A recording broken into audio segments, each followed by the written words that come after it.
Minister for Maritime and Investment of Affairs of the Republic of Indonesia, together with the Coordinating Ministry for Economic Affairs of the Republic of Indonesia, the Ministry of Tourism and Creative Economy of the Republic of Indonesia, and the Ministry of Foreign Affairs of the Republic of Indonesia.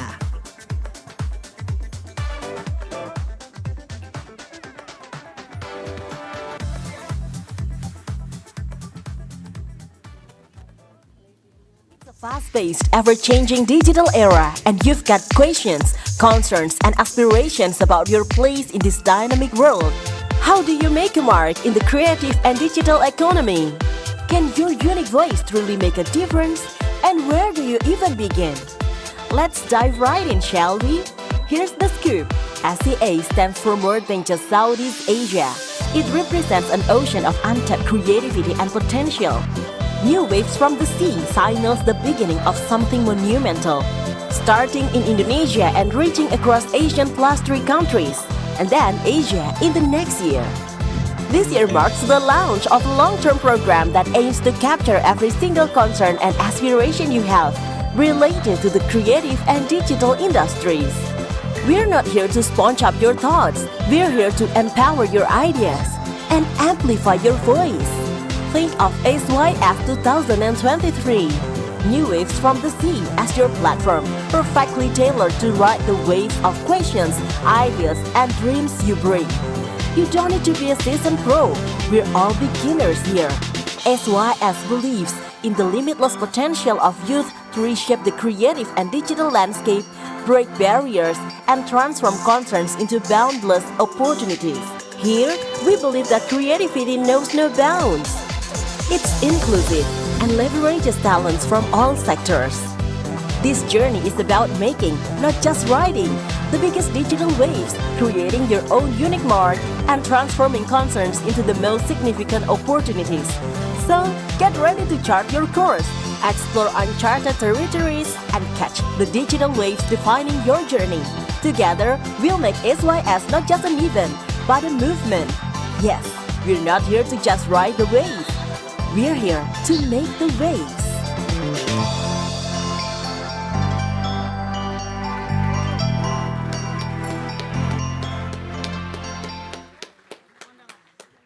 Ladies and gentlemen, esteemed guests, and the driving force behind tomorrow's innovation, the youth, the creative catalyst, and the change maker in the creative and digital industries.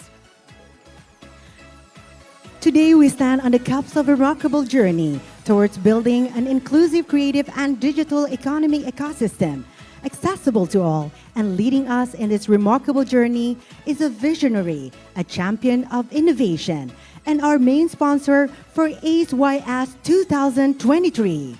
We are honored to welcome to the stage a distinguished leader whose commitment to advancing the digital economy has made an indelible mark. Please join us in extending a warm welcome to Mr. James Chang, the CEO of Lazada Indonesia.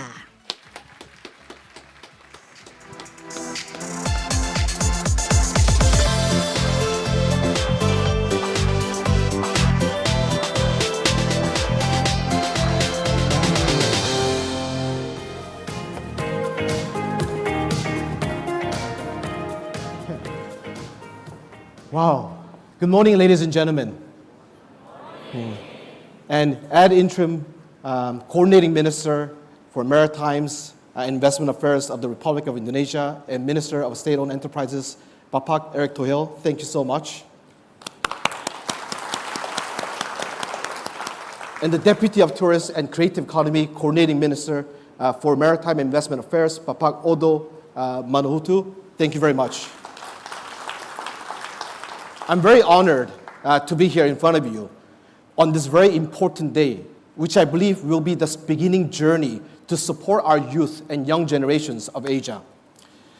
Lazada has been in business since 2012, and it has not been an easy journey.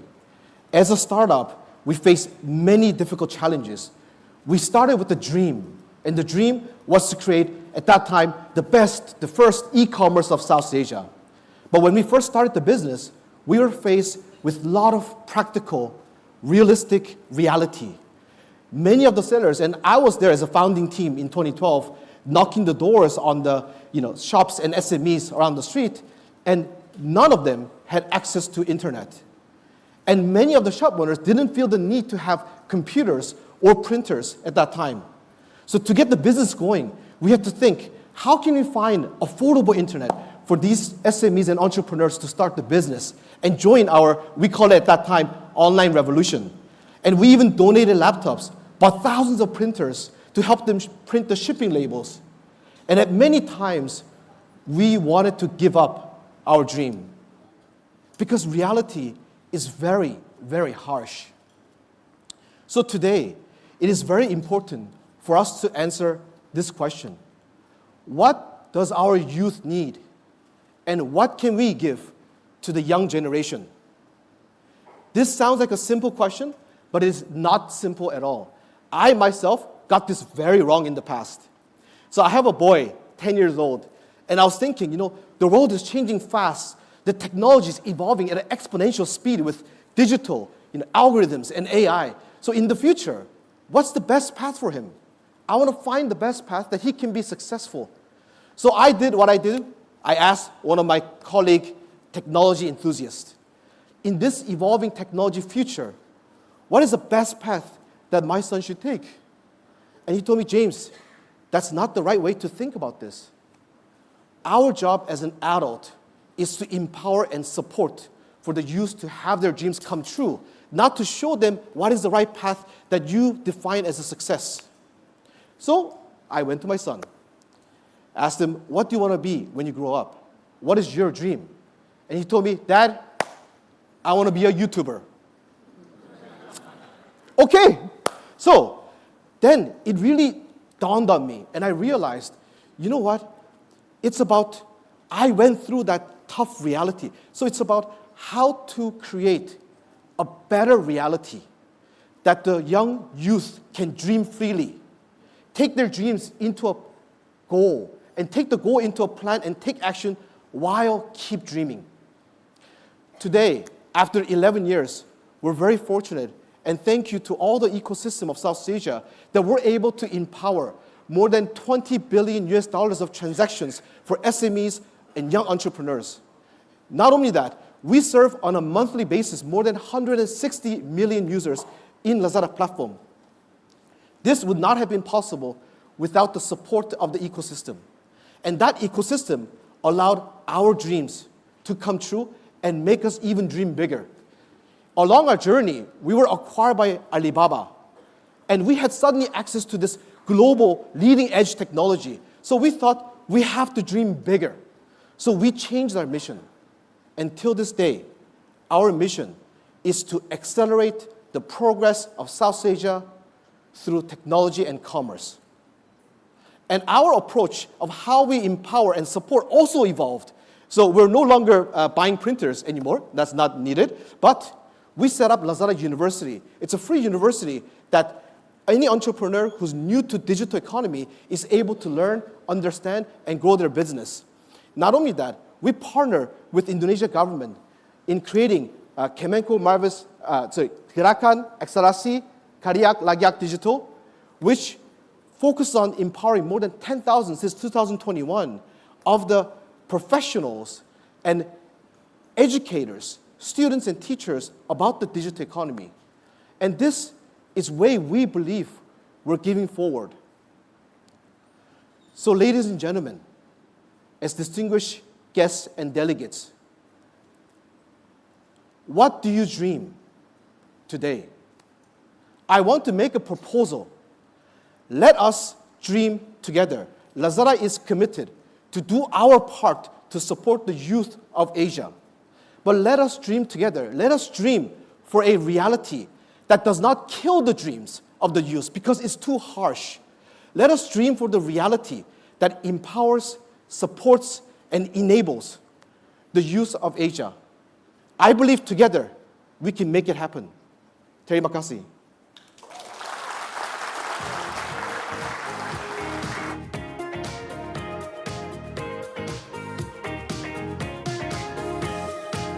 Up next, we are privileged to welcome a distinguished guest who has been steadfast supporter of our vision. His unwavering support has been instrumental in making ACYS a focal point for collective action among the youth, an epicenter for mapping and connecting Asian players, and a springboard to seize global opportunities in the creative and digital economy. Please join me in extending a warm welcome to a visionary leader who shares our passion for shaping the future of Asian creative and digital landscape. Welcome, the ad interim coordinating minister for Maritime and Investment Affairs of the Republic of Indonesia, who also served as the Minister of State-Owned Enterprise, Bapak Erick Thohir.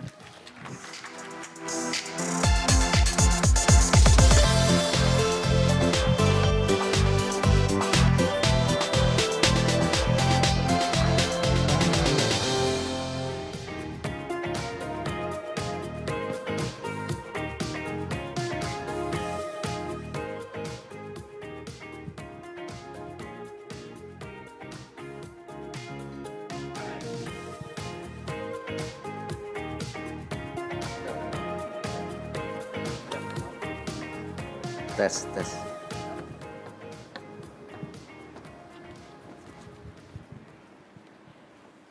Assalamualaikum warahmatullahi wabarakatuh. Good morning, everyone. Distinguished guests and also some of the shaker and mover who are present today, all the young Indonesian and also abroad from all the regions. Welcome to Indonesia. Mr. James Chang, as the CEO of Lazada Indonesia, this was a very good speech, inspiring for some of the who are present today. Thank you. Ambassador of Japan, my good friend Kanasugi Kenji, morning.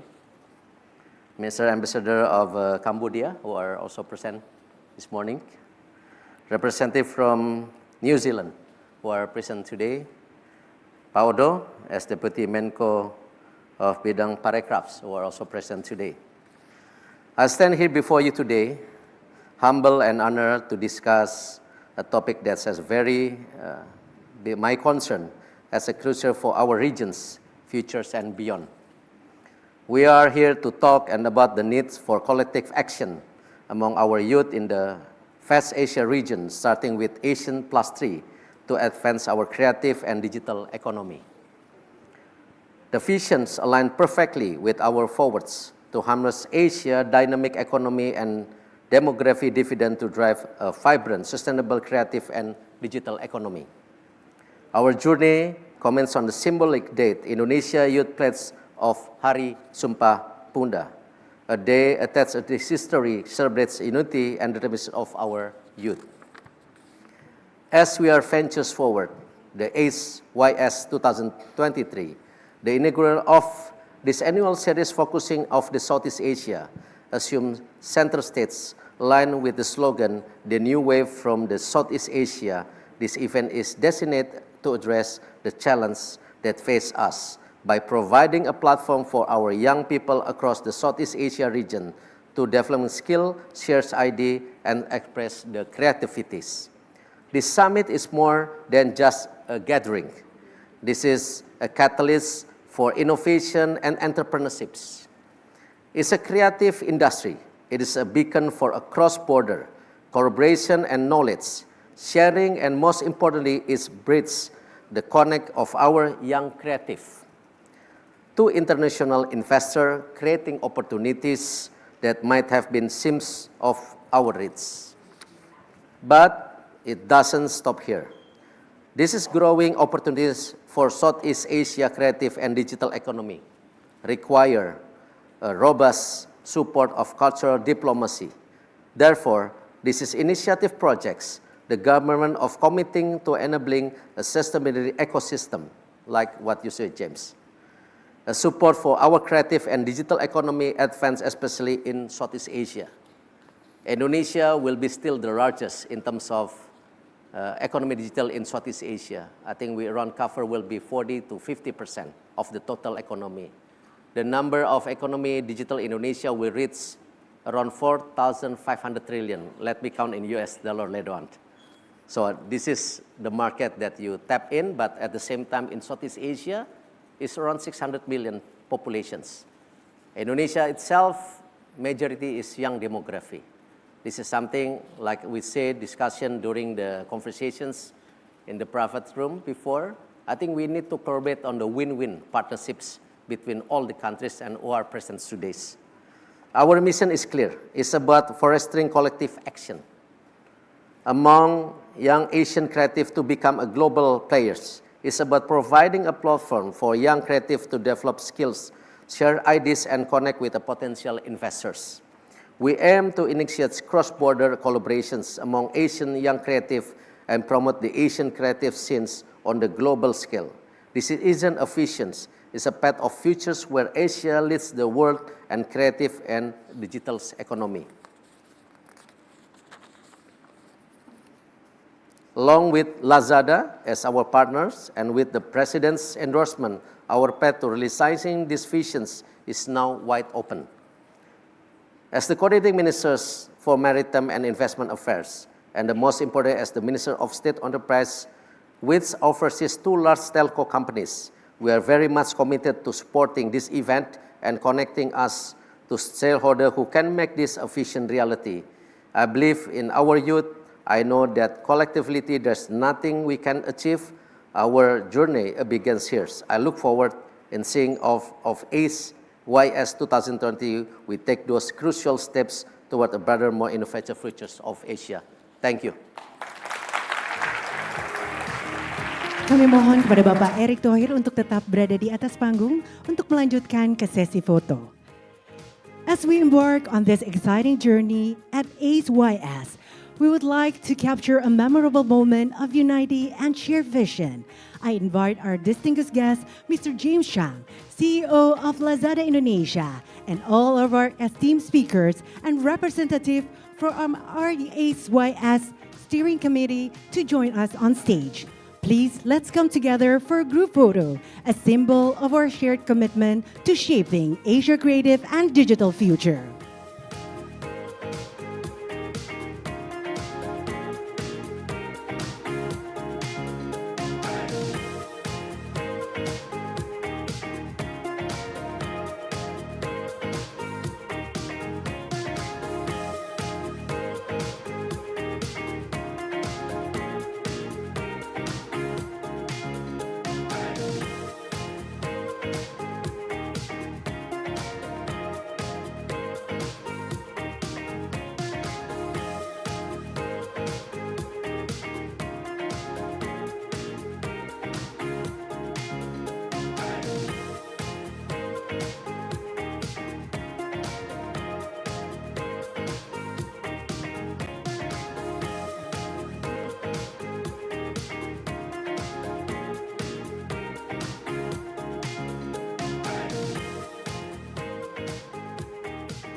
ACE-YS is a collaborative endeavor, and we owe our deepest gratitude to our partners and sponsors who have made this event possible. Their unwavering support has been instrumental in shaping this platform for the future of Asia creative and digital economy. We initiate this journey with the invaluable support of the Coordinating Ministry for Maritime Affairs and the Investment of Republic of Indonesia, the Coordinating Ministry for Economic Affairs of the Republic of Indonesia, the Ministry of Tourism and Creative Economy of the Republic of Indonesia, and the Ministry of Foreign Affairs of the Republic of Indonesia. Our special acknowledgement goes to our main sponsor, Lazada, whose generous support has been the cornerstone of the event, and our founding father, Salaksa, for their unwavering commitment to our cause. We're also immensely grateful to our sponsor, Pertamina, Telkom Indonesia, Telkomsel, Livin by Mandiri, Second Floor Coffee. Our journey has been enriched by our dedicated partners, GDP Ventures, Google, Gerakan Nasional Seribu Startup Digital, and our invaluable knowledge partner, Pijar Foundation, the Breeders' Council, the Asian Development Bank. In addition, we'd like to acknowledge our community partners, Data Science Indonesia, Kota Sabi, and lastly, we extend our appreciation to our venue partner, Taman Mini Indonesia Indah, for providing the ideal setting for this event. Each one of you has contributed significantly to shaping the future of Asia creative and digital economy. Together, we are making the indelible mark for ACYS 2023.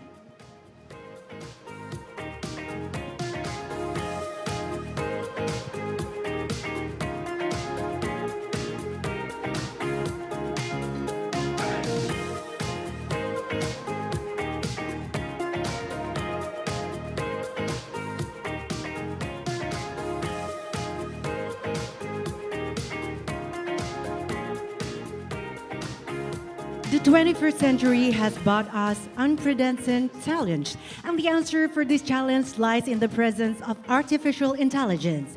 It's the driving force behind the evolution of our thinking, innovation, and development of creativity. To kick off this remarkable journey towards harnessing the power of creativity with artificial intelligence, we are honored to present our keynote session, brought to you by one of the foremost pioneers in this field, Google.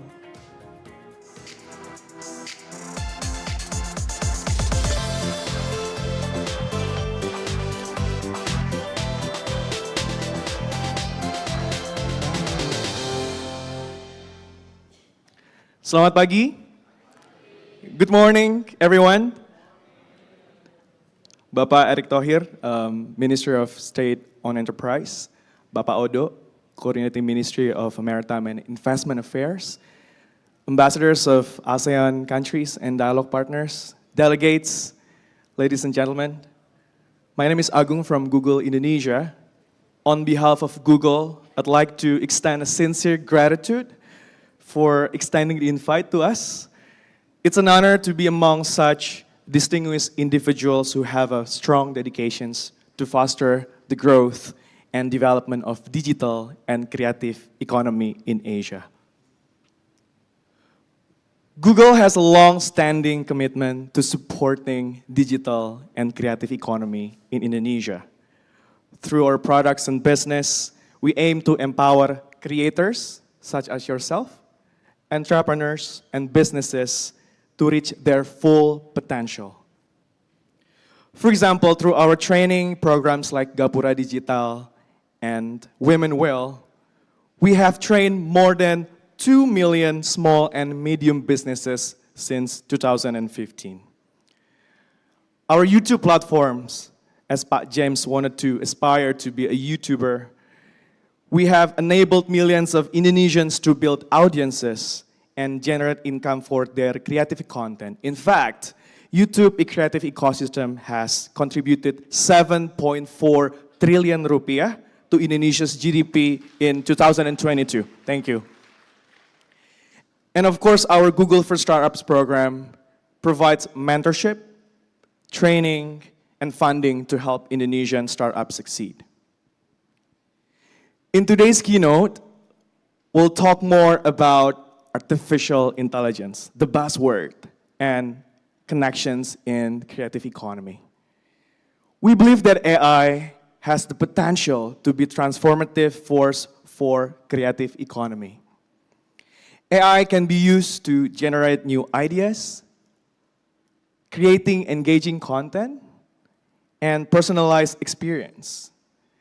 We at Google, as an AI-driven company, we are committed to deploying and developing AI solutions that can benefit the creative community and also help build a capable digital talents on AI through our programs such as Bangkit.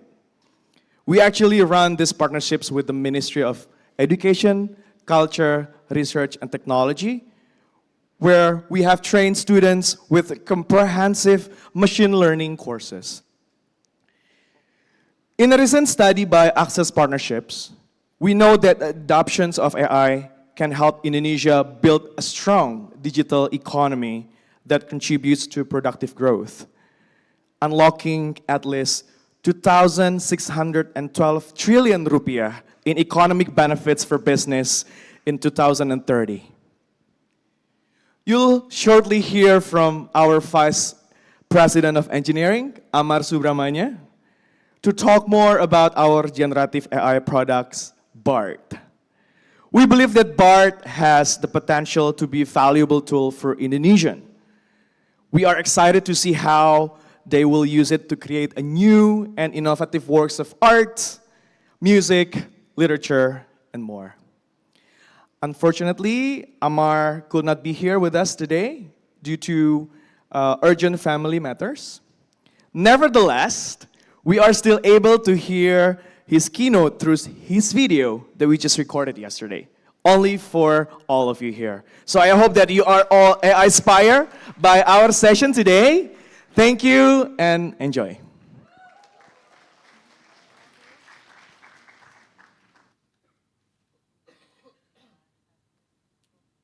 Dari awal, kami punya misi untuk terus meningkatkan taraf hidup orang sebanyak-banyaknya. Dengan sedikit bantuan, temukan jawaban. Jelajahi tempat-tempat baru. Temukan inspirasi dan belajar hal-hal baru. Hidup jadi lebih mudah. Perjalanan jadi lebih lancar. Mimpi jadi lebih besar. Dekatkan kita dengan dunia yang memiliki potensi tak berbatas. 3, 2, 1, Satria 1, lift off.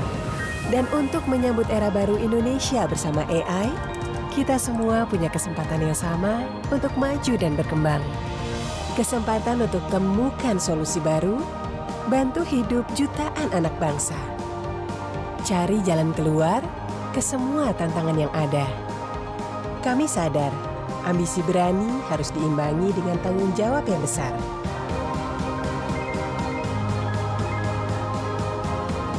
Karena tujuan kami menjadikan AI bermanfaat untuk semua.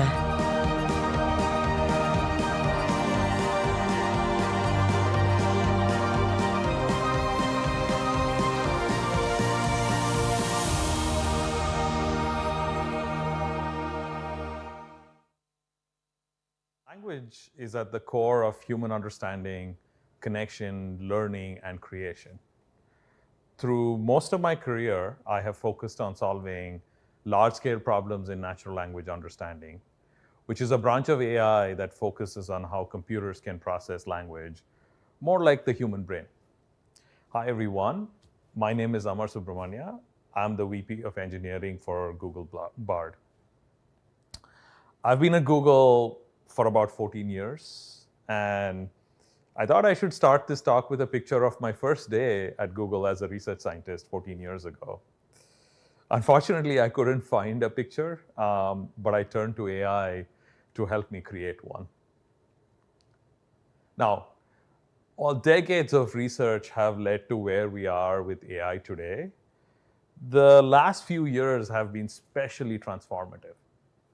And a huge catalyst was a Google research paper from 2017, which introduced a novel neural network architecture called the transformer. And this sparked the creativity that has led to the current AI revolution. Before transformers, our machine learning models were not very good at understanding the meaning of long sentences. They couldn't see the relationship between words that were far apart. Transformers hugely improved this and have become the bedrock of today's most impressive large language model understanding systems and generative AI systems.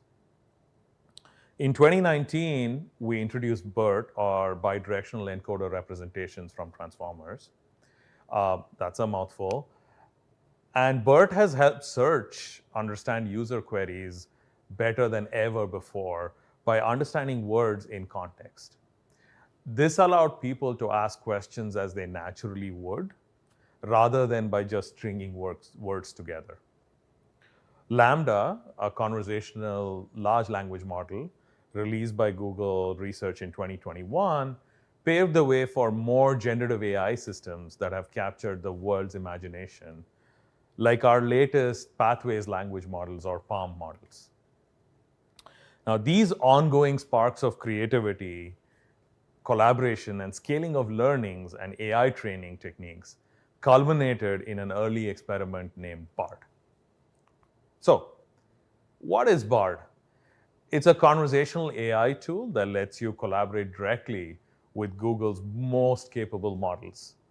BARD can help you explore your curiosity, augment your imagination, and ultimately get your ideas off the ground. Not just by answering your questions, but by helping you build on them. So let's meet BARD.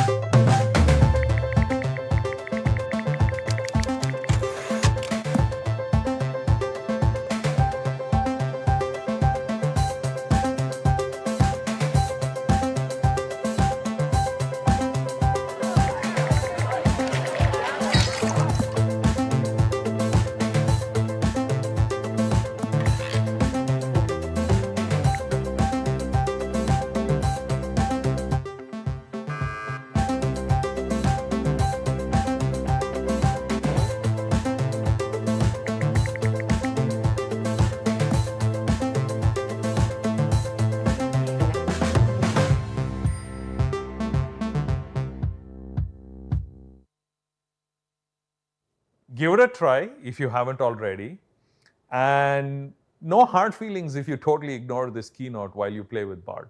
Actually, I was maybe a little bit only kidding there.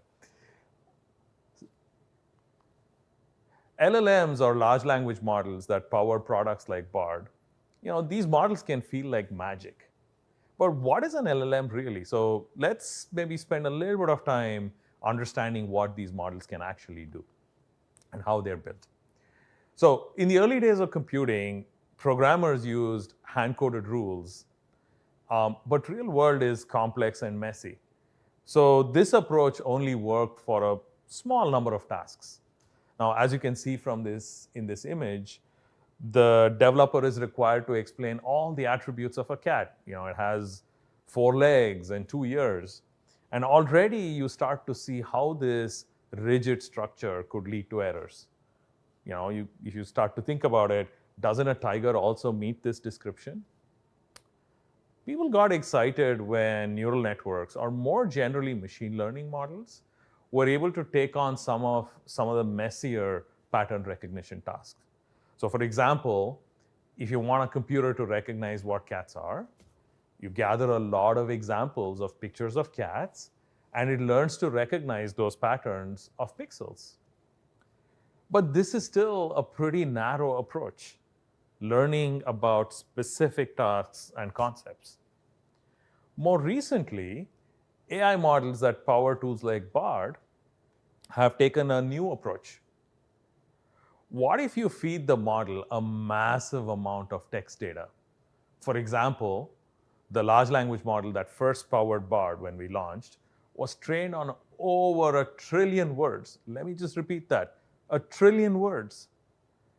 That's the equivalent of reading millions of books, and that's more than all of us in this room can read in our lifetimes. Very profound. But it's not only about the ingestion of large amounts of data, but also how the model processes this data to better understand you. So, large language models are pattern matching systems. They learn about patterns based on the data that you provide. Then, given some text, they predict what comes next. So, if you take a step back, it's like an extraordinarily smart and fast autocomplete. Now, let's consider this example. What would you predict comes next in this sentence? I'm making a sandwich with peanut butter and. Here are some examples of what a large language model might return. Based on things it's learned from its training data, it offers predictions of how to complete this sentence. The items at the top are most likely to fit based on the context of the given text. Now, this just gives us a glimpse of how large language models can generate entire paragraphs of text. And these models are not only limited to predicting words, sentences, or paragraphs, but what we've started to see is that they can also predict pixels for images or even strings of code. And so for us researchers, our goal is to become increasingly better at predicting while at the same time ensuring it is factual and safe.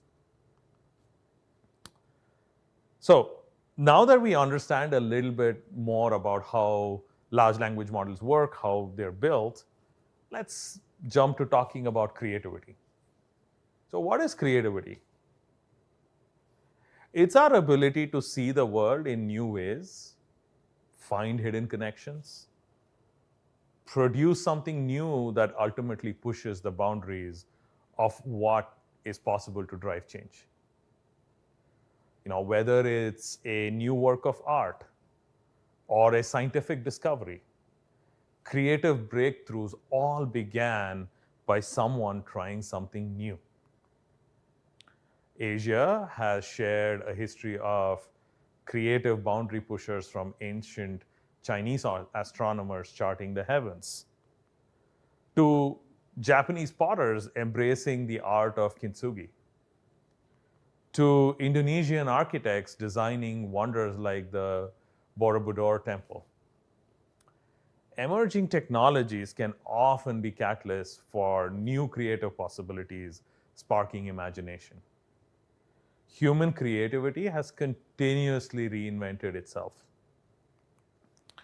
Take, for example, the rise of photography. Many were worried that it would actually threaten the future of art. However, an intriguing thing happened. Photography actually freed painters to experiment beyond realism. Artists strived to bring more to their canvases than accuracy alone, perhaps birthing artistic movements like the bold, modern, and expressionist work of Indonesia's Afandi, as an example. Now, while AI might also be a catalyst to further creativity, it's not quite a medium of its own. It's more like a tool enabling us to be more productive and creative in our daily lives. The spark that gets our gears turning, and that companion that's there to support you as you make progress in whatever you're trying to get done. AI might spark the next creative revolution. We've already starting to see AI systems generate novel images, language, and even music.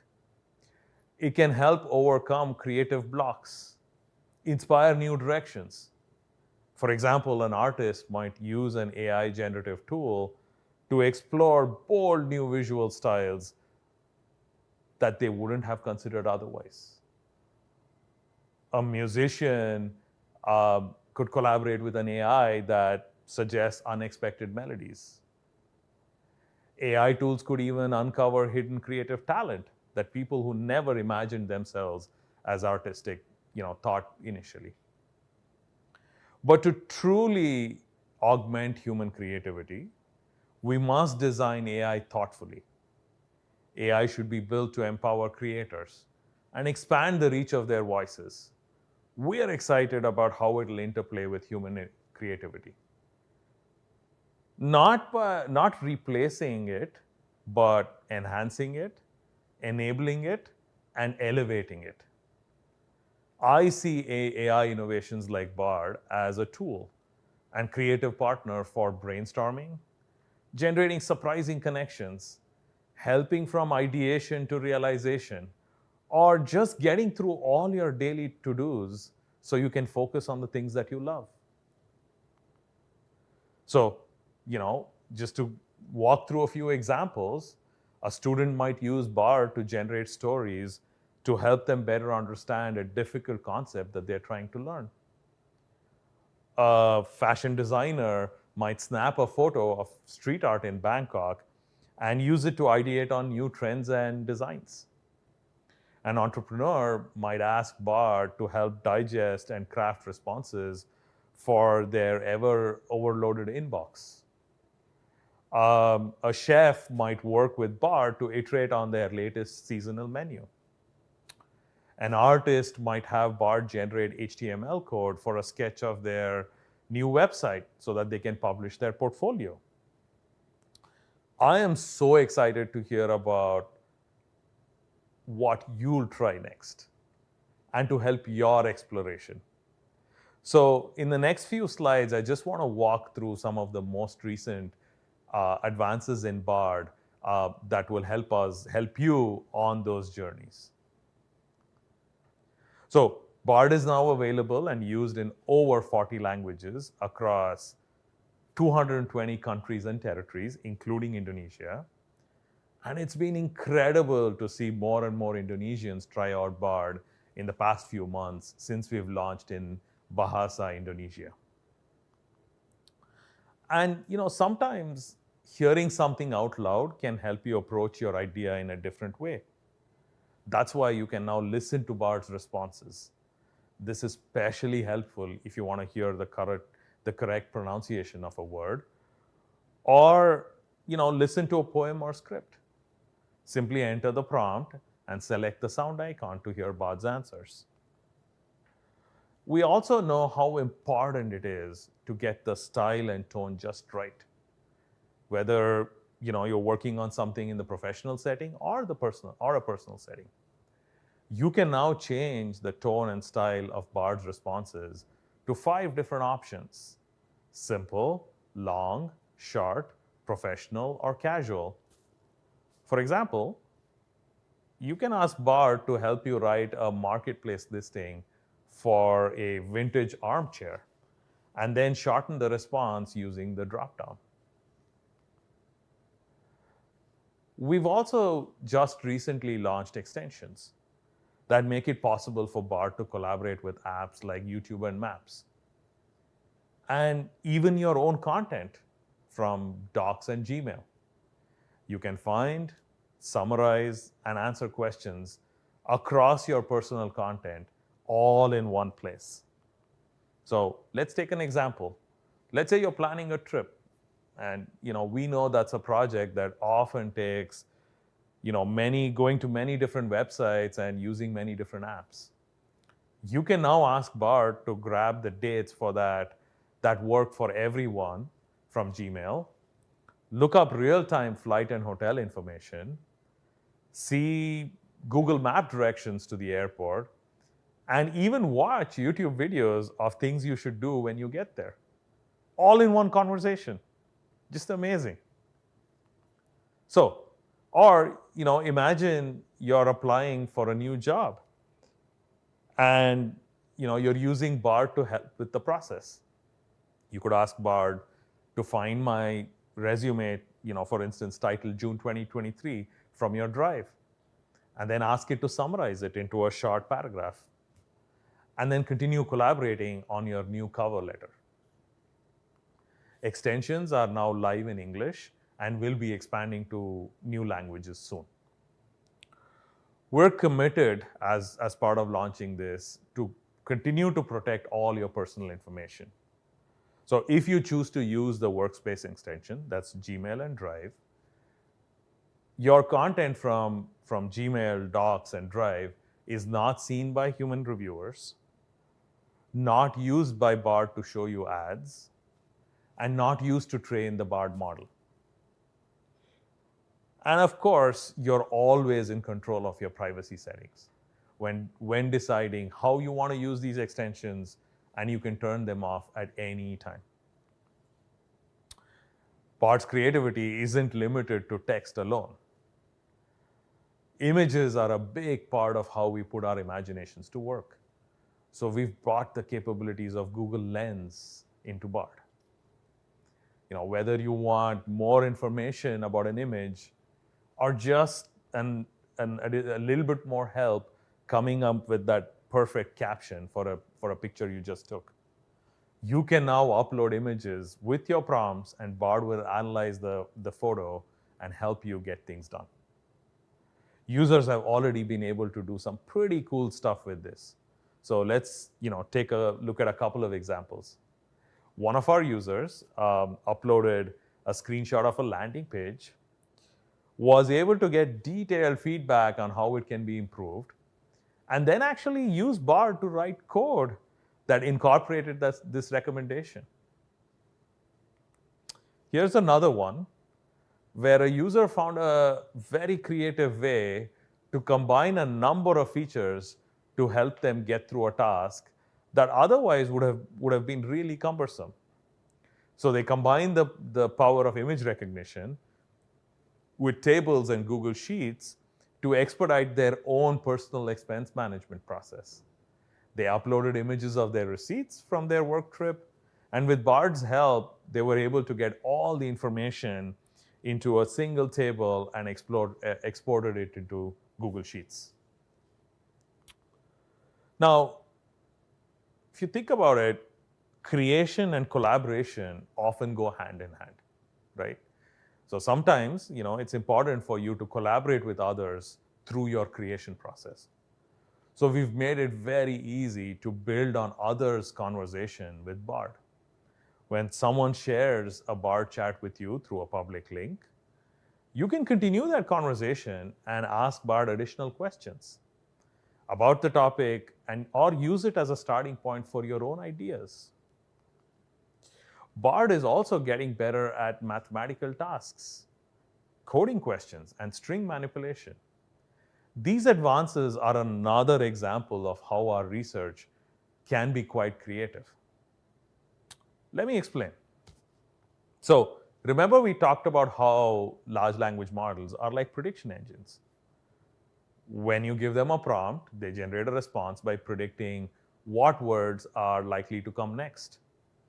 This made Bard great at creative tasks like generating text, but it struggled with logic and math tasks.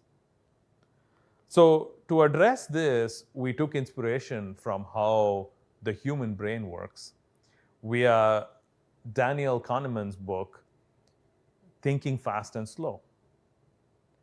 In this book, Kahneman discusses the separation of System 1 and System 2 thinking. System 1 is fast, intuitive, and effortless. An example is like, recognizing a face in a crowd. And System 2, by contrast, is slow, deliberate, and effortful, like learning how to play an instrument. And Bard and large language models were mostly doing System 1 thinking, producing text very quickly without any deep thought. It would be like, asking someone what's 22% of 43 million. And you just, spit out the first answer that comes to mind. So this process is unlike traditional computing, which is more similar to System 2 thinking and great at these logic questions. So in a recent update, we've combined LLMs, which mostly do System 1 thinking, with traditional code, which is more in System 2. Now, as a result, Bard can now respond more accurately to mathematical tasks, coding questions, and string manipulation prompts. So Bard has gotten better at answering prompts like this. Since launch, we've also been learning and iterating super fast. to ensure that BARD is helpful and accessible to people everywhere. So whether you want to collaborate on something creative, you want to start in one language and continue in another, or you want to come in and ask for in-depth coding assistance, BARD can respond now with even greater quality and accuracy. So there's tremendous potential with AI, and we're putting it in everyone's hands. But we can't talk about all of the goodness of this technology without also talking about the risks. At Google, we've always said that we want to be bold with our innovation, but we can't be bold without being responsible from the start. So underpinning all the work on BARD is a focus on responsibility and safety. Our development of BARD is guided by Google's AI principles. And as the leader of BARD's engineering team, I'm personally invested and care quite deeply about making sure that BARD is a responsible product. And chief among these core principles is to be socially beneficial, including to make high quality and accurate information readily available using AI.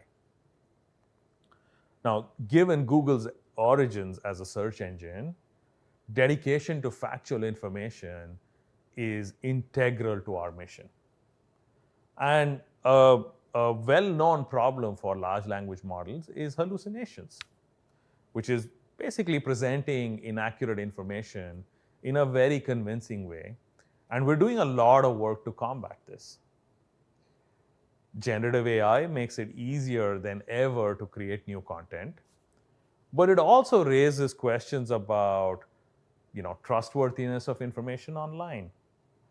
And so this is why we're continuing to develop and provide people with tools to evaluate online information. So we taught AI to tell us when it thinks it might be wrong. So when BARD responds, you can go and click on the G icon and have it use Google search to highlight a fact that you might want to double check with more research. So just as an example, I love plants, but don't have a green thumb. I recently bought a fig plant, but I had no idea how to take care of it. So I asked BARD. And in a matter of seconds, I had this answer. I certainly wanted to ensure that it had a long life, so I double-checked BARD's responses. And the green highlights here show search actually found supporting information, and the orange highlights found contradicting information, like you shouldn't actually water a fig plant regularly. I did not know that. Additionally, to be responsible with AI, we need to ensure we're not creating or reinforcing unfair biases. And LLMs have inherent biases. So one of our questions when we talk about responsibility is, how do we make it not answer problematic questions? It's a similar approach for how we teach BARD other things. And it basically comes down to teaching, testing, measuring, and improving on what we've discovered. We use techniques to detect questions with potential bias and to respond in a balanced manner by providing examples of appropriate behavior. Our users' feedback is critical in identifying these areas of bias and what appropriate behavior looks like. Our trust and safety teams around the globe continue to take this feedback, and as we work towards making BARD as safe and inclusive as possible. So the possibilities are endless, and we are trying to imagine and prepare ourselves and our users for all possible futures of how this technology can evolve and positively impact our societies. This is why we're committed to hosting global youth councils, meeting with local governments, and taking user feedback seriously.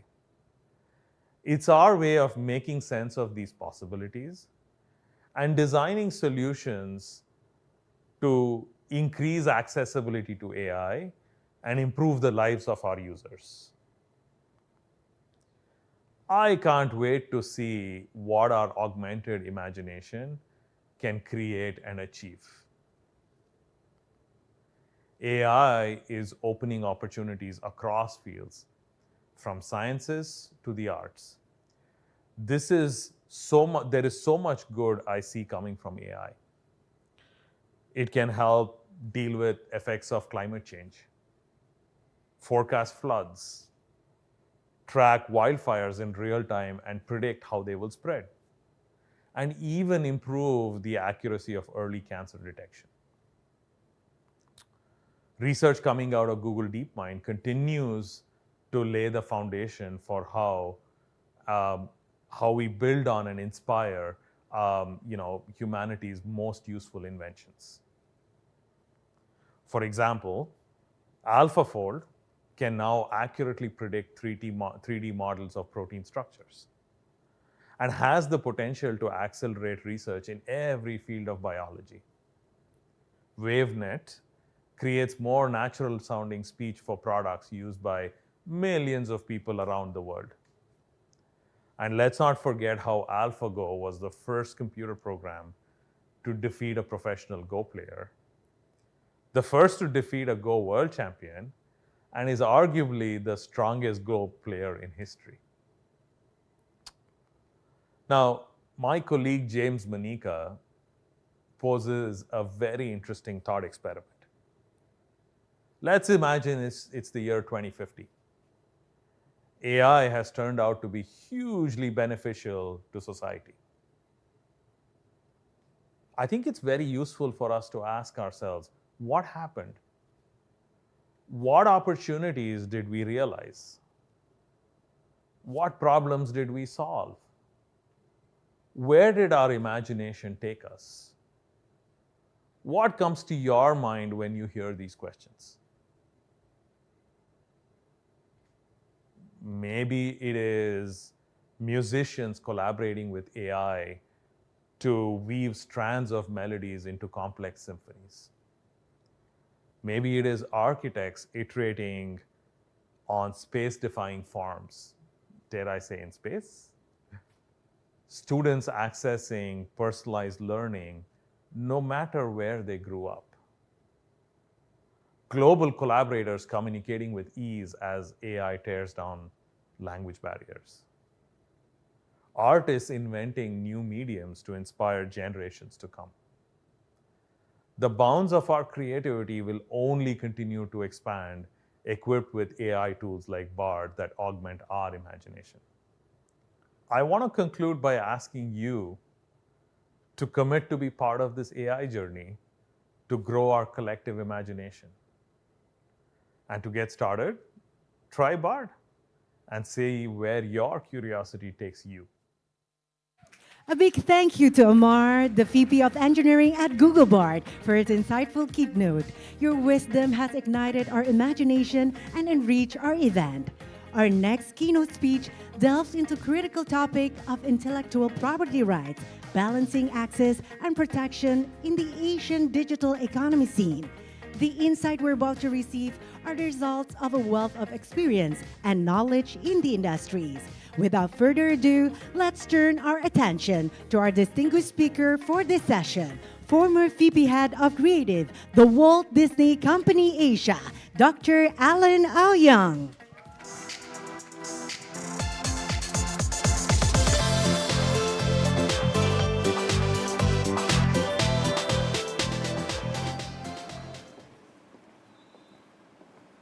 Get it working. Hi there, everyone. How's everyone? Hope everyone's great. I've been so honored to be invited to our youth summit. I just want to say I'm most probably the oldest person in this summit right now. You probably have no idea. I'm over 60 years old, and I've been working in the industry for over 40 years already. And my last job has been the Walt Disney Company. Let me change my slide. I hope you like all the expression from Mickey Mouse here. One thing I would like to say, I'm not representing the Walt Disney Company. I'm here to share my past experience by working for this amazing company to everyone in here. So today, I've a jumble of stuff to share with everybody. I hope you are young enough to take my experience, but also experienced enough to understand what I went through the past 25 years with this company. I worked with various different companies, from many different companies. I completely lost count when I was young. So as a young creative, it's very important we try everything we can.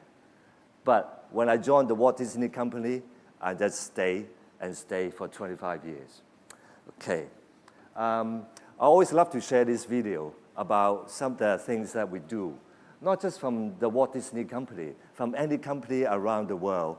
It's about the story, the emotion connection that we bring to our audiences. So let me quickly share this video. This is not a video. This is some of the work that I used to work for. As you know, I'm getting older. I need to read the slide to tell the next thing that I'm going to do. So these are some of the brands or companies I worked with in the past. Not just under the Disney, but many other companies around the world as well. Okay. And I've done a lot of talks, speeches, training courses for some of our partners around the world as well, especially schools like SCAD as well. That's something that we recently did a long time before I left the company. Okay. Again, I don't want to talk too much about my title. Very important we go into some sizzle to get everyone excited.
Thank you.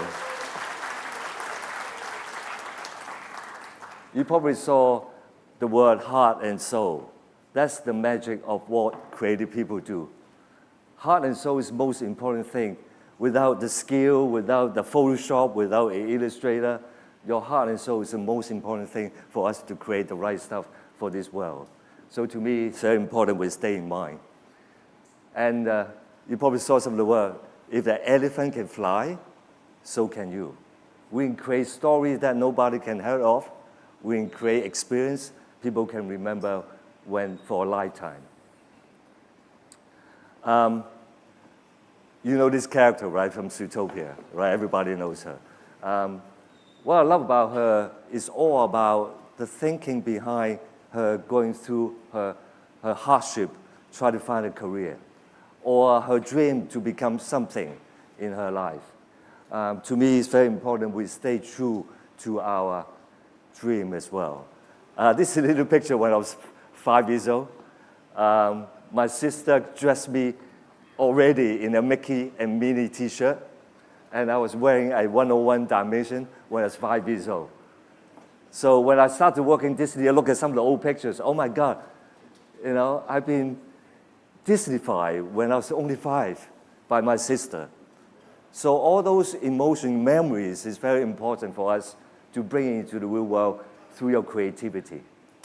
So to me, it's very important we keep that in mind. And my sister bought a very first storybook for me. It was a pop-up Peter Pan storybook. Right in the middle, we have this amazing pirate's boat.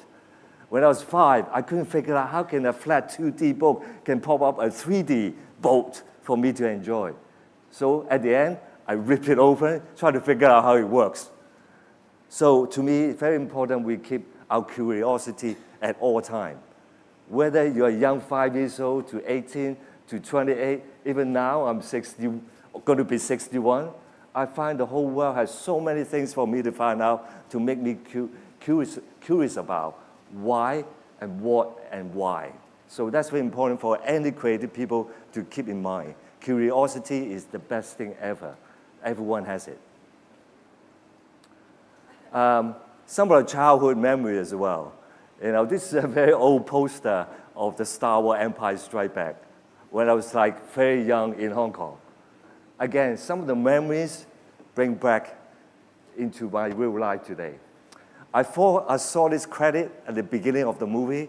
I thought, oh my God, how can words can move, or letters, typography can present it in this way?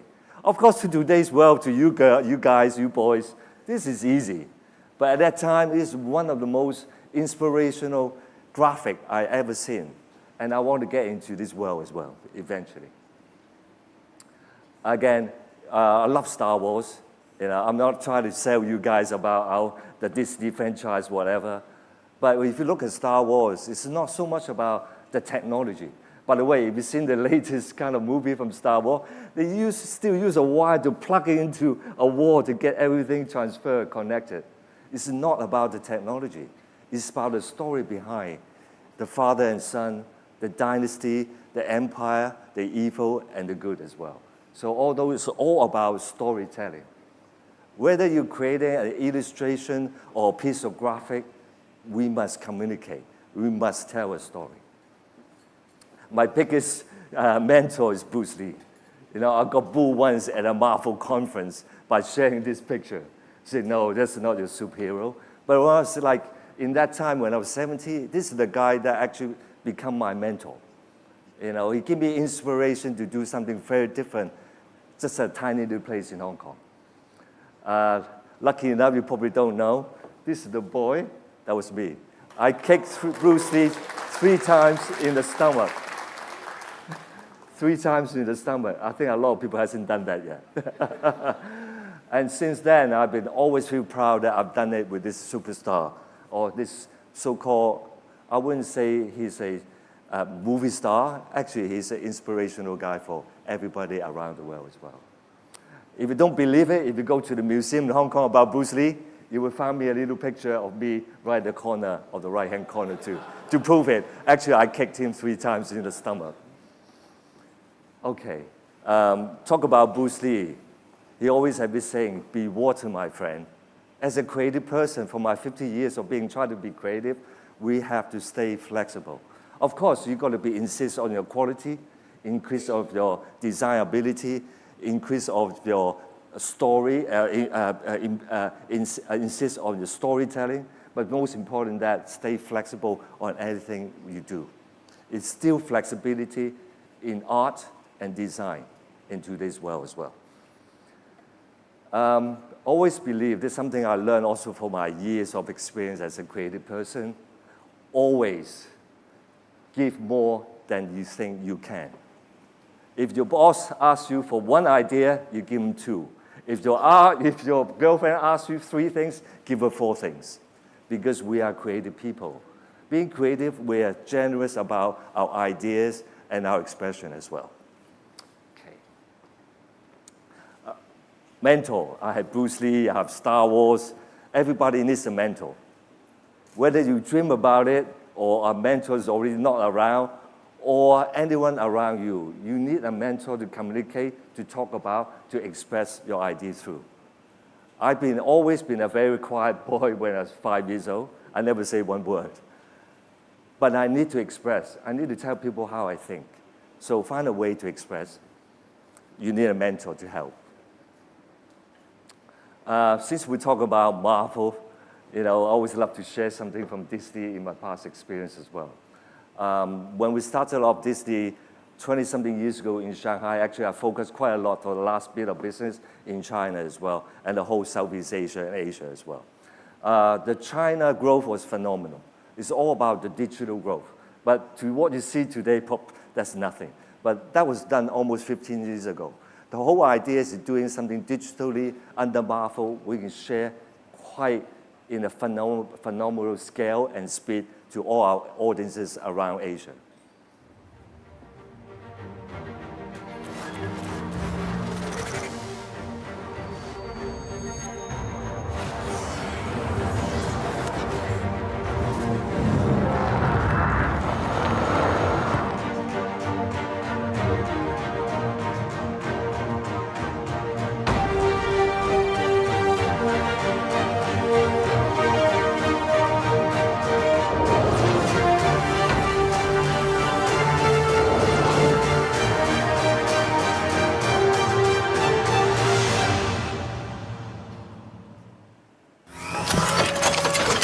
Ready for round two?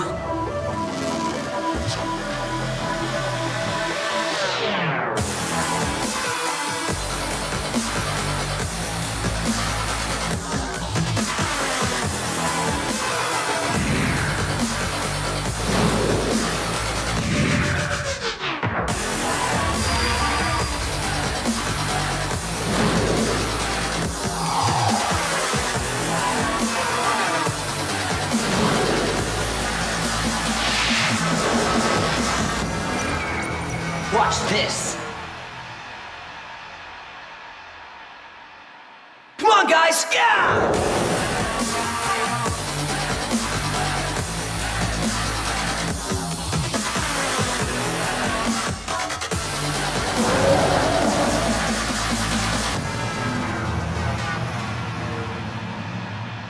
Avengers, assemble!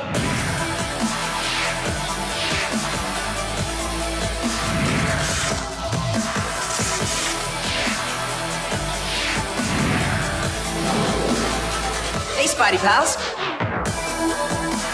Let's go play hero.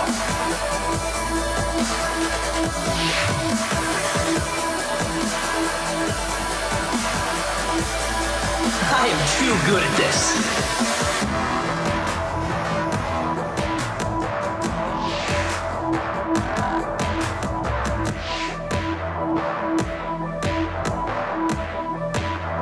Who's next? Who's next?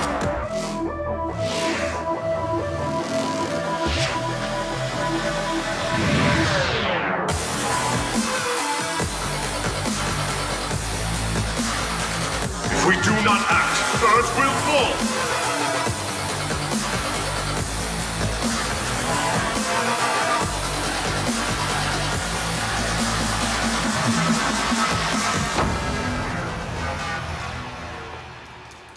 Hope you like it. Do you like it?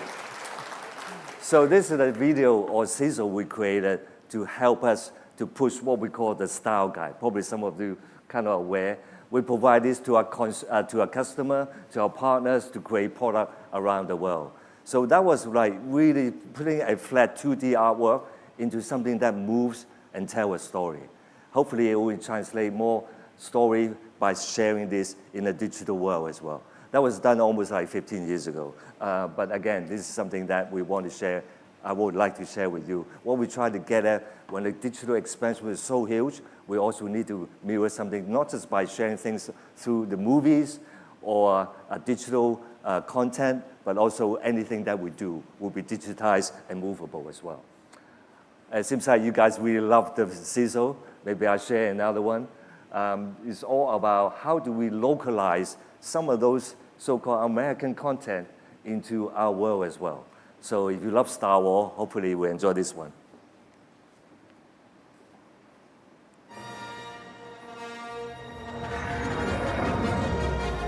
All this will be translated into Chinese character.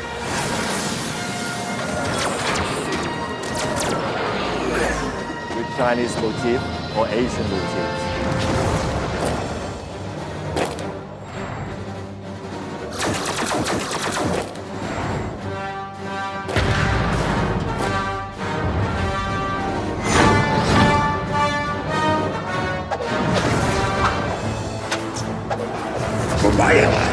is force and a powerful ally it is. Don't underestimate the force. Size matters not. Look at me. Does me about size do you? Do or do not? There is no try. Feel the force. I am the Father.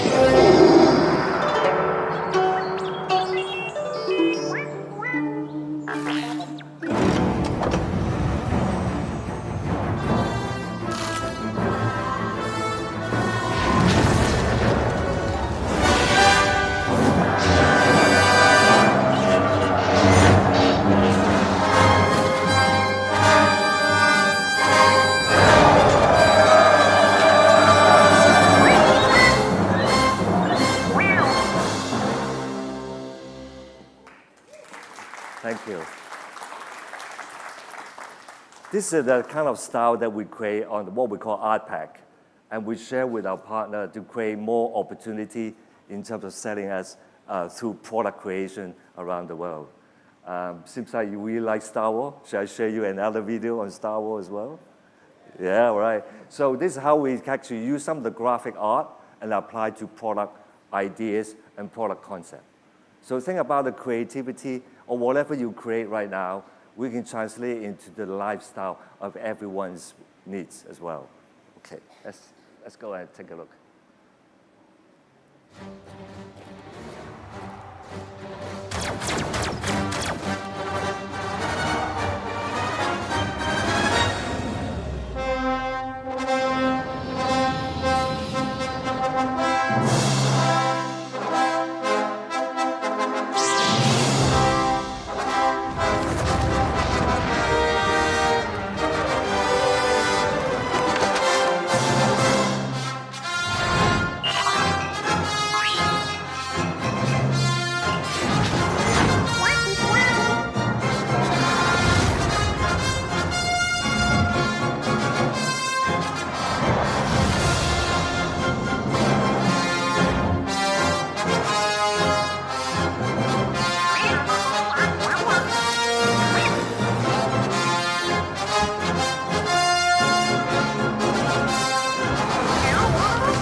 I think I must talk a little bit, stick to the theme, what I've been told to talk about.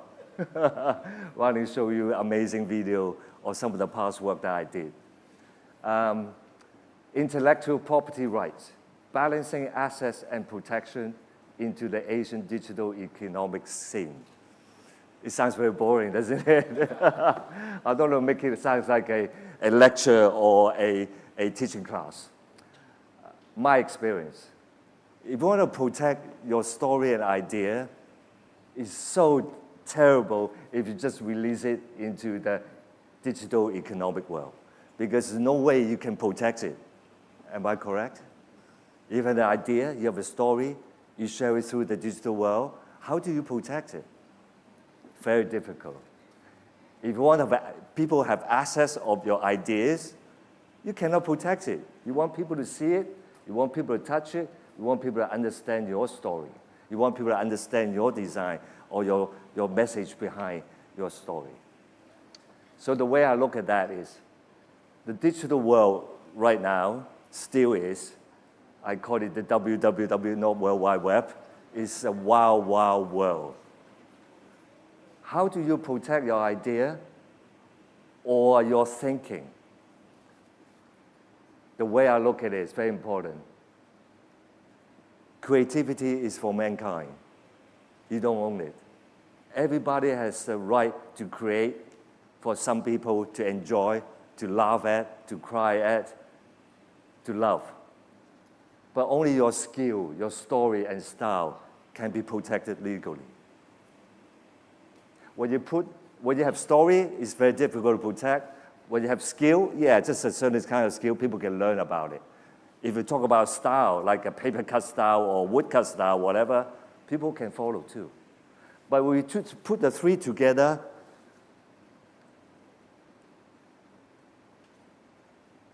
you can create a brand. So it's very important you think, when we create a story or little object or product, what is your brand going to be like? So only brand can be protected. So we've seen around the world the amount of famous, the top 400, 500 Fortune company in the world, they have their identity. I'm not talking about just designing your logo to represent your company, but just imagine what all these companies, is not just like Coca-Cola, for example. I don't want to say bad thing about them, but they create so many beverages, brands around the world. It's not just Coca-Cola you are drinking from. Just like Disney and like Samsung, they produce so many products, so many ideas, building amazing contract around the world. So think about when you create something, don't think small, think big, and create a brand for yourself. And that can be protected legally. I'm sure in Indonesia, you have some kind of local authority can help you out in protecting a brand or as in a company. So you can inject your own DNA, your ideas into your brand. So think about setting up a brand is one of the most important things right now. I always put these 3 S's and 3 P's at the bottom. So you think about, you have the story, you have the skill, you have the style. So when you put all together, you can create a brand. With the right strategy, you can create opportunity as well. So think about products, partnership, probability. So these are the 3 P's that I have. When it comes to product, it could be both physical and digital product, such as some of the product idea I share with you, or into some most amazing services we can provide as well. When it comes to partnership, there's so many crossing over, working with the other brands, with other creative people, other designers to create something new into the world. And not to say the probability, you can create many other brands and also to get very phenomenal growth by creating a brand. You want to watch another sizzle? All right, why not? Here you go.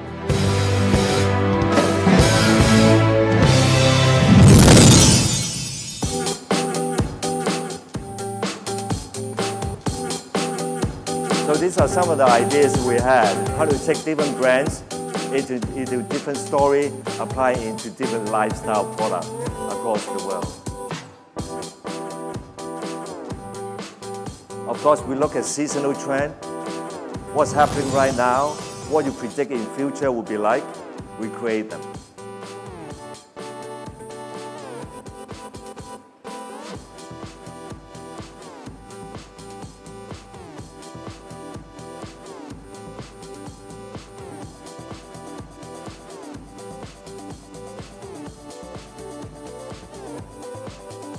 You probably know how old the video is because they're inside out in it. So it's already been a few years back.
Right. Thank you. So when you see this chart, I know people love to see chart. Actually, I love to see chart. Do they mean anything? Actually, sometimes it doesn't. But it's good to have a chart on the slide. You probably know everything about story, skill, style, brand, product, opportunity in the future. The right strategy. That's one thing that's most important for us to work against. If you have a brand, what kind of strategy do you help to grow this brand? This is a picture I found on the internet, extremely interesting. You know, it's about office. I don't know whether it's a creative office, could be Mokhtar's office. But you have people doing various different things. There's a guy trying to fix a light bulb. There's a lady, probably the boss wife, having a coffee, making sure people work as hard as possible. And then you have a guy on the laptop trying to chat up a girl at the back with a laptop as well. This is not what I call working as a team. It's very important when it comes to a strategy, you cannot work on yourself. You need people, you need a team of people to help you out. Whether it's a new designer by yourself right now, you still have a team of people, like your father, your brother, your friends, your creative mates, the digital world, Google, YouTube, you also have that community for you to work on the brand. Brand strategy is something that I love to share. Something that I got a quote from my friend. It's called Easy, he's Argentinian, he's a brand expert. How to help people to create brands or helping a company to relook their branding or relook the brand strategy as well. So if you look at brand, bring your team together.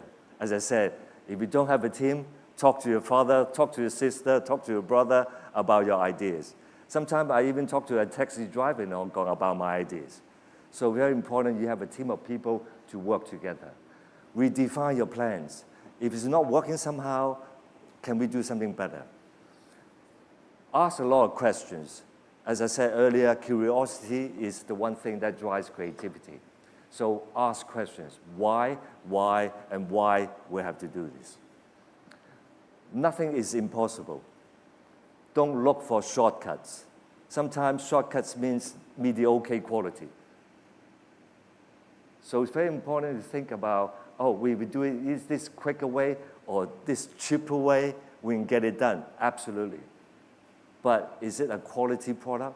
Is it a quality idea? So we've got to think about spending time on it as well. You probably think, what I'm going to say about strategy. Storytelling is the driver. The company I used to work for, the Walt Disney Company, they always talk about story. This is one of the most things that I learned from this company. Everyone has the opportunity to create your own story. Whether it's your childhood, your work in a university, the actual new career that you have, getting married, having kids, having dogs, you are creating your own story. So storytelling is the key driver. How do you tell a story to attract the audience that you need? Think long term. Again, quality. You know, if you think about, I just want to do a shortcut, do a small little thing right now, it's not good enough. Think long term. If you want creative idea, before you release that one creative idea, that great creative idea, think about 3 to follow up with that first. We always want to prepare ourselves for bigger quantity or quality creatives. That's why we work so well. We design culture. I don't want to say anything much about culture because that's another piece that I'm going to talk about next. Align everything, everyone. If you have a team, talk to them.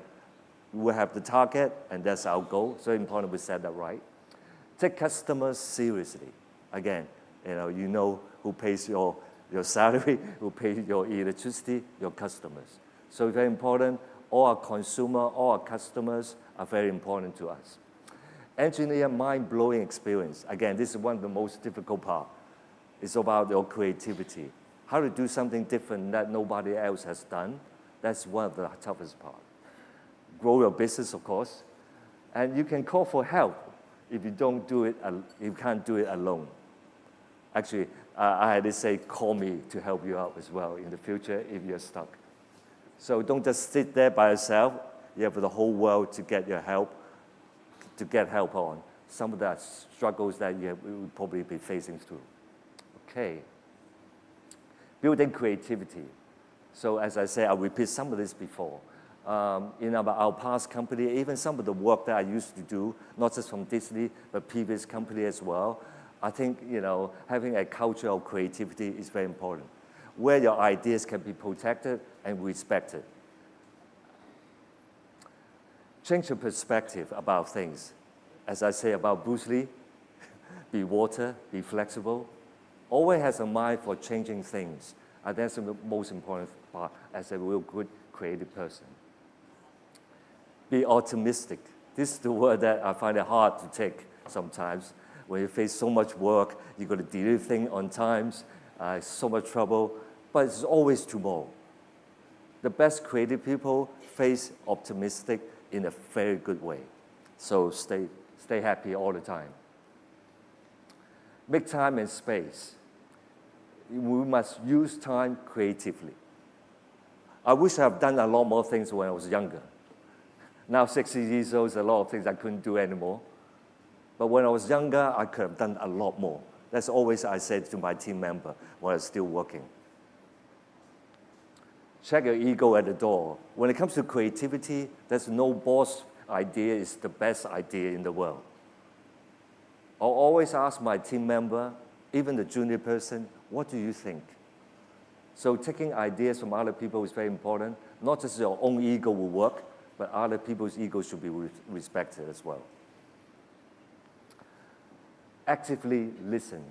I learned listening skill is the most important thing before you speak. So listen to other people's problem, listen to other people's concern, listen to other people's ideas before you say or you speak up about your own. Relationships matter. I don't need to say that. It's always a good relationship will make everything better as a team. This is the word that is also a very difficult word to take. Don't afraid. Don't be afraid to fail. Everyone does it. It's part of our creative process. It's just like life as well. Failing doesn't mean that you're going to fail terribly, because you learn the mistake and you make it better to improve your creativity, improve your design, improve your communication around the world. Everyone plays. The last company I worked in, we play every single day. Of course, we have the hardship to deliver things on time, but play together is the best thing ever. There's a little thing here. You can discover more about a person in an hour of play than in a year of conversation. So that is very important when you have a team of people, play with them. Not have a serious conversation every single day. Go out, have a bowling or tennis game with them to learn about their personality, the character, to take the best out of each person. John Lasseter said, quality is the best business model. That's why when you see John Lasseter, when he create all this Pixar amazing animation and story, it's all about the quality. I met this guy a few times. He's an amazing guy. Be generous. As I say, give more than what you think you can. Be generous about the idea. Don't be scared.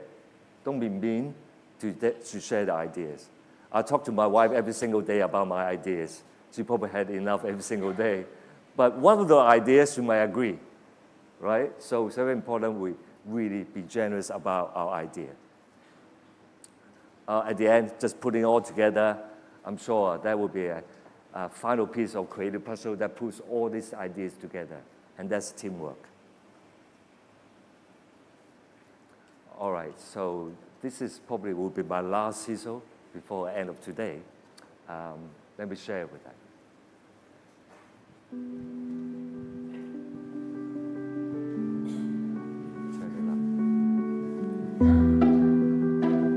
Creativity to me is an idea or a collection of ideas that's transformed into an expression, a story, or a experience, a product experience that has the power to move people. The great thing about being a designer is that you actually get to delight people with the ideas that you come up with. Creativity for me, it's a kind of magic, and you are the magician. It's a disruptive mind, but it's a discerning eye. It's the thing which add a little bit meaningful and beauty in the house of life. Make something from nothing. I think creativity is all about surprises, and surprises that could tell a story or to create a really amazing idea. It's all about a stimulation of the human senses, which include a lot of human or emotional factors in it. And that is a way to realize what beautiful things in the world are. It's storytelling, and it's about bringing something complex into life and making it simple, appear simple. Creativity is an opportunity to be passionate about building an identity that people want to be a part of. Creativity is my every aspect of my life. I feel that creativity is what is keeping us going and going and going. I can't see a living or life without creativity. It's curiosity. My first memory of Disney was my mother taking me when I was very young, I think maybe 5 years old, to see Bambi in the cinemas for the first time. Very early memories was about Bambi, and what sticks with me most is more about the music. I remember loving the song Little April Showers, and I still love that song today. Music is very powerful. My father took me to watch the animation of Jungle Book. There were some Disney picture books at my home. Those are left for my memory dramatically clearly. I read them until it became legit. All your dreams can come true if you have the courage to pursue it. Endless possibilities.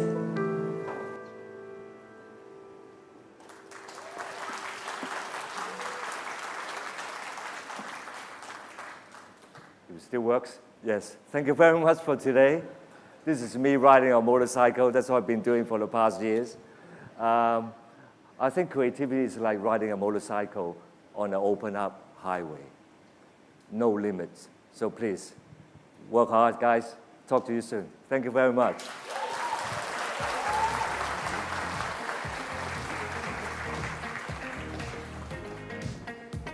The diverse form of content in digital age have a great economic potential. However, this potential needs to be driven by content strategy and innovation. Let's learn about the development, innovation, and monetization in creating content with the founder and CEO of IDN Media, Winston Utomo. Head of Business Development and Creative Innovation, Viva Digital Networks, Amanda Falani. Head of Live Streaming, Lazada Indonesia, Ogi Baringbing. Also, this discussion will be moderated by Chief Business Development Officer, Binar Academy, Dita Aisyah.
Tes.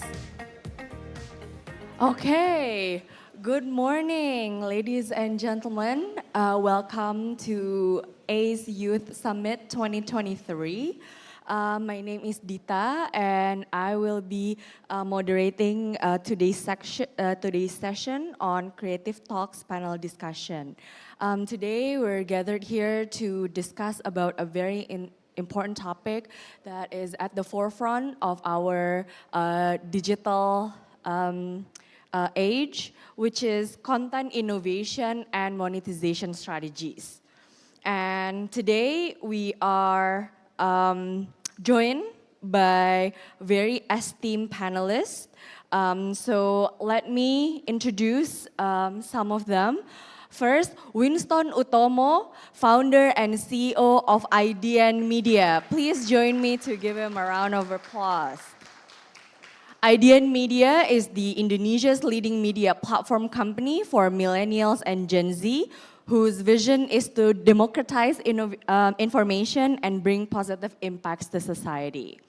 Secondly, we have Ogi Baringbing, the head of live streaming at Lazada Indonesia. Please give a round of applause. Lazada is Southeast Asia's leading e-commerce platform, aiming to serve 300 million users by 2030, with a presence in 6 countries. And last but definitely not least, Amanda Valani. She's the head of business development and creative innovations at Viva Networks. Viva Networks is the digital arm of Viva Media Group, who own Antv, TV One, and FIFA.co.id. Welcome to ACE Youth Summit 2023. Today, we're going to again talk about content innovation and monetization strategies. And as we know, digital age has changed the way we create and share our experiences through social media. And it definitely presents a lot of new opportunities and new challenges, especially when it comes to competition for attention. Today's society have a very small span of attention, and so success really defined by how we do innovative strategies and standing out in the vast digital landscape. So before we start, we are not only just going to listen from our panelists, but we will also invite you to engage with our panelists at the end of the 10 minutes of our discussion today for a Q&A session. So feel free to ask. There will be microphone coming to you later on. So without further ado, let's kick this off, shall we? So first of all, I wanted to ask all of the panelists here, can you share a personal experience that inspire you to create impactful content and also focusing that on digital platforms and to connect with audience on a profound level? Maybe Mas Winston, you can start. Yeah, thank you. Hi everyone. So IDN Media started in 2014. So it didn't begin with a passion or a beautiful story. For us, everything has started with a problem. So back then in 2014, the reason why we started IDN Media is we realized there is one big problem in Indonesia. Can you raise your hand if you grow up not in the Jakarta area? So, okay, so 30%. So for me, I was born and raised in Surabaya, and Surabaya is supposed to be the second biggest city, but we feel that there is a big information gap that is happening in the nation. So people who live in Jakarta are around 4% of the population. Greater Jakarta area are around 11% of the population. However, if we see the number of content in the media, in the social media, 90% is about Jakarta, even though there are only 11% people who live in the Greater Jakarta area. So 10% of content addressing 90% of population, 90% of content addressing 10% of population. So this big information gap is what sparks us to start IDN Media back in 2014. So that's why our vision is to democratize information. We believe that if we can provide a better access of quality information and entertainment to people from Aceh to Papua, that means that we can step ahead to better Indonesia. So that's why we start IDN Media. Very interesting. Mas Ogi? All right, so yeah, first of all, hello everyone. My name is Ogi Barimbing, but my full name is very mouthful. It's Partogi Hot Mangaraja Barimbing. Even in backstage, she laughs at my full name. And well, that's the typical Batak name. And I've been with Lazada for almost 6 years, but I've been in entertainment and broadcasting industry for over 16 years. So actually, it's really nice, as Winston mentioned, there are more and more platforms that can really facilitate us as, you know, all of us, I'm pretty sure all of us here are content creators. I'm pretty sure all of us here have social media. And it's really nice knowing that the advances of technology really have brought up here where we can, you know, we have the liberty to create the content anytime, anywhere we want. And in Lazada, particularly, we have live streaming platform where it enables content creator to not only, you know, having fun, you know, by posting their favorite content, but also getting incentives and also commissions. I will talk more about this later. But personally, I think we also need to remember that in order to create an impactful content, as mentioned by Dita, we need to pay attention to several elements like probably Amanda also can add more on this. Personally, I think there are 4 elements. I called it FAME. FAME stands for fun, attractive, meaningful, and engaging. So these 4 elements, actually, it stands for itself. Fun means that we need to really have fun. We really need to enjoy our content, like putting on comedy, putting on giveaway prizes, giveaway challenge, and then A stands for attractive. So we need to really pay attention to how attractive we need to present our content itself. We need to be present. We need to look, you know, proper for our content and pay attention to every element like the backdrop, the lighting, the wardrobe, and everything. So that's attractive. M stands for meaningful. When we want to create content, it needs to deliver a meaningful content to our audience, to our readers, to our viewers. It needs to have a really imperative message that we would like to deliver to our audience. And E stands for engaging. So these days, content that is high quality, almost perfect, it never sells. Actually, the content that sells is content that has strong interaction with the audience. I think that's all for now that I can share, Dita. Interesting. Well, Amanda, maybe. Okay, thank you. Hello, guys. I might to start with a question, actually. Who's here is a journalist? Or coming from media? We see like 2 hands over there. 2 hands? Okay. Yeah. Maybe I will explain about my personal journey, my career journey. I started my career as a broadcast reporter. And typically, broadcast reporter has a vertical career line. Some of those become news TV presenters and also producer, but those who capable enough to lead the newsroom become an editor-in-chief, right? But I have a very different career path because my last role in Metro TV, well, I started my career in Metro TV. My last role there as a senior producer. So at the moment, I realized, at 2018, I realized that the digital revolution has disrupted the TV industry. So for the journalists, we need to pivot, we need to pivot in order to know how the digital platform change and how we can create content that engage to our specific audience on the digital platform.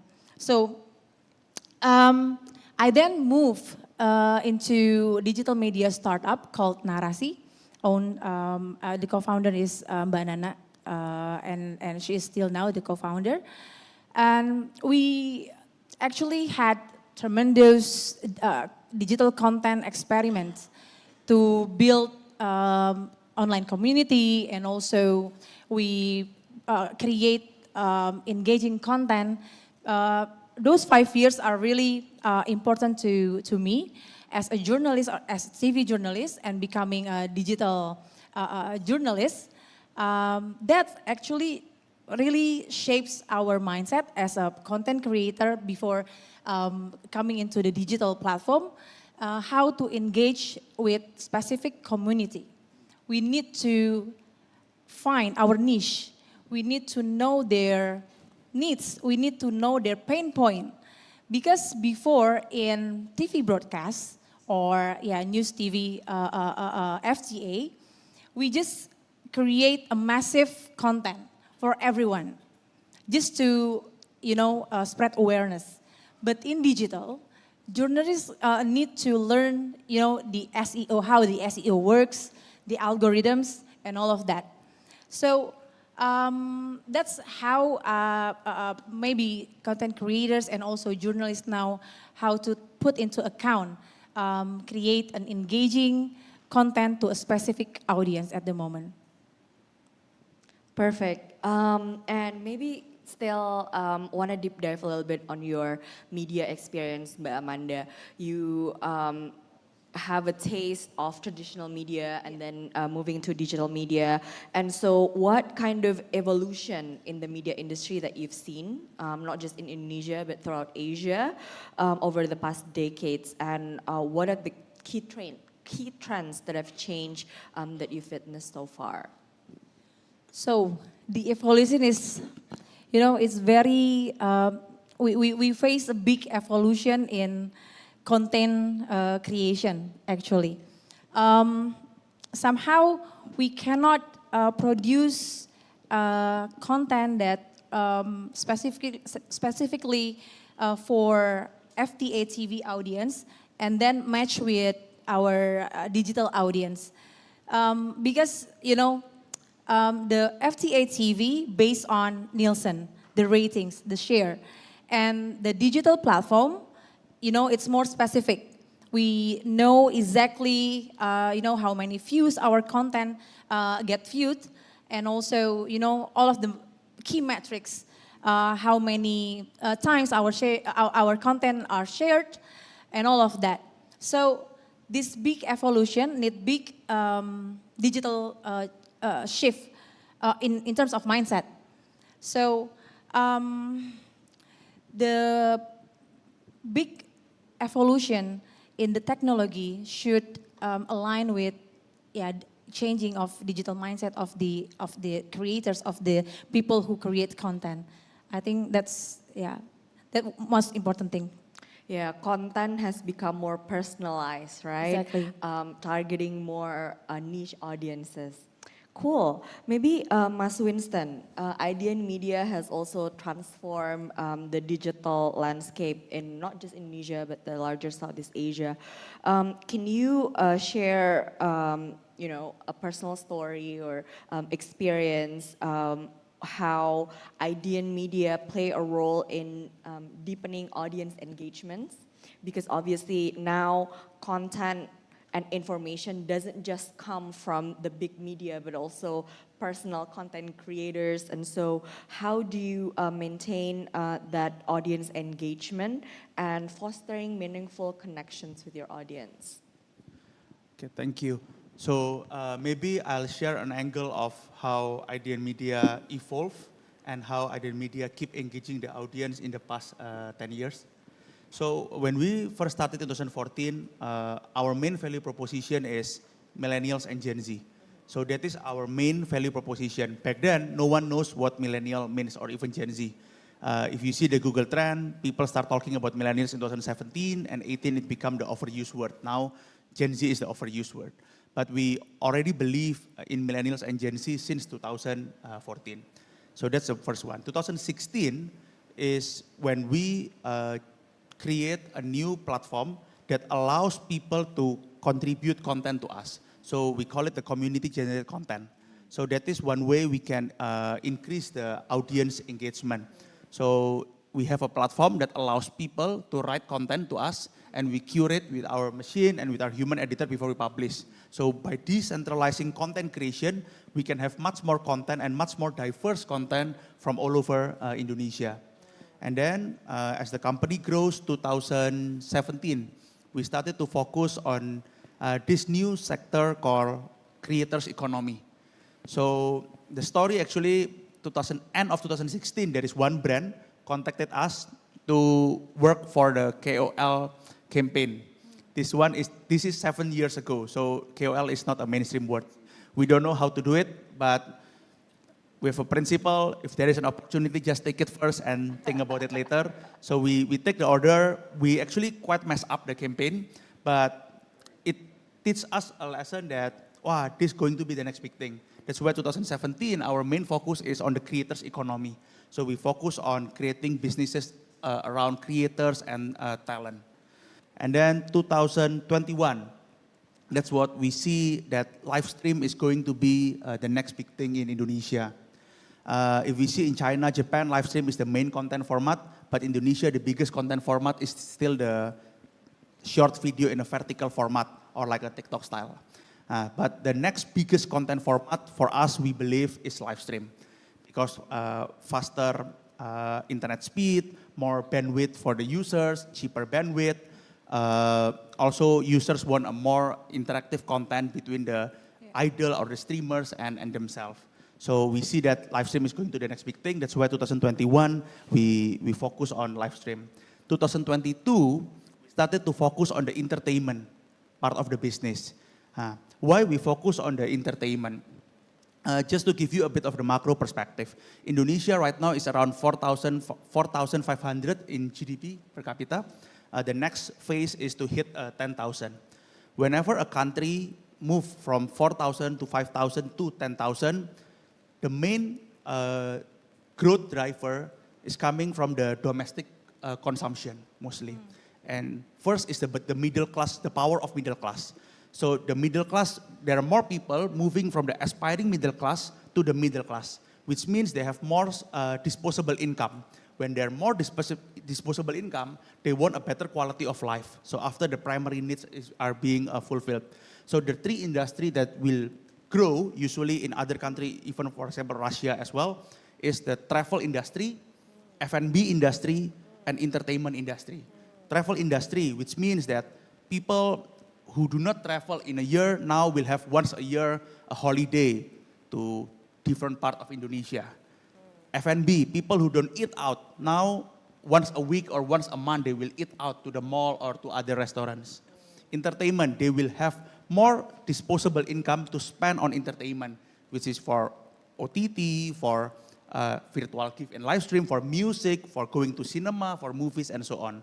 That is why we see the next 10 years of Indonesia, where the GDP will grow to over 10,000 US dollar per capita, we see entertainment will play a major part and the addressable market for entertainment will grow significantly.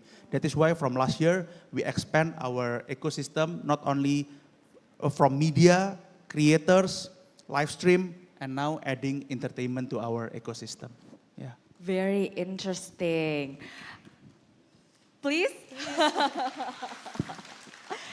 And if I can summarize, that's like changing your engagement strategy along with the customer behavior changes and the market expectation also changes, and also predicting what's going to come in the future and starting to build on the strategy from today.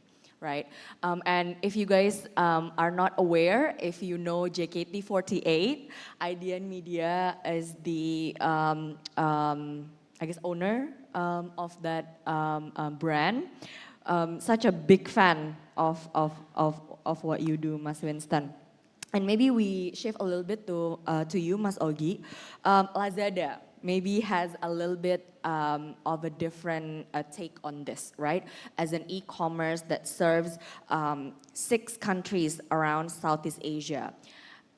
When we talk about engagement, Mas Winston already said that it really depends on the audience, and each country, each segments might have different preferences, right? So how does Lazada strategize on its content to make sure that it's always resonate and relatable to all of your audience across the geography? Right. I think I'm just gonna start that in Lazada we've been, embracing the changing or the evolving landscape of e-commerce, and in a way that when we, form our strategies, we really need to pay attention to the local markets.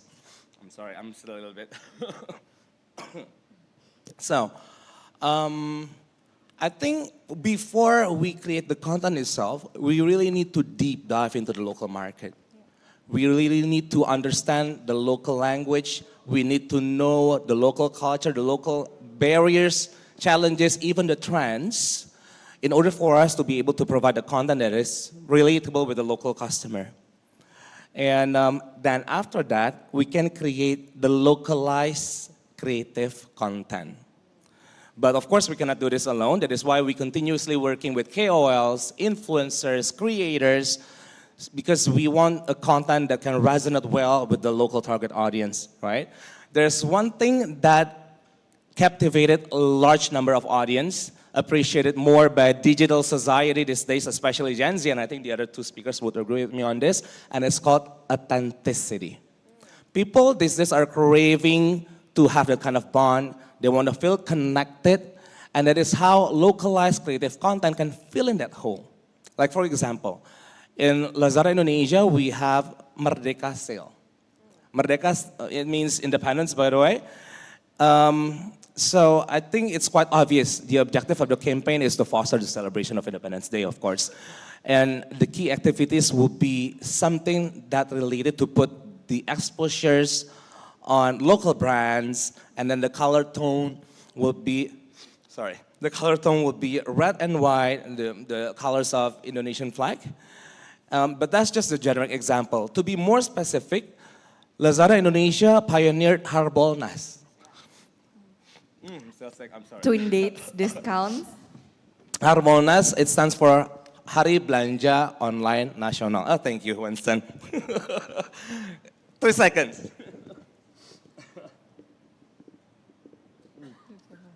Take your time.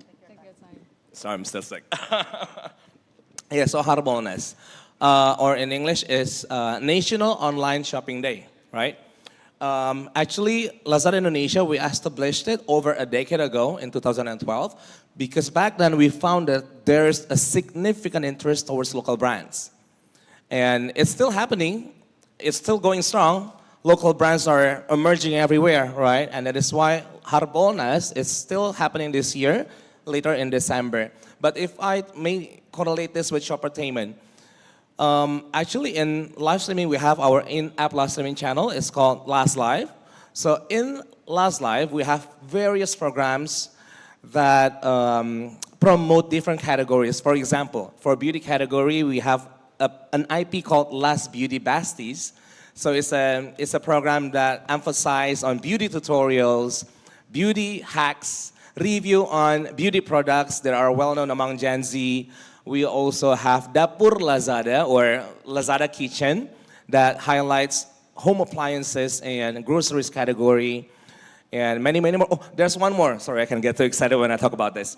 There's one more program. It's called Jalan Jalan. So Jalan Jalan is a traveling program where we feature local talents all around Indonesia to give exposure on beautiful places around the country, from trekking on Mount Bromo to enjoying the beautiful seas in Labuan Bajo, even to seeing the batik process in Yogyakarta. But the super nicest thing is that our viewers can buy the products right away while watching the live stream. So that's actually the way we try to cater the needs, because we need to be able to cater to various markets, right? And we need to be really careful on delivering the specific types of content. So it's not only about making or creating the content itself, but also we need to know the target audience, the local market, and the situation that we are trying to hit. I think that's all I can share for now. Interesting. So Mas Ogi brought up a very important term, shoptainment. where content becomes entertainment and turn into a shopping experience where, of course, we can monetize, right? And monetization strategies are very crucial in digital age for sure. So maybe I want to ask Thomas Winston, can you share a behind-the-scenes story about a successful initiative, maybe where IDN Media can effectively balance the delivery of content as well as monetizing it sustainably?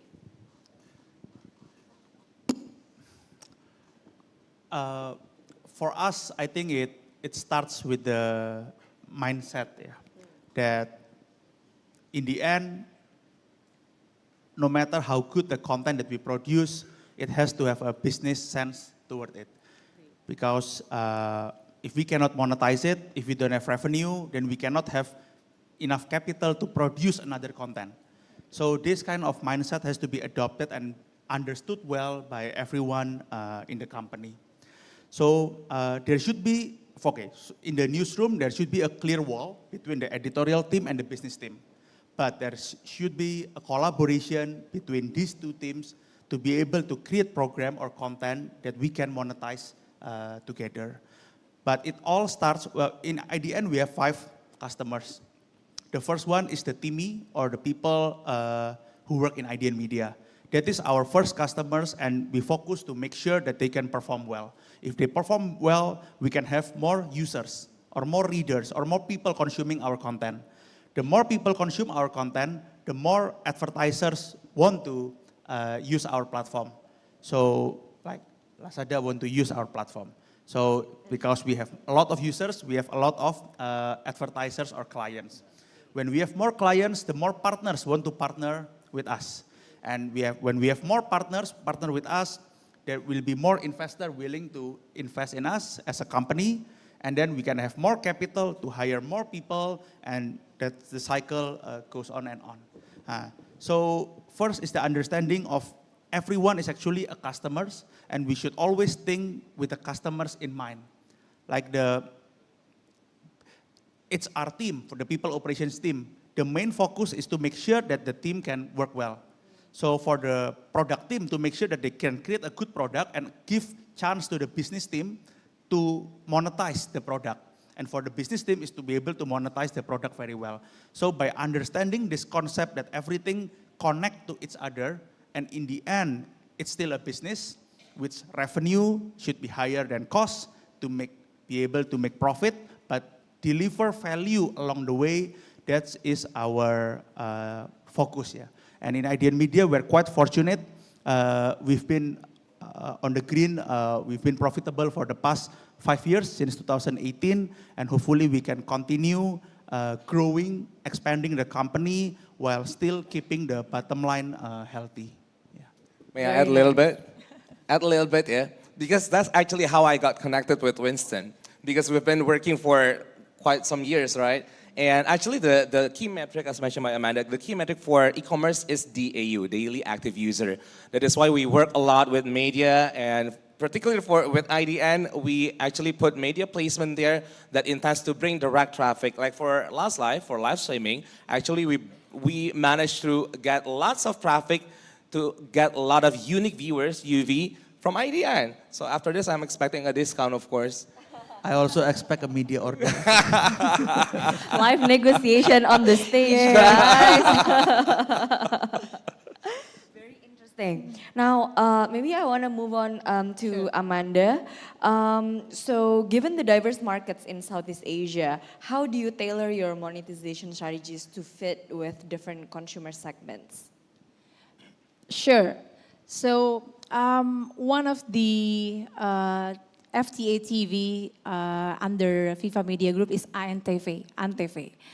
I believe there's less of you guys here watch drama series on ANTV anymore, because the segmentation, the audience segmentation for ANTV right now is, you know, the tier is CD, and it's most of them on the suburban areas.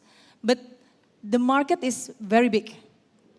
You know, we actually, in the FIFA Media Group, we diversify our market segmentation or audience segmentation, BC and CD. So, but the ANTV really targeting CD market in the suburban area.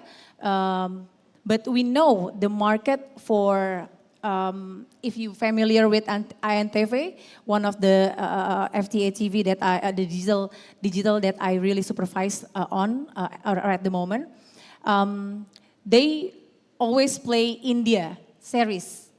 But as we know, the youth or Gen Z millennials now move into Korean drama or Asian drama. My task and responsibility in FIFA Media Group here is to create another program that engage younger audience and slowly shifting the audience market from CD to BC with Asian drama. But as a big traditional media group, we cannot, fastly pivoting. We need to make the traditional business running. Maybe Mas Vincent really know about how we create new industry, new market, but we still maintain the existing market or audience. So if we take a look deeper into Indonesian market, we have this in TV perspective, A, B, C, D segmentation. So in a FIFA Media Group, we really categorize our segmentation and create personalized content that match their appetite, their taste, so that we can get bigger market size and audience because we diversify our segmentation with personalized content based on their interests. So, yeah. Very interesting. To add on Amanda's point, yeah, I think if we can share for people in the media content industry, one of the most important metrics is cost per content. How much do you pay per content do you serve? I have my PM here from our live platform. Yeah. I'm always emphasize on cost per content because if the cost per content is very high, you don't give us chance to succeed on monetizing it because it's impossible to make the platform sustainable. Why? Because we are competing with global media giants, social media, Facebook, Instagram, TikTok and others, in which the cost per content is zero, or almost zero. And if their cost per content is zero, and if our cost per content is very expensive, and if they have better monetization strategy, then no matter what we're going to do, we will always fail. Yeah. No matter if we can have millions of DAU, but if our cost per content is just way, way too high, then it just wait until we fail. In the next 1-2 years, I'm sure we will fail. So that's why it's important for any media companies, yes. TV, yes. Digital, anything, even the live streaming, like Last Live, cost per content has to be lower than revenue per content. If we cannot generate good enough revenue, make sure the cost per content is as low as possible, so it gives us opportunity to find revenue, to find the monetization strategies, and hopefully someday we can have that revenue to cover the cost per content. Yeah. So it's not just about creating engaging content, but also how do we produce it in a manner that is very cost efficient and exactly. Can bring revenue to the company. Sorry, to add a bit, on our digital media, like IDN Times and others, 30-40% of our content is user-generated content or community-generated content. The cost per content we spend, we give them point. The more people view the content, the more money they will get. They can exchange the more points they will get, they can exchange the point into money. But the cost per content for the company to pay per articles is less than 50% than if we pay a full-time person to create the content. So yeah, that's why we always try to use this cost per content as important metrics and try to have a content innovation strategy to reduce the content cost. Yeah. That's very interesting. And by utilizing community, each of this different community can appeal to the people within that community and definitely helps idea and media to kind of be relatable to all kinds of market segments, right? Very interesting. Mas Ogi, do you have anything to add on the subject, maybe? I think that's a lot of thoughts coming from Winston and also Amanda, but we need to remember that this is Youth Summit, so probably some of the friends here are quite, confused with the term. So UGC actually in Lazada, in live streaming platforms, so UGC stands for User Generated Content. And particularly in Last Life, it enables brands, sellers, creators to independently produce their own live streaming content using their own sources. And also in Last Life, they can make a good use of the key features, key mechanics that is provided in our channel. There's also one more format. It's called PGC, or Professional Generated Content. So this is of like a high quality live streaming format that has a content that is carefully curated because it aims to build a strong engagement and also a strong relevancy with the target audience. Like, for example, again, in Last Live, we have a show that correlates with the fashion category. We have fashion runway. We even have karaoke that correlates with the hobby, and also a game show and many more. Actually, you can find friends here. You guys can find that type of content in almost every platform these days. So I think if I can connect with Winston mentioned about the community. So in Last Live, we have a content creator community, and it's called Last Talent. So anyone here can join, anyone here, I'm pretty sure all of you guys already have Lazada in your phone, right? Already, right? So everyone here is invited to join as a part of our Last Talent. It's easily accessible. You can just register through the Last Life Center portal, accessible in the account page. And again, as I mentioned, the sexy part about this is that they can make money out of it. Not only they have the liberty to create the content, but they can also gain profit for themselves. So I think that's the advancement of the live streaming and also media industry these days. So as media, we have to be able to engage and collaborate with a lot of different community and professionals to enrich our content bank and to diversify our content, right? And so when we talk about digital media landscape, right? Do you have any insights or advice that you can give to aspiring content creators out there?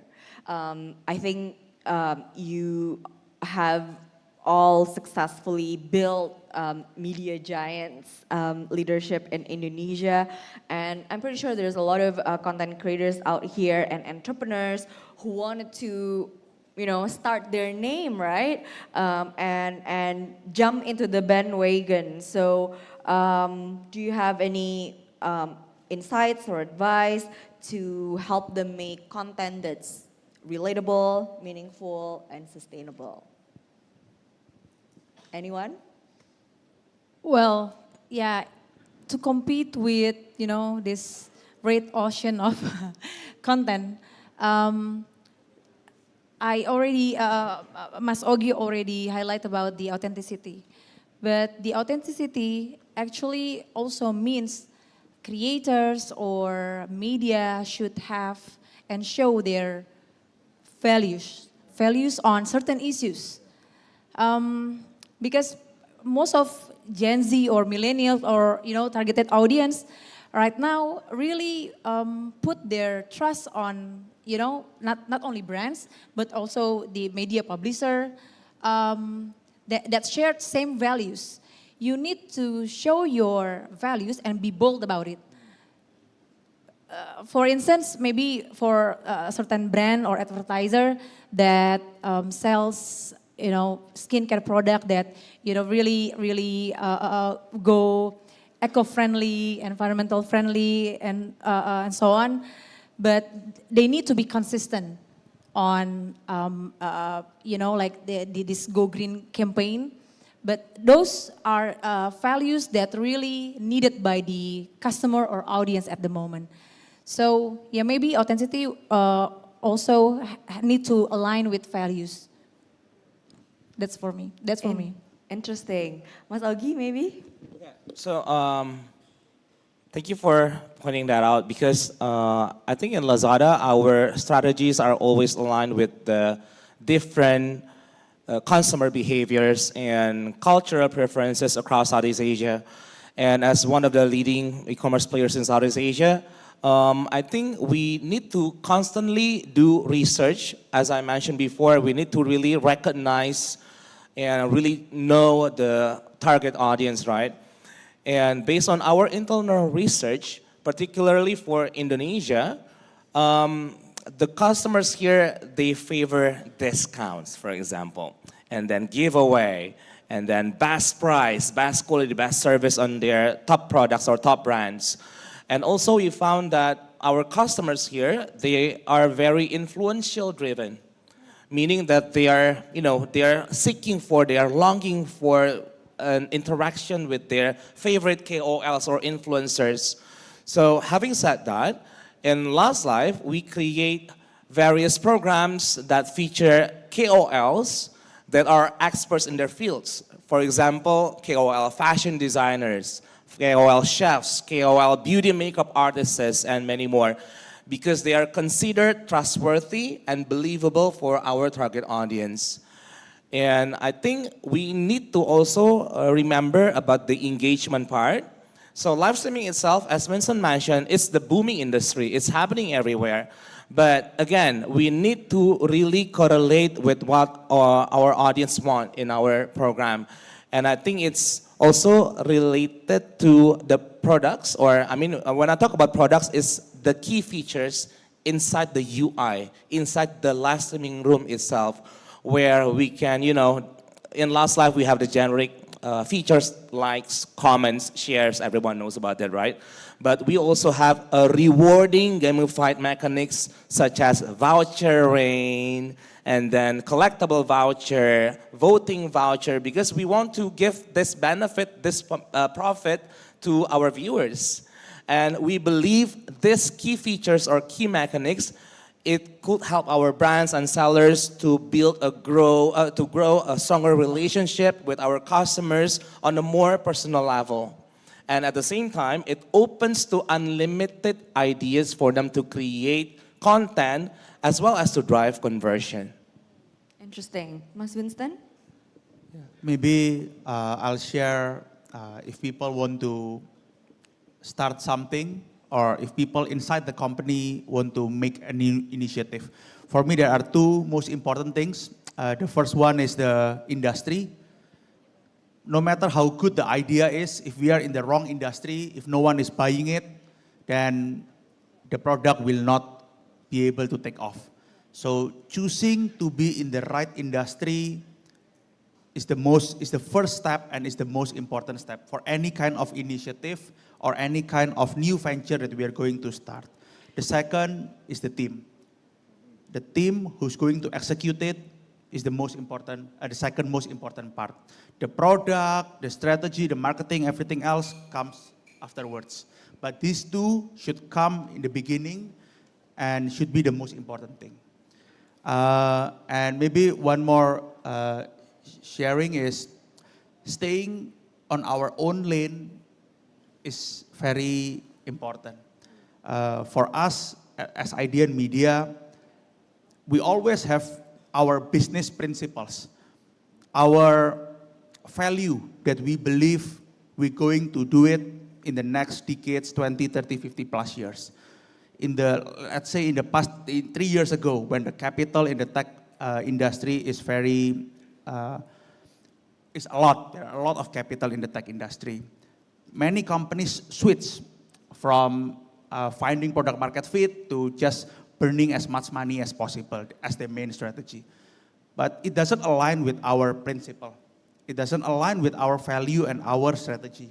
So we keep staying on our own lane. yes, we can see, oh, that company is doing this, that company is doing this, but no, we kacamata kuda lah. We focus on what we do, we focus on what we believe we do, and hopefully it turn out to be right. And also for individual, it's the same thing.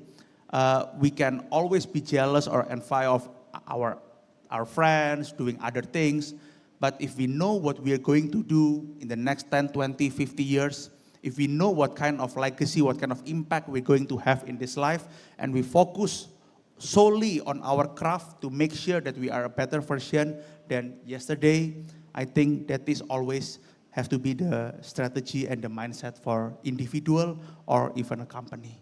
Yeah.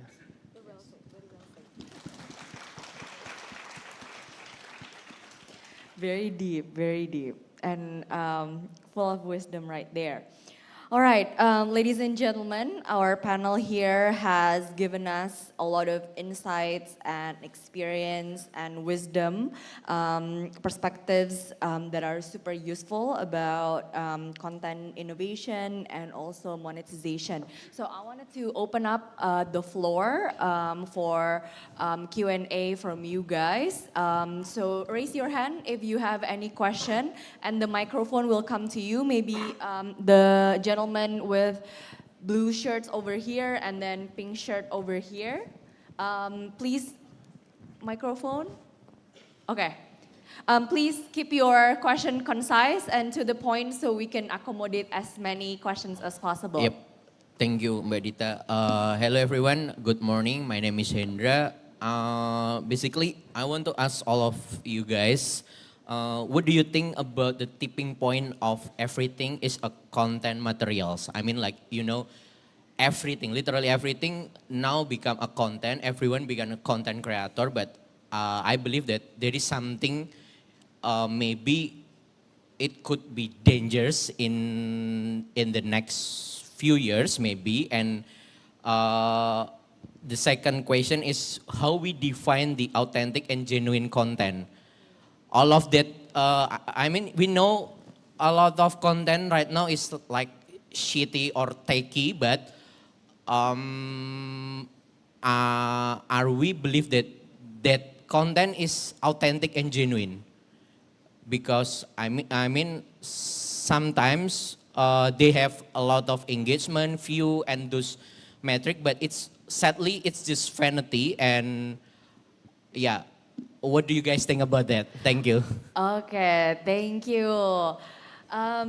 Anybody who wants to answer that? Yeah. Tipping point, everything is content, and how to know authentic and genuine content. I think if I can start first. So thank you for the question. That's a very fantastic question. So there's a saying that, oh, by the way, I also used to work for Metro TV, by the way, but back in the day. So actually, among people in broadcasting industry, there's this saying, controversial is the nicest touch of entertainment. So that is why more and more people are trying to go viral by creating conflicts. And then if you want to know, that's actually scripted.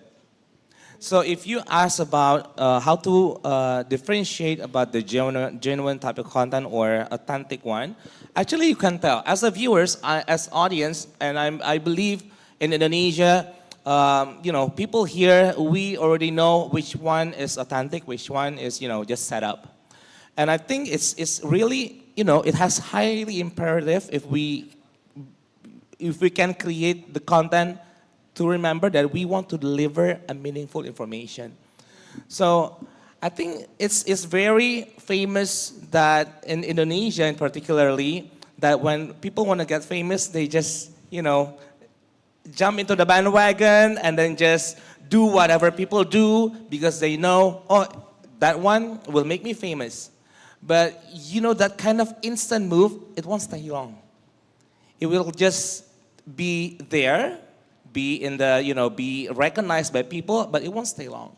So that is why it's really important to have an authenticity in the content, because you will garner loyal fans, loyal viewers.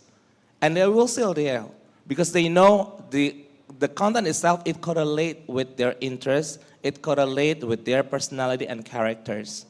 So I think, yeah, that's from me.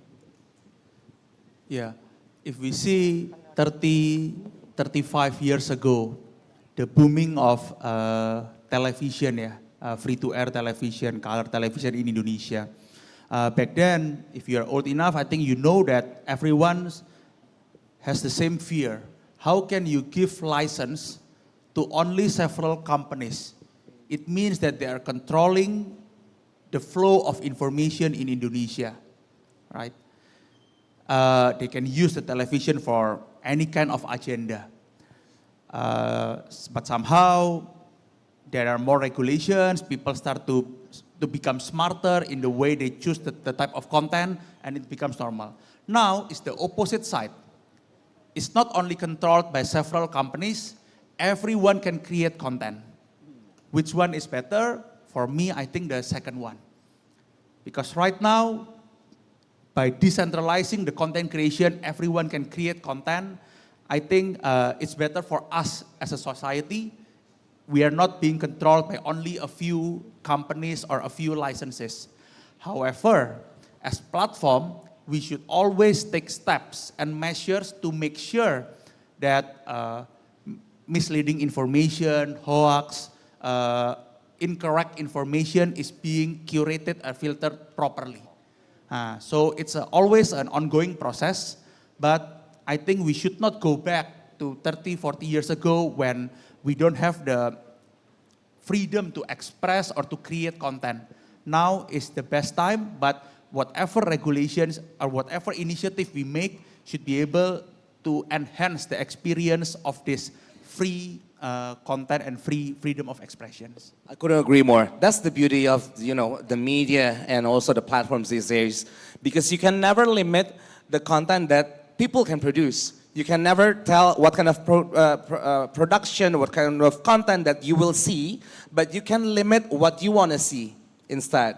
And so instead of limiting the content itself, you can limit yourself not to see the content that you want to see. And I think it's really interesting that you highlight that part, because I think in this day and age, people want to have that kind of liberty to really express themselves, to pour out their creative ideas, right? I think I just need to add more into more creators showing their opinions, right? But we really need to educate ourselves which opinions is, it's actually very subjective. We need to find which creators has, the basic logic, because maybe I want to highlight about, there's so many creators has a logical fallacy in their content. When they dive into, certain issues, we need to really cross-checking the data and also the theory maybe. That's how we anticipate that those tipping point of the content. Perfect. Thank you. And maybe last question. Tadi the gentleman with the pink shirt. People are getting more assertive, raising their hands, but only a few minutes left, sorry. Few minutes left, I'm sorry. But I'm pretty sure the speakers are still gonna be around. So if you have more questions, please catch them outside the stage. Mikrofonnya di mana ya? Teriak Mas, aja, nggak apa-apa. This one, the guy with the pink shirt. Aduh sorry banget nggak kelihatan dari stage sini. Pink kan ya? Okay, hello. Good afternoon, sirs, ma'am. Okay. Please introduce yourself first. Okay, my name is Rizky Rajosa and I'm a copywriter and some scriptwriter in a retail company.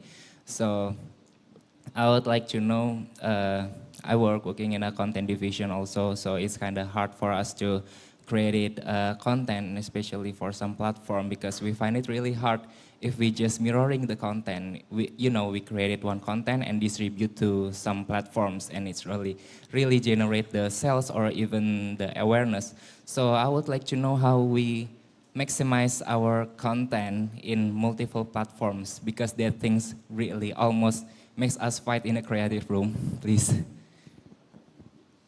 So how do we make managing multiple platforms. Yes, for the content. Efficient and still engaging, yeah? Yeah. Any takes on that? Okay, this is actually tricky. You know, in content production, in the point of view of media publishers, we have these three categories: heroes content, hub content, hygiene content. So if you create heroes content that has a purpose to create awareness, to target, you know, wider audience, it could be, you can dissect it into how to put this. It's actually not false if you mirror the content. If you have the exact specific target audience, maybe you want to get awareness from, you know, publisher, and then you put it into social media, because the phenomenon of multiplicity, how to say it, satu konten itu sebenarnya sudah bisa ditaruh di berbagai platform yang sama sebenarnya. Okay. Jadi, so actually Instagram, TikTok, YouTube Short has the similar behavior for the audience, similar consumption behaviors. So it's not really that sinful to mirroring the content if you really want to know the purpose of the content itself. But if you want to create another awareness, you can just, from one hero's content, you can create another product, like, you know, reaction to the reaction content, reaction to heroes content, and then another opinion about the heroes content itself. So that would be my answer. Right. I just want to quickly add on. So Rizky, right? Yeah. So Rizky, I'm just going to give you, and also the other people here, just want to give you a little bit of perspective. Let's say all of you content creators, you want to create a sitcom. So what will be the platform? The social media platform? You can YouTube. YouTube, all right. TikTok. So let's say it's a 20-minute sitcom, right?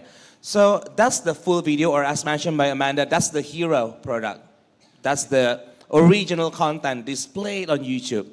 But of course, as a copywriter, and of course, all of us here as content creators, we want our content to go viral. We want to have a promotion on the hero product, on the video, right? So that is how we use other platforms. Like, for example, TikTok. We know that the users are mostly Gen Z, but we cannot put all 20 minutes, of course, because we use it as a promotional tool, right? Yeah. So we need to be careful on selecting the punchline, on selecting the scenes that have the tendency to make people, you know, follow the trend, to make people want to know more about the hero product, to make people want to see the original content on YouTube. So we need to be careful on the objective on the platform itself. So again, for TikTok, we put, let's say, the punchline. Okay. For Instagram, people are still on Instagram. But on Instagram, the characteristics, people want to see the ads version. People want to see the banner version or the high quality promotional video. Then create the promotional video just to promote this original content on YouTube. That's Instagram, right? And for Twitter, it's very fast, right? But when people open Twitter, they just scroll around. So again, carefully pick your keywords in order to really entice the readers. So what is this? What is the tweet all about? Because it has some kind of mystery of it. So when people tap on it, when people read your tweet, they have this tendency to watch the original content on YouTube. So I think, to answer your question in short, it depends on the tools that you want to use, and it depends on the objective of each platform. Okay. Thank you. All right. Thank you, Rizky, for the question, and thank you, panelists, for the awesome answers. Maybe let's give them a round of applause. And unfortunately, our fun discussion today has come to an end. Our panelists today have talked about content innovation and monetization strategies and offered us a lot of insights and experience into that topic. I hope that you find it as useful as I did. And I want to thank our panelists today, Mas Winston, Mas Ogi, and Mbak Amanda for your time and for your insights. And maybe if I can wrap up a little bit and summarize the key takeaways that we can bring home and always remember is that we really have to find our niche, who's our audience, and we really have to know their pain points, their personal preferences so that we can create personalized content that they like. And we should probably think about decentralizing our content creation so that the cost per content can be more cost effective, and so your monetization strategies can be achieved. And in terms of making content, there's two frameworks that I would like to highlight here. First is fame, fun, attractive, meaningful, and engaging. So that's how we should create our content. Remember fame, right? And then also don't forget about 3H, hero, hub, and hygiene. That's how we also maximize the cost per content, right? We just create one hero content where we mirror that to different platforms, but in adjusting that with each of the platforms' preferences and benefits, right? So with that, I would like to close the session. Thank you again for your participation and enjoy the rest of the summit, guys.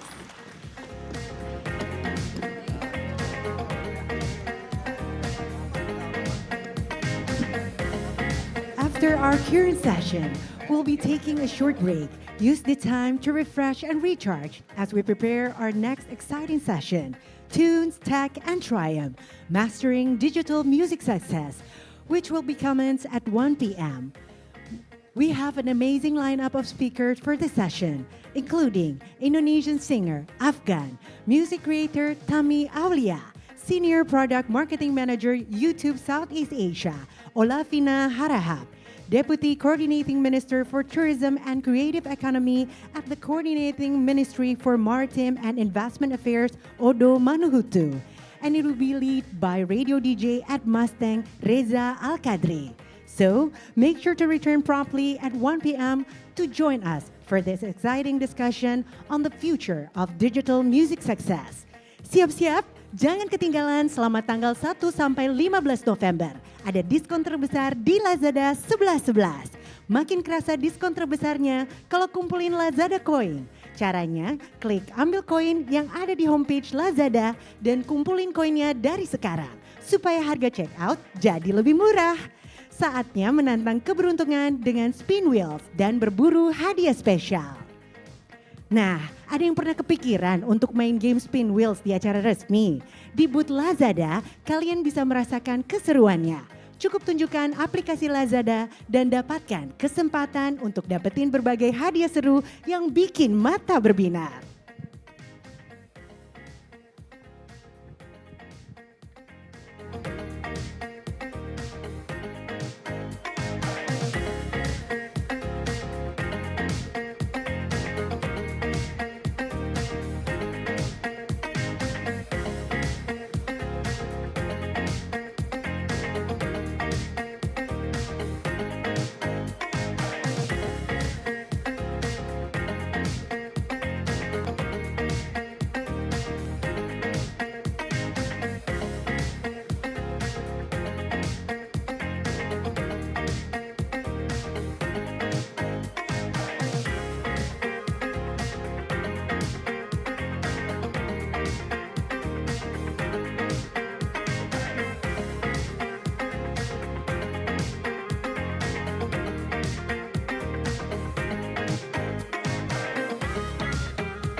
We will soon begin to change with a new wave from sea. Kindly get yourself ready.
Now, it's time to delve into exciting session titled Tunes, Text, and Triumph, Mastering Digital Music Success. We have a stellar lineup of speakers, including Indonesia singer Afgan, music creator Tami Aulia, Senior Product Marketing Manager YouTube Southeast Asia, Olafina Harahap, Deputy Coordinating Minister for Tourism and Creative Economy at the Coordinating Ministry for Maritime and Investment Affairs, Odo Manuhutu. And the session will be led by radio DJ at Mustang, Reza Al-Kadri. Get ready to explore the world of digital music success and be inspired by the expertise and the experience of our distinguished speakers.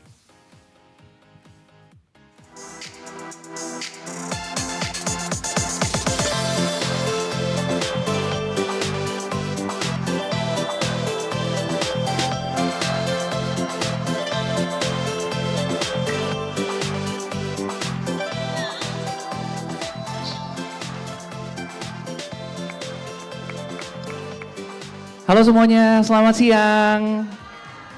Apa kabar semuanya, sehat? Oke, kalau gitu kita tutup untuk hari ini. Jangan dong, baru mulai kenapa closing ya. Selamat siang semuanya, perkenalkan nama saya Reza Al-Kadri. Saya yang akan menjadi moderator untuk acara siang hari ini. Tunes, Tech, and Triumph, Mastering Digital Music Success.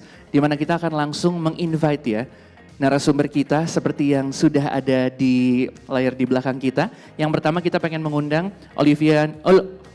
Olafina Harahap selaku Senior Product Marketing Manager YouTube Southeast Asia. Kak Ola silakan. Kita ingin mengundang juga berikutnya Tami Aulia sebagai Music Creator. Silakan Kak.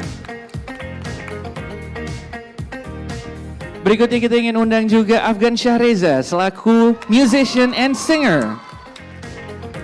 Silakan.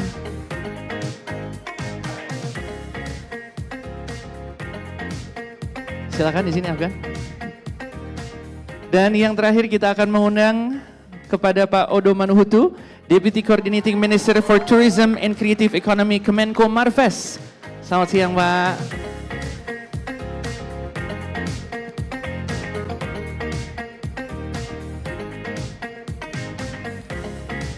Silakan Pak.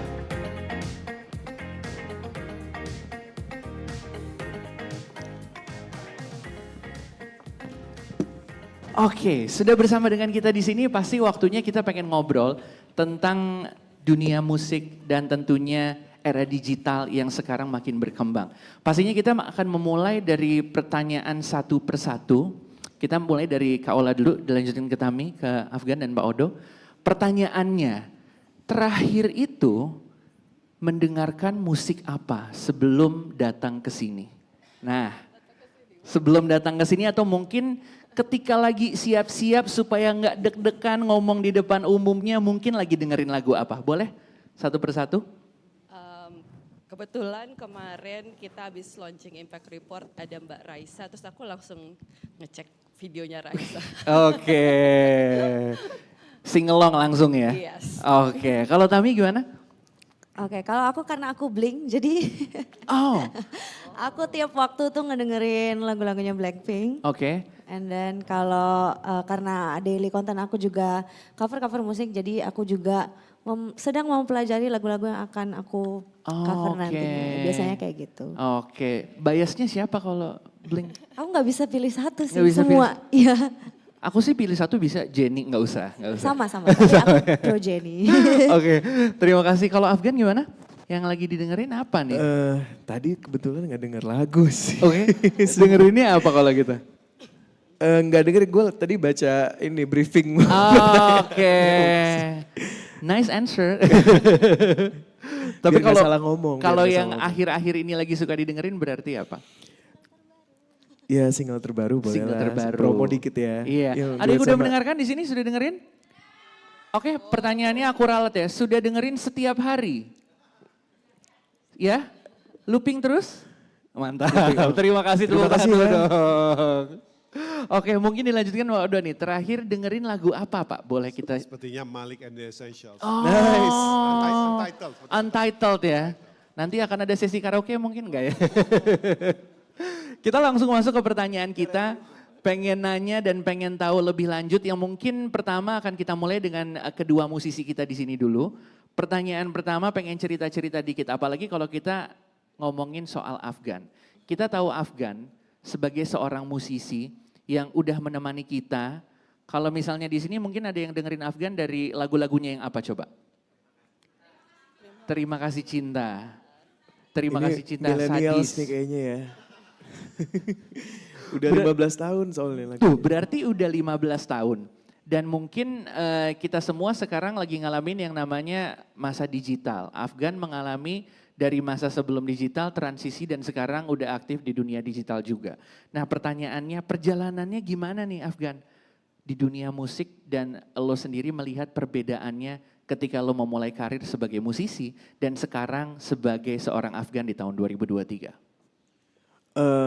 Jauh sih perbedaannya. Kayaknya waktu awal aku mulai itu tahun 2008 semuanya masih konvensional gitu. Cara promosi kita, cara promosi musiknya cuma dari konvensional media kayak TV, radio, terus print gitu ya. Jadi audiens kita juga limited tuh. Dia di exposure-nya terhadap konten-konten dari luar itu tuh sangat limited gitu. Dan sekarang cara kita promosi udah jauh berbeda dengan adanya digital platforms. Jadi semuanya lebih content driven. Tapi plusnya adalah audiens kita jadi lebih luas. Karena konten kita atau musik kita bisa dinikmati oleh orang dari luar negeri itu dengan lebih mudah sekarang gitu. Dengan adanya YouTube gitu kan, terus semua digital platform yang lain. Ada algorithmsnya sesuai dengan genre yang kalian suka, terus ada masuk playlist global gitu. Jadi sekarang kayak lebih gampang untuk kita reach overseas audience gitu. Jadi semuanya, kalau menurut aku sekarang everything is possible. Gitu. Kalau dulu mungkin lebih apa yang di-provide oleh conventional media aja gitu. Jadi mungkin kalau bisa dibilang dulu tuh struggle-nya lumayan berat juga gitu ya? Dulu lebih, ya ada plusnya juga sih. Dulu kayak promosi kayak lebih mudah gitu. Karena medianya kan hanya beberapa. Sekarang jadi banyak banget gitu platformnya gitu. Jadi emang ada challenges-nya juga. Tapi buat aku sih, aku jadi lebih confident untuk mengeksplor musik gitu. Kayak mungkin sekarang audiensnya udah lebih pinter karena lebih terekspos oleh konten-konten global. Dan mereka juga bisa lebih menerima banyak genre gitu kan. Jadi aku sebagai musisi tertantang nih untuk secara kreatif. Oke, kita bikin yang lain ya, bikin yang coba yang lain. Karena sekarang penontonnya juga udah lebih advance gitu. Jadi tertantang juga untuk konten, tertantang juga untuk ya bisa dibilang ya promosinya secara digital gitu ya. Ya, dan juga secara musik ya, karena aku akhirnya tahun 2021 kemarin rilis album bahasa Inggris full. Genrenya juga R&B, aku kerjasama dengan label dari Amerika, Empire. Dan itu juga berkat YouTube dan digital platform lain, musikku juga bisa didengar oleh jadi ada pendengar baru lah dari luar negeri gitu yang tadinya nggak tahu ini Afgan nih lagunya gimana sih gitu. Dan dari situ aku juga belajar untuk bisa berkolaborasi dengan artis luar seperti kayak Jackson Wang. Terus kemarin Robin Thicke gitu. Itu semua kan terjadi karena adanya social media gitu.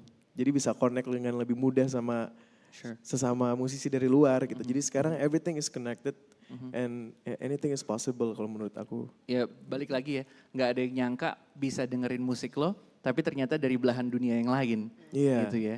Dan biasanya ngaksesnya either lewat YouTube ngelihat video lo gitu ya, atau mungkin ngedengerin lagu lo, dan itu semua terjadi ya karena sekarang udah dunia digital udah di mana-mana gitu ya. Jadi mengconnect semuanya. Oke. Nih kita pengen lihat point of view yang berbeda dari Tami. Tami adalah seorang musisi yang besar di dunia di mana social media is everywhere. Everybody's using social media, everybody using YouTube. Terus mereka posting berbagai macam konten. Nah, kalau misalnya dari Tami sendiri nih, sebagai seorang musisi yang lahir di era digital, kalau menurut lo tantangan terberatnya apa? Karena kan kalau kita lihat gini nanti mungkin kalau juga bisa cerita lebih jauh ya. Berapa banyak orang-orang yang bikin konten. Jadi the competition is getting bigger and getting stronger. Now for you, untuk Tami nih gimana sih caranya untuk bisa nih merilis karya dan bisa bikin konten dan bisa dalam tanda kutip bersaing dengan musisi-musisi lain. Tantangan terberatnya apa? Oke, kalau aku cerita sedikit ya. Boleh. Karena balik lagi ke backgroundku yang asalnya dari Lombok. Jadi semuanya serba terbatas. Kalau mau promo juga terbatas, medianya terbatas. Terus nggak ada mega festival yang kayak di ibu kota. Jadi buat nge-reach audien itu juga susah. Jadi aku sendiri juga ngalamin gimana rasanya promo sebelum ada platform digital kayak ke Afgan. Cuman beda lah karena jangkauannya cuman ya udah di Lombok aja. Terus ketika aku pindah ke Yogyakarta, aku mulai itu sendiri buat nge-guide exposure, buat nyari audiens juga. Batu loncatannya adalah ya bikin-bikin konten digital lewat platform YouTube dan mulai-mulai reach audience dari sana deh. Buat ketika nanti goalsnya adalah ngeluarin karya sendiri bisa didengar oleh khalayak lah. Oke. Kalau boleh tahu berarti mulainya tuh di tahun berapa sih untuk kamu sendiri? As content creator dari mulai 2019 awal. Dari 2019. Itu emang fokusnya pengen menjadi seorang musisi kah atau ya iseng-iseng konten ya ternyata bisa naik gitu contohnya? Kalau aku sih ya tadi goalsnya pengen punya karya nantinya cuman lewat batu loncatannya itu tadi mungkin aku harus dikenal dulu dengan cara ya konten-konten dan aku juga nge-treat audiens aku sebaik mungkin kayak semua komen aku dengerin semua aku juga survei apa yang mereka mau kayak tawarin di question box gitu pengen dinyanyi lagu apa sih gitu terus aku kayak sortir gitu jadi lebih memahami audiens dan aku bisa ngebawa diriku ke arah kemana itu lebih jelas. Ini sedikit share juga ya. Jadi Pak Oda dia nih seorang Tami ini adalah seorang yang salah satu videonya viral ngamen di luar negeri betul ya? Iya. Nah itu aku nonton di YouTube tuh aku juga lihat tuh potongan-potongannya. Boleh tepuk tangan dulu dong. Ini videonya viral numbersnya sangat bagus sekali. Boleh cerita dikit gak sih soal pengalaman itu dan kaget gak akhirnya bisa viral di mana-mana? Sebenarnya itu kayak plan buat liburan aja. Dan terus kebetulan mampir di Milan. Nah kan kita tahu sendiri Milan tuh banyak banget musisi-musisi yang ngamen di sana di jalanan. Ya terus akhirnya aku sebenarnya iseng buat jamming. Terus ada teman aku yang videoin. Terus ya itu mereka upload dan aku juga nggak tahu kenapa bisa viral. Gila, tepuk tangan dulu dong. Jadi rencananya abis ini mau ngamen di mana lagi supaya viral? Kita ngamen bareng yuk. Yuk. Tuh. Boleh banget. Di tahun ini. Aku sih di sini buka pintu aja ya. Sisanya kolaborasi lain ya. Tapi kalau kita lihat dan pertanyaan juga sama seperti Afgan tadi. Yang kamu rasakan ketika kamu promote musik kamu di dunia social media, di dunia digital seperti sekarang. Ada kesusahannya atau mungkin ada kelebihannya yang kamu rasa apa?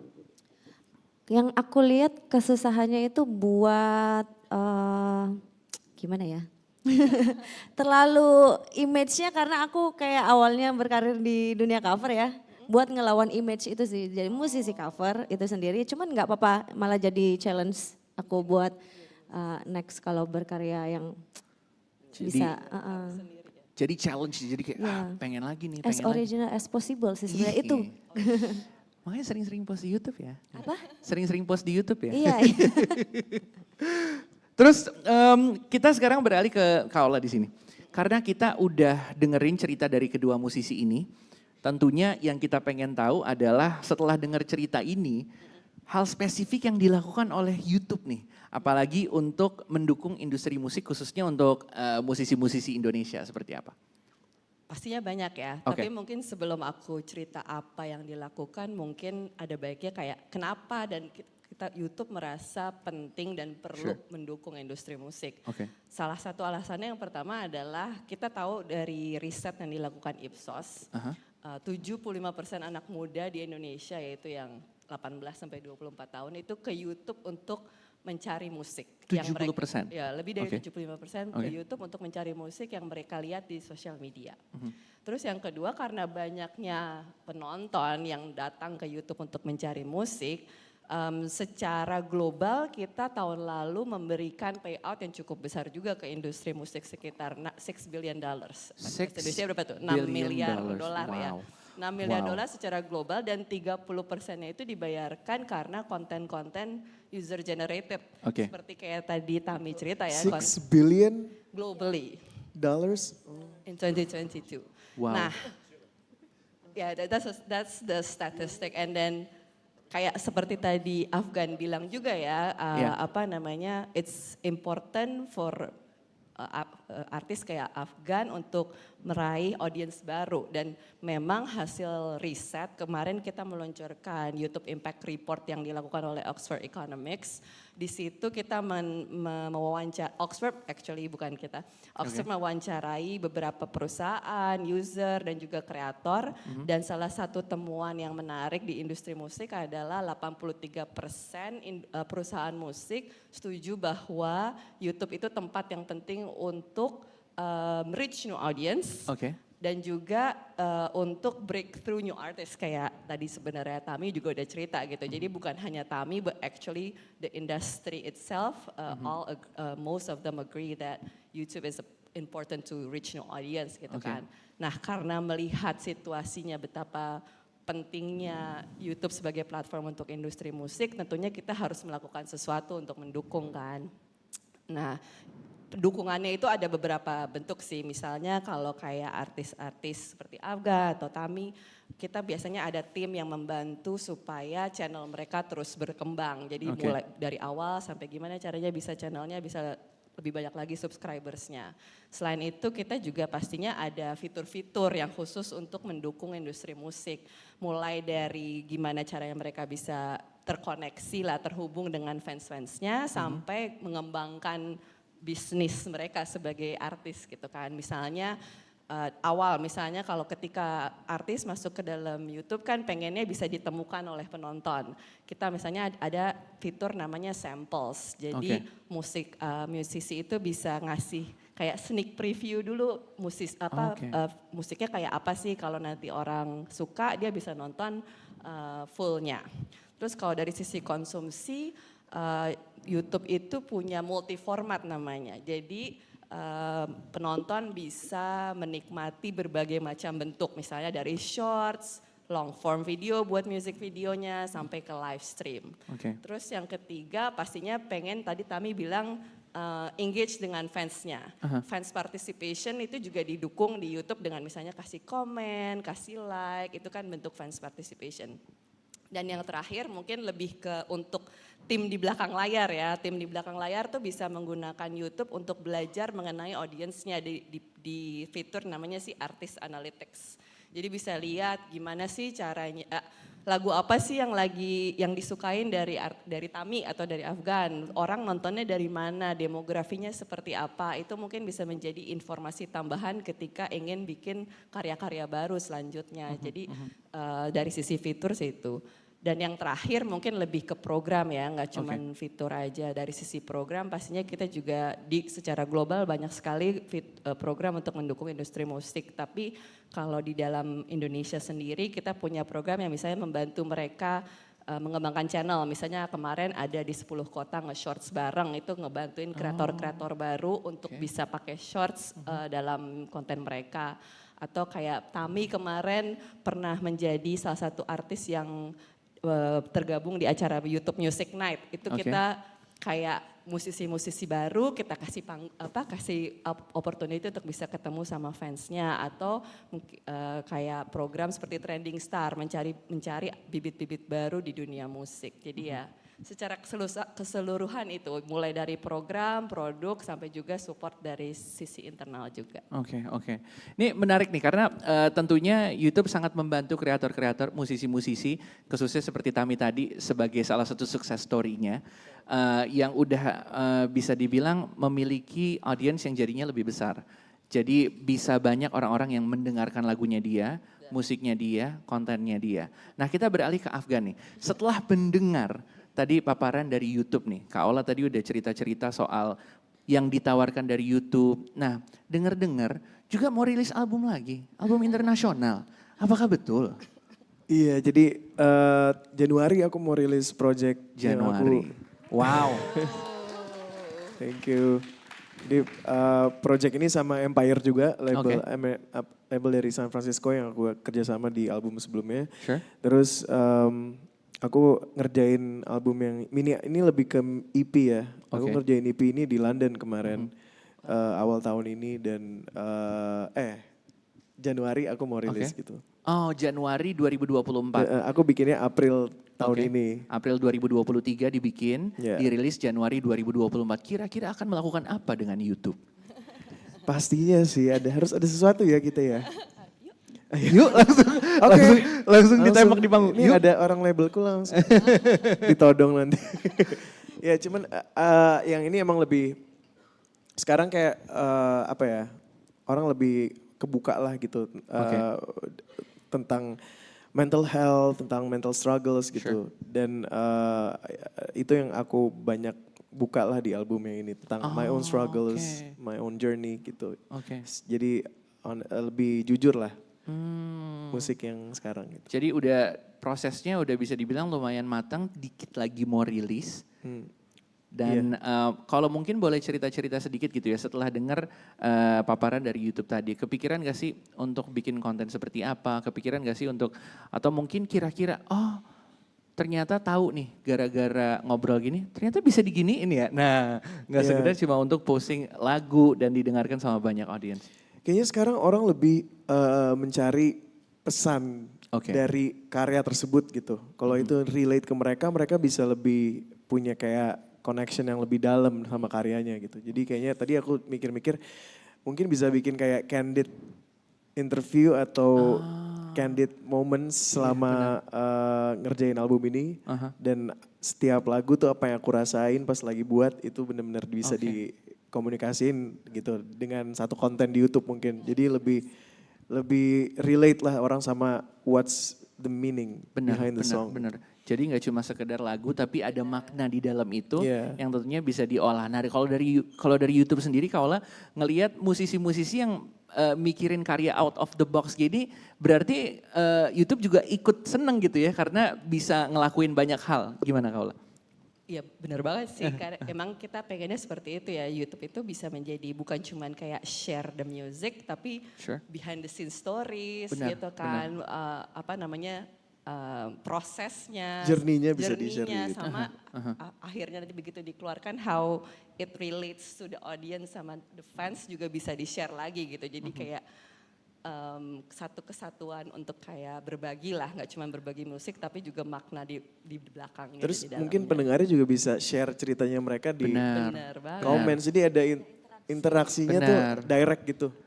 Jadi bisa fans juga dikasih ruang untuk bisa ngobrol. Bisa jadi inspirasi lagi mungkin malah. Jadi karya juga. Panjang. Tapi yang paling penting juga gini, kalau misalnya kita ngomongin soal karya anak bangsa, kita udah tahu seperti dua teman-teman kita di sini, Tami dan juga Afgan adalah bukti nyata kalau misalnya musisi Indonesia itu punya karya yang sangat luar biasa dan potential untuk bisa didengarkan sama international, bigger audience. Betul. Makanya sekarang kita beralih dan pengen ngobrol-ngobrol sama Pak Oda di sini. Selamat siang Pak Oda. Udah siap kita tanya-tanya nih, karena pertanyaannya langsung to the point nih Pak. Kita pengen nanya program apa lagi nih Pak dari pemerintah untuk mendukung industri yang berkembang pesat seperti industri musik dan juga kreatif seperti ini Pak. Terima kasih atas kesempatannya. Mungkin saya mau tanya dulu Pak ke Tami. Tami dari Lombok ya? Betul Pak. Kemarin nyanyi nggak di Mandalika pada saat MotoGP? Enggak. Oke, tahun depan nanti kita pasti kamu nonton. Thank you. Langsung dapat job. Kebetulan Terima kasih, kita, Pak Udo. kebetulan dari Kemenko kita yang koordinir. Jadi rest assured tahun depan pada MotoGP bulan Oktober kalau salah kamu akan kita undang. Nice tuh. Perwakilan dari Lombok ya. Iya. Pak saya MC Pak. Canda. Izin. Mohon maaf Pak. Jadi saya kira forum-forum seperti ini penting untuk kita mengetahui talent-talent. Sure. Dan peranan pemerintah saya kira kalau kita lihat mengenai industri musik Indonesia, kita bisa bandingkan antara dua negara seperti Korea atau Amerika. Sepertinya industri musik Indonesia ini berkembang seperti di Amerika secara organik. Jadi peranan pemerintah lebih di belakang. Sementara kalau kita lihat Korea adalah pemerintahnya di depan menciptakan frame kerangka-kerangka di mana industri musiknya, K-popnya, game terus berkembang. Nah, kedepannya saya kira memang pemerintah sudah melakukan beberapa hal baik dari segi hak ciptanya, kemudian promosinya. Namun ada kesempatan bagi pemerintah, kita harus yakin untuk lebih berbuat lebih banyak. Mungkin di sini teman-teman dari industri musik bisa belajar bagaimana kita bersama industri game selama 2 tahun terakhir ini membangun framework bagaimana industri game bisa menguasai paling tidak 70% dari revenue yang ada di Indonesia. Dan harapan nanti ada peraturan presiden mengenai game akan keluar pada akhir bulan November ini, di mana ada 7 kelompok target yang besar dan tujuannya adalah supaya menguasai industri game di Indonesia. Dan ini yang saya kira belum lihat ya di industri musik ini, ambisinya apa sih? Ambisi industri bukan secara individu tetapi secara kolektif. Apakah ingin menguasai pasar domestik, apakah mau menguasai pasar regional, apakah mau menguasai pasar internasional.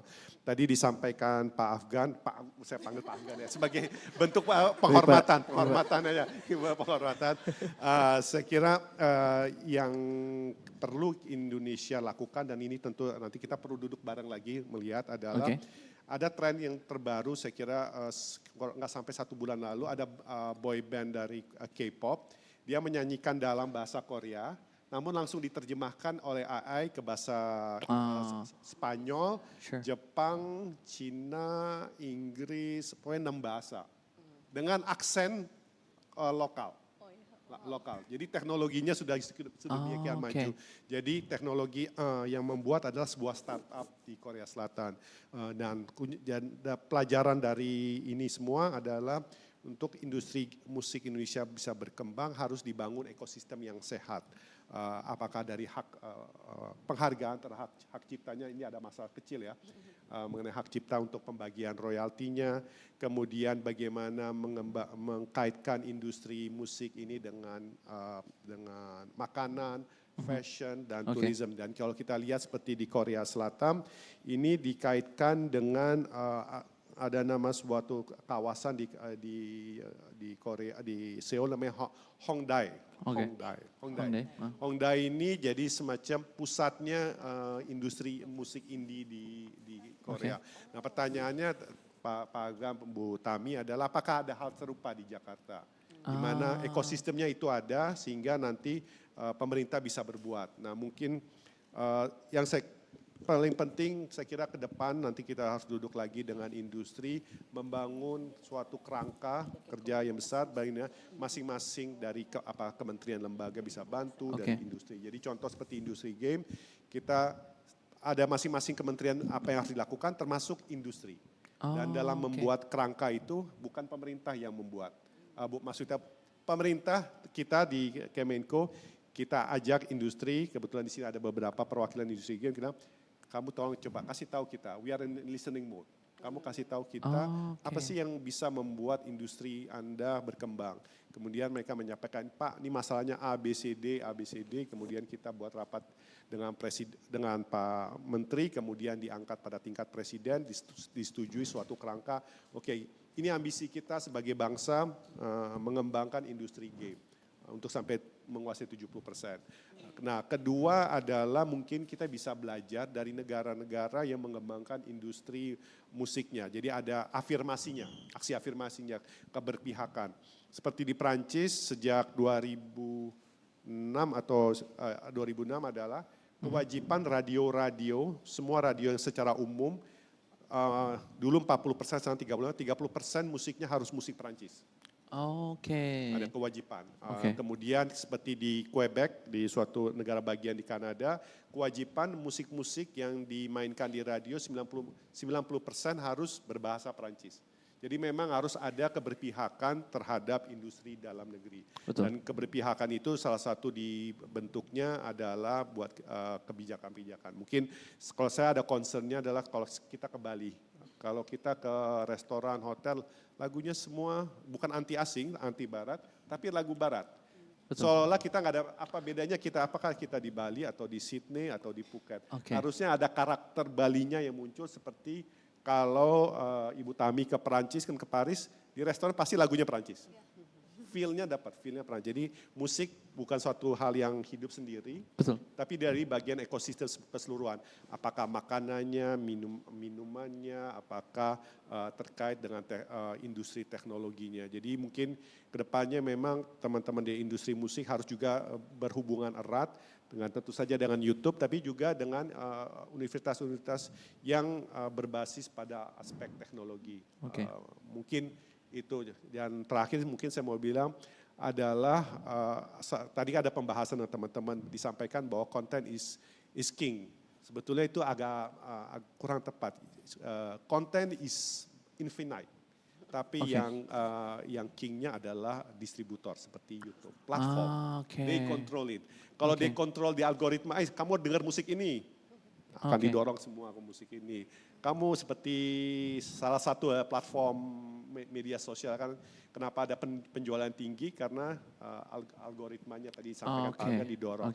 Jadi kedepannya mungkin apakah kita harus kolaborasi dengan platform seperti YouTube atau memang Indonesia harus punya platform-platform sendiri seperti video, mohon maaf saya menyebutkan satu platform, atau membuat platform-platform bagaimana kita mempush industri musik ini mereflect our own values, kemudian mereflect juga our interest.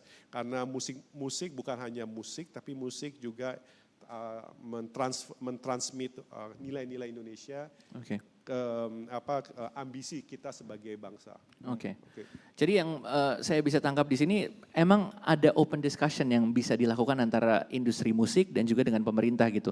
100% pasti bisa. Wah, bisa nih ya. Jadi unek-uneknya bisa disampaikan barengan sama Pak Odo di sini. Mungkin sebelum kita lanjut satu pertanyaan terakhir gini Pak. Kita pengen nanya, tadi udah disinggung juga dengan platform seperti YouTube gitu ya. Kalau dari pemerintah sendiri Pak, memandang peran platform digital dalam industri musik khususnya, pandangannya itu seperti apa sih Pak kalau dari point of view pemerintahan? Kan tadi Pak, kan kita ada proses transisi ya. Dulu musik beli dalam bentuk kaset, kemudian CD, kemudian MP3, digital, kemudian belinya ketengan lewat YouTube, ketengan lewat iTunes, kemudian sekarang Spotify. Artinya teknologi tidak bisa dibendung. Kuncinya, jadi platform apapun platformnya, we have to work with. Kita nggak bisa melawan tren. We have to ride the wave. Kedua adalah bagi teman-teman di industri dalam negeri musik adalah kuncinya adalah bagaimana look at the trend atau create a new trend. Karena kebanyakan Indonesia kita hanya ngikutin tren. Oh ini ngikut. Gendangnya bukan di kita. Iya, Pak. Kita hanya jadi wayangnya ya. Oleh karena itu SYS ini adalah tujuannya bagaimana menggunakan SYS sebagai platform untuk berkolaborasi dengan negara anak-anak muda untuk berkolaborasi untuk menciptakan value. Saya kira kuncinya adalah how to together with the government, with the private sector, with countries around the region to create values. Istilah dari Pak Erick Thohir ada pie-nya cukup besar, semua bisa memperoleh. Sekarang bagaimana pie-nya itu didistribute more equal. Ah, nice. Kalau mungkin ada tambahan nih setelah mendengar pemaparan dari Pak Odon gimana nih? Plus one aja sih. Wah, personal langsung ya. Kita beralih ke musisinya dulu nih, ada Tami dan juga Afgan. Setelah tadi ibaratnya Pak Odo sudah memberikan kode gitu ya. Ini kira-kira apa yang pengen didiskusiin gitu ya. Kalau dari sang musisi, dari Afgan dan juga Tami melihatnya sebenarnya musisi Indonesia dan musik Indonesia secara keseluruhan itu bisa dibuat seperti apa? Afgan dulu mungkin. Wah banyak banget ya, maksudnya kan di Indonesia tuh nggak cuman pop music atau alternatif gitu, tapi banyak juga local music kayak dangdut, banyak banget genrenya, musik koplo daerah gitu juga. ya, dan Iya benar. itu semua tuh kayaknya punya potensi untuk bisa didiscover sama orang luar gitu.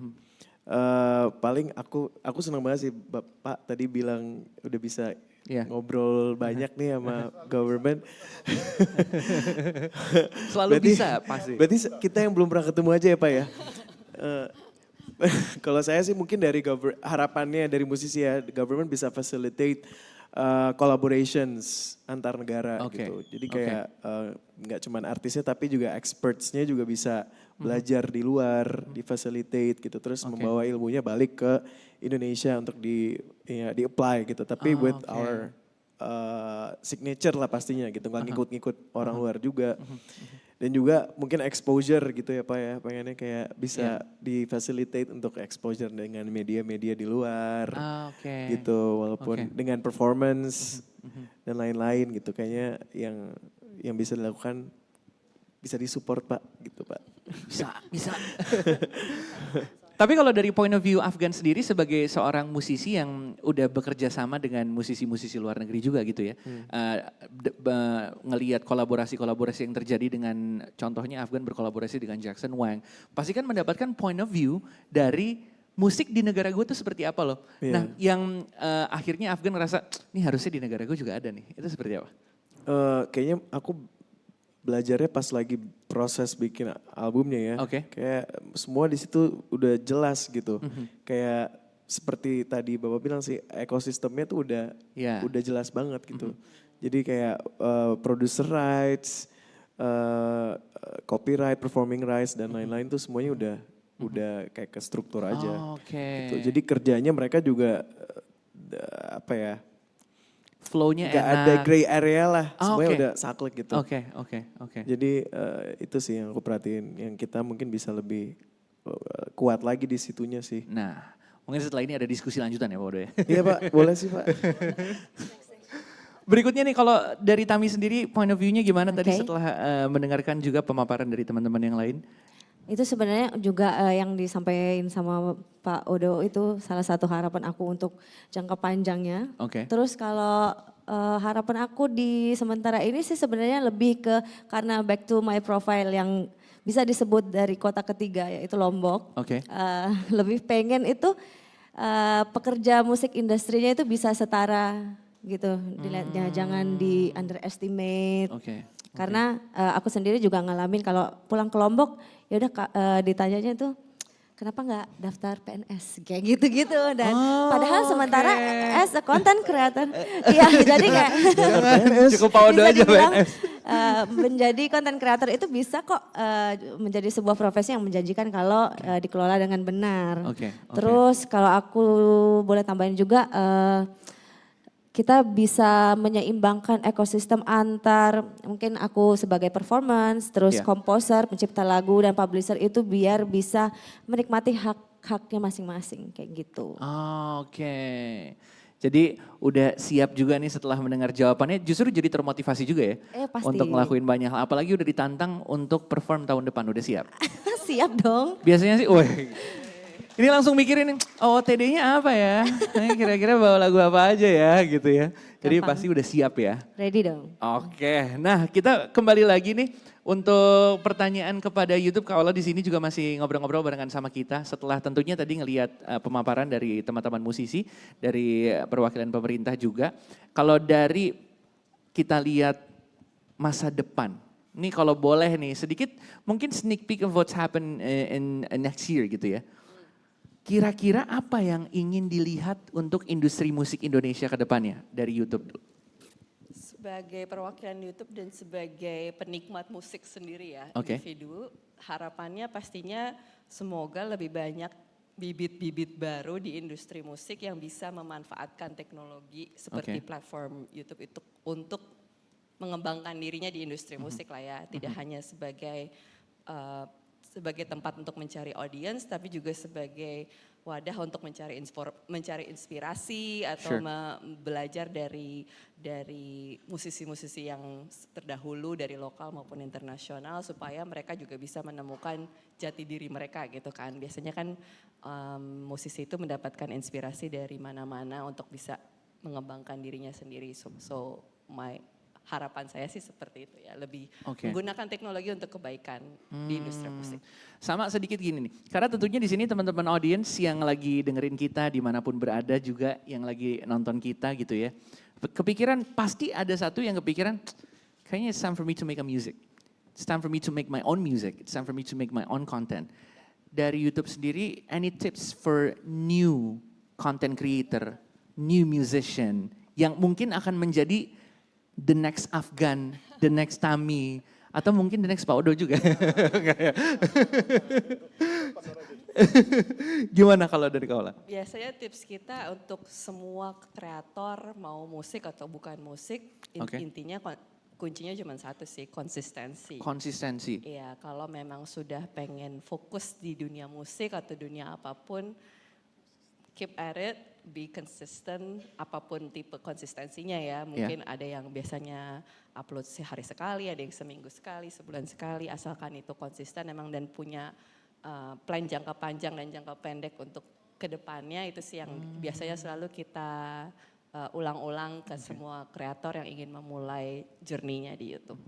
Jadi intinya adalah konsistensi, bikin terus aja karena kita nggak pernah tahu karya mana yang akan membawa kita. Dengan konsistensi kan kita belajar apa yang works dan nggak works.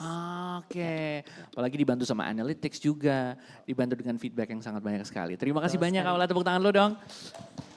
Kita beralih ke Pak Odo lagi nih. Kalau ke Pak Odo nih bisa melihat gitu ya, ini dari point of view pemerintah sendiri, yang ingin dilihat sebenarnya apa sih Pak dari industri musik Indonesia khususnya untuk masa depan, for the next talent, for the future? Mungkin dibalik dikit adalah lihat besarannya, 90 juta penduduk Indonesia di bawah 35 tahun. Tapi 90 juta ini justru hanya jadi market dari K-pop macam-macam. Harusnya 90 juta orang Indonesia mendrive conversation, mendrive trend mengenai apakah mau 90 juta orang Indonesia ini anak muda mendrive dangdut, make it so that dangdut jadi wabah di Asia Tenggara kemudian, atau 90 juta ini hanya menjadi hanya menerima aja. Saya kira kuncinya adalah bagi teman-teman industri melihat 90 juta ini sebagai modal dasar bagi bangsa kita, bukan sebagai modal oleh bangsa asing digunakan untuk menguasai industri. Jadi mungkin melihatnya seperti itu. Dan apa sih sebetulnya pertanyaan sebenarnya karena tadi kami sampaikan kita on listening mode, apa sih sebetulnya ambisi dari industri musik Indonesia? Mau kuasai pasar domestik, pasar yang mana? Mau kuasai pasar regional, pasar yang mana? Karena sebagai negara dengan ekonomi terbesar di Asia Tenggara, tidak ada pilihan kecuali kuasai pasar dalam negeri, kuasai pasar regional. Jadi ambisinya itu harus kelihatan, bukan ambisi individu-individu, tapi sebagai kolektif. Nah ini mungkin harus duduk bersama-sama para industri, dan nanti peranan pemerintah seperti di industri game Nanti kita bantu untuk create the framework, kebijakannya, regulasinya seperti apa, kemudian sampai program apa yang bisa dilakukan oleh pemerintah, program apa yang bisa dilakukan oleh pihak swasta. Contoh untuk game, kita sudah sejak tahun lalu melatih 3.000 orang anak muda kita untuk game, mendevelop game. 3.000 sampai 2024. Oke. Tujuannya apa? Ada 9.000 orang Indonesia anak muda yang bisa membuat game. Dari 9.000 mungkin hanya ada 100 atau 50 yang jadi game besar. Seperti Free Fire atau macam-macam. Ya.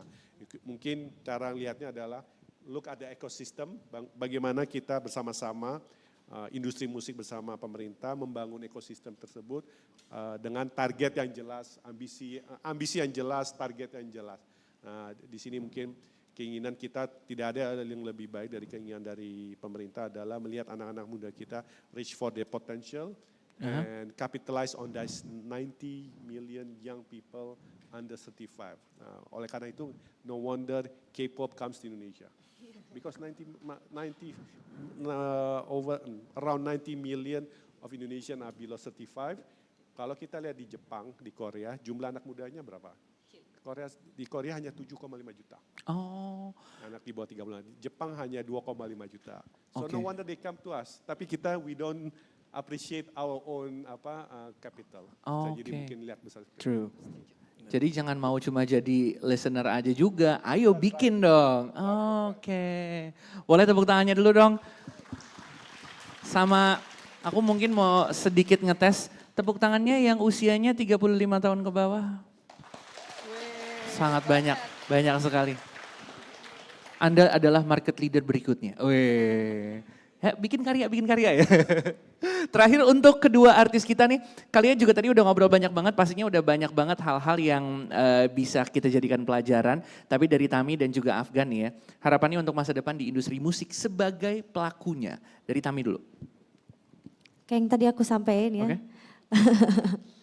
Kurang lebih ya yang tadi kesetaraan dengan pekerja musik industri, karena nggak cuman bisa mengharapkan sebagai pelaku utama ya, tapi kan kita juga bisa membuka lapangan kerja untuk contoh kalau aku dapat job dan aku butuh kru dan lain, malah kita bisa menciptakan lapangan kerja itu sendiri. Dan yang tadi aku sampaikan buat proyeksi sementara ini ya membangun ekosistem yang baik dengan keseluruhan dari performance dan komposer itu sendiri. Oke.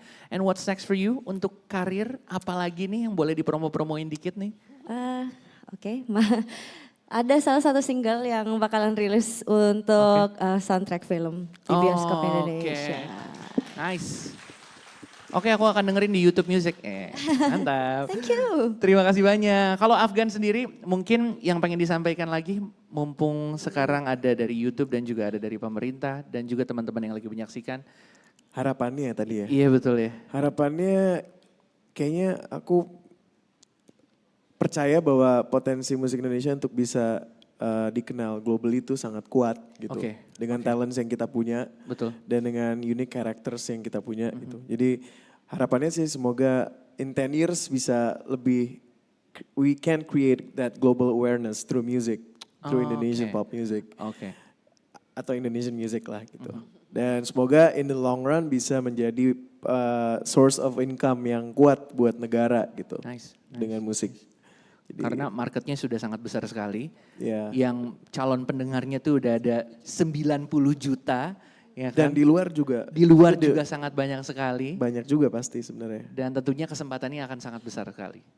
Nice, oke. Kalau yang dipromosiin apa nih? Dengar-dengar kan albumnya tadi udah sedikit diceritain ya. Ya itu sih, tunggu aja Januari nanti aku mau rilis.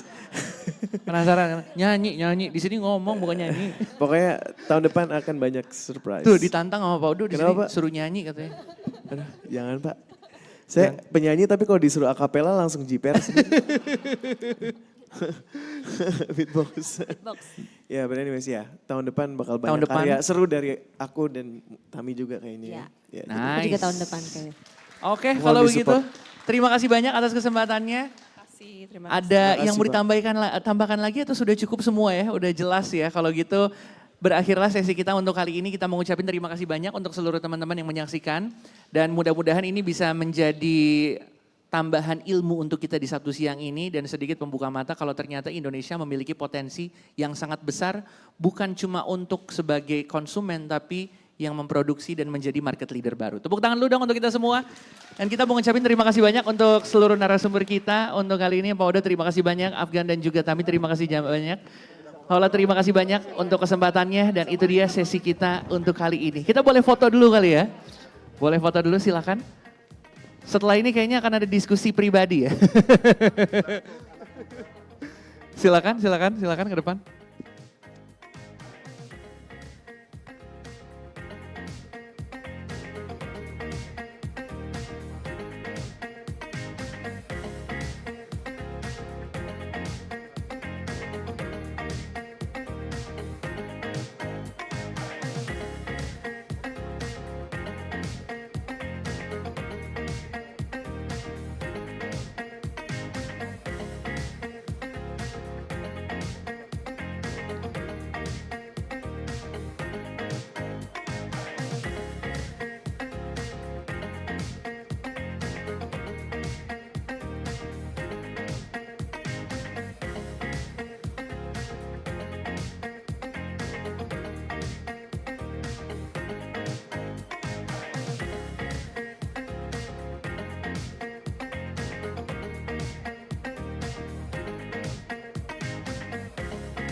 A game would encourage social dynamics and cultural evolution in a region.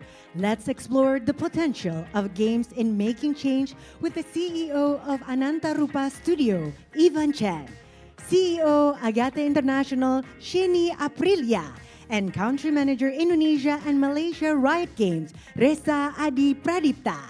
This discussion will be moderated by actor, new tech enthusiast, and gamer, Dennis Adiswara.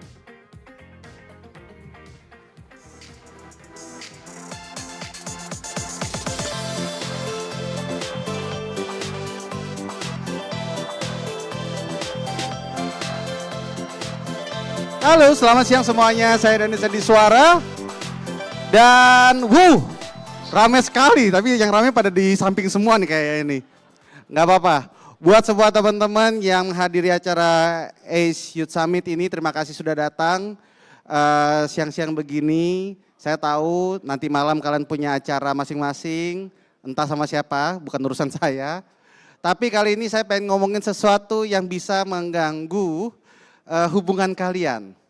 Apalagi kalau bukan game. Yes, saya sering melihat teman-teman saya putus gara-gara pacarnya lebih sayang sama game daripada sama pacarnya.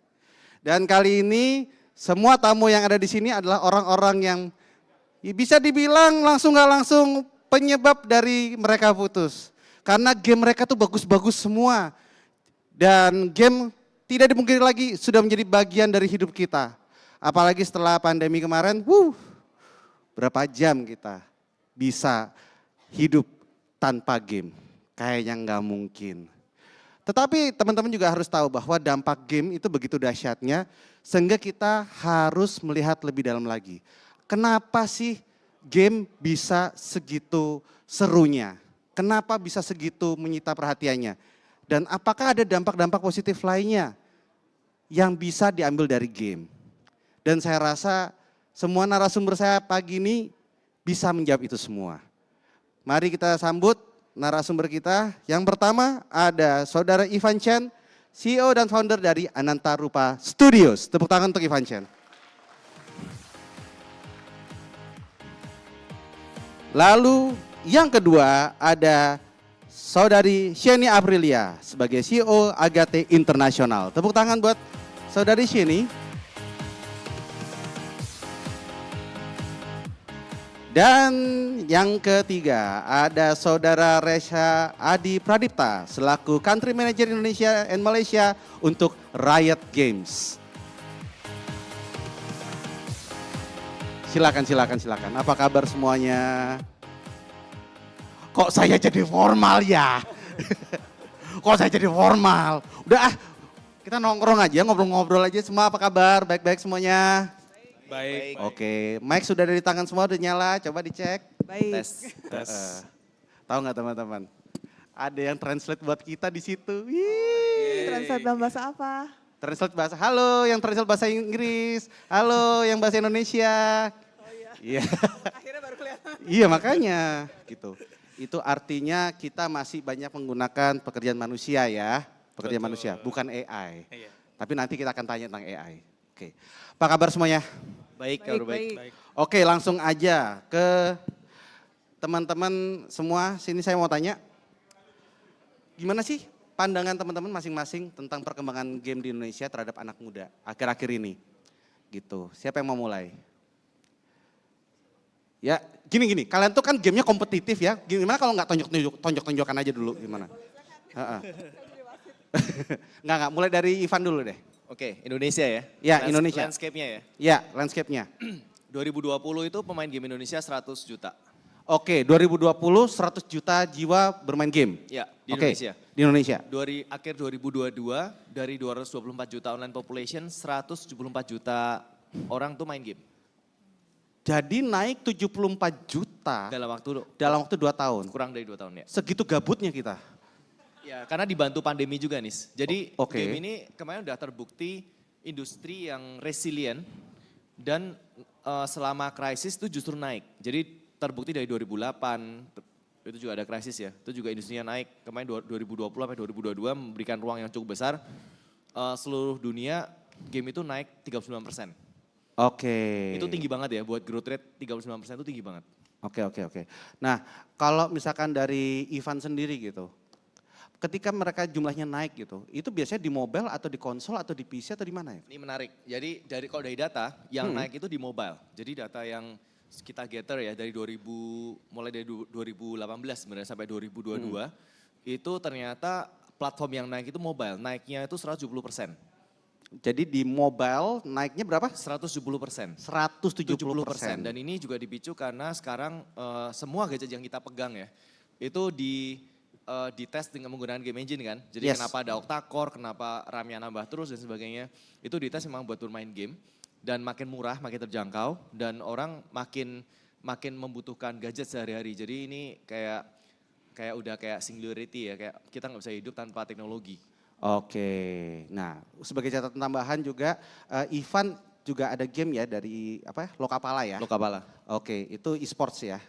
Gamenya e-sports ya. Gamenya e-sports, oke. Kita lanjut saja, Mas Reza silakan. Ya, jadi menambahkan dari Ivan tadi saya setuju bahwa memang majority untuk Indonesia ini sangat unik. Kita hampir semuanya itu adalah mobile games player. Dari semua populasi pemain game, 90% adalah ya mobile games player. Dan yang lain-lain seperti konsol dan PC itu sama-sama di 40% gitu. Nah untuk yang perpotongannya di tengah-tengah yang mungkin main semuanya itu ada 15-30%. Jadi ada ya yang mereka main mobile juga, main Betul. PC juga, konsol juga ada. Betul. Tapi tidak sebanyak yang mobile. Betul, mobile is just semuanya, hampir semuanya. Gitu. Oke. Karena memang motivasi bermain orang Indonesia itu kebanyakan sosial, Mas. Gitu ya? Jadi kalau teman saya main, saya juga akan main. Oke. Begitu.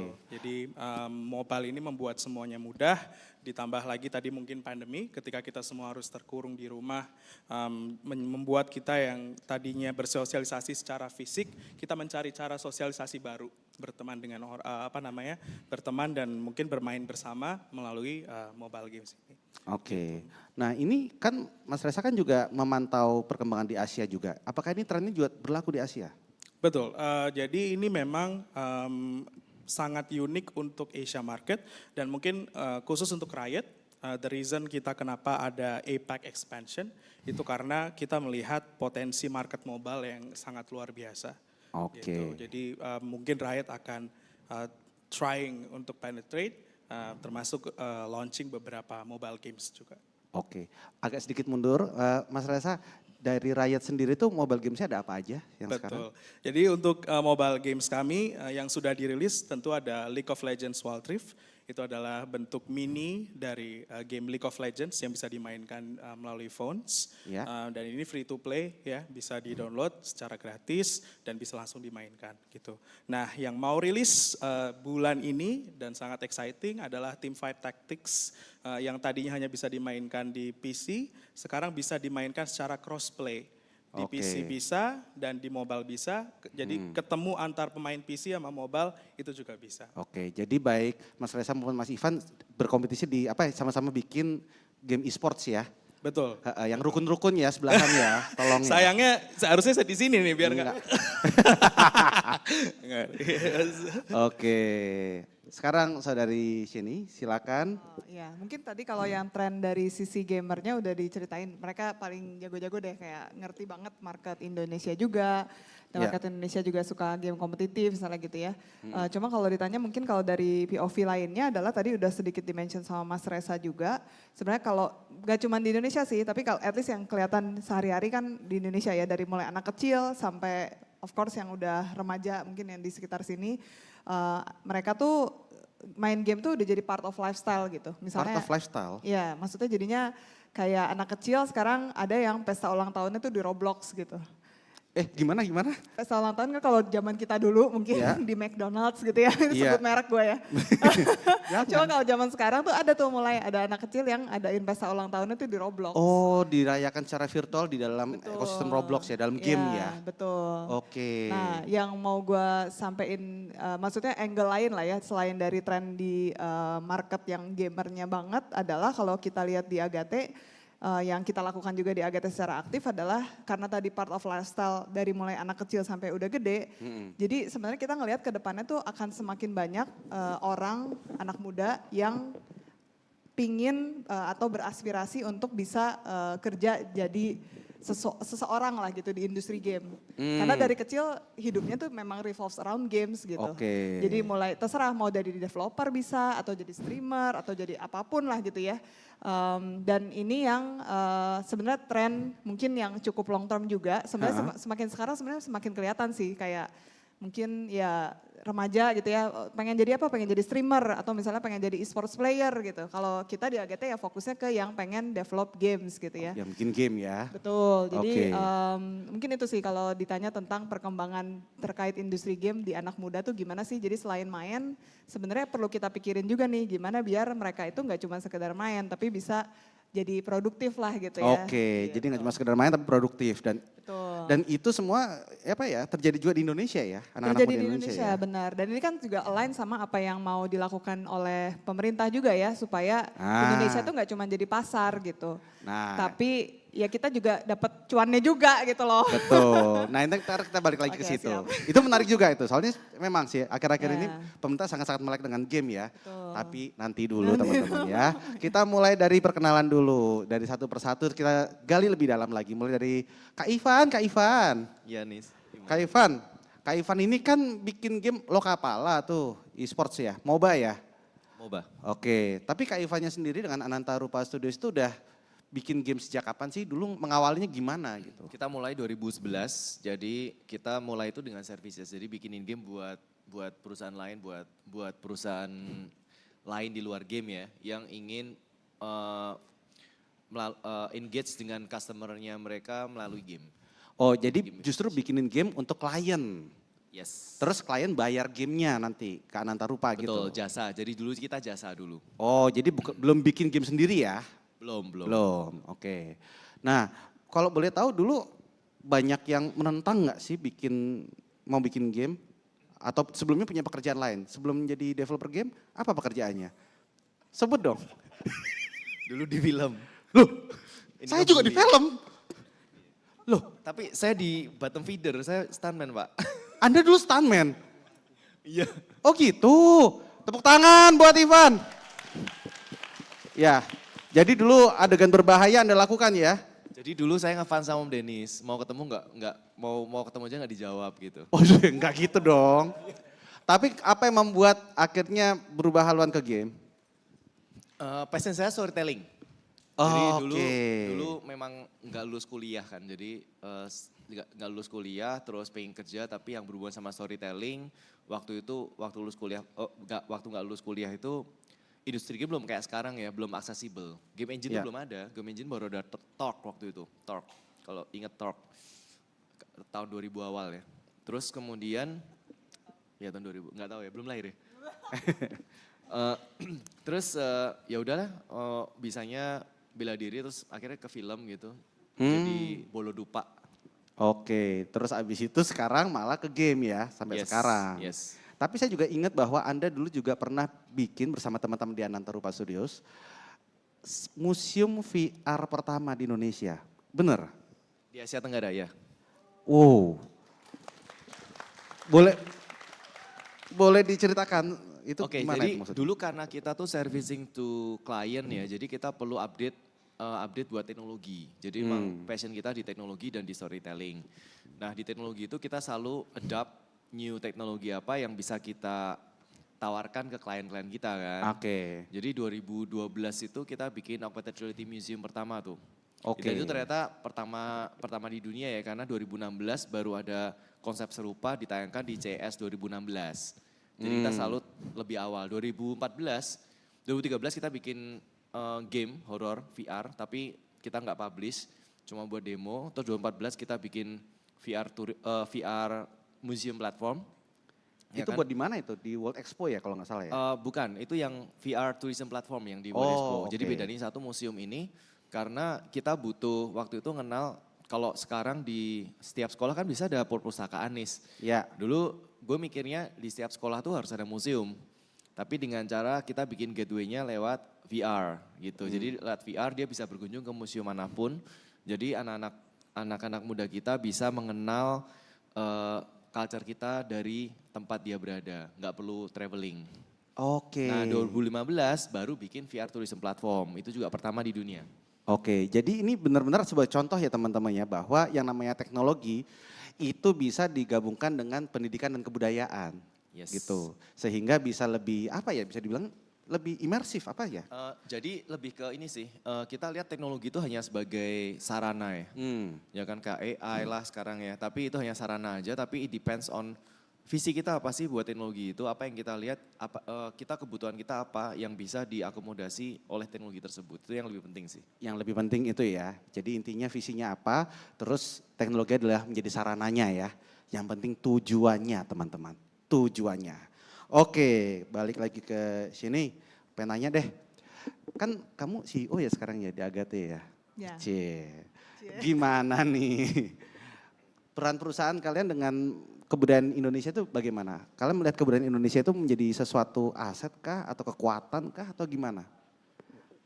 Itu memang jadi, tapi menurut saya sih sampai saat ini masih lebih banyak sebagai potensi sih kalau kaitannya Indonesia untuk jadi budaya Indonesia untuk di dalam game gitu kan ya maksudnya ya? Iya maksudnya itu. Ya, sebenarnya udah semakin kesini semakin terrealize sih bahwa budaya Indonesia itu jadi suatu aset atau diferensiasi yang bagus banget untuk bisa outstanding lah buat suatu game dikenal di market global gitu. Contohnya gimana? Mereka market global tuh Contohnya. ngelihatnya tuh gimana sih sama budaya Indonesia dalam game?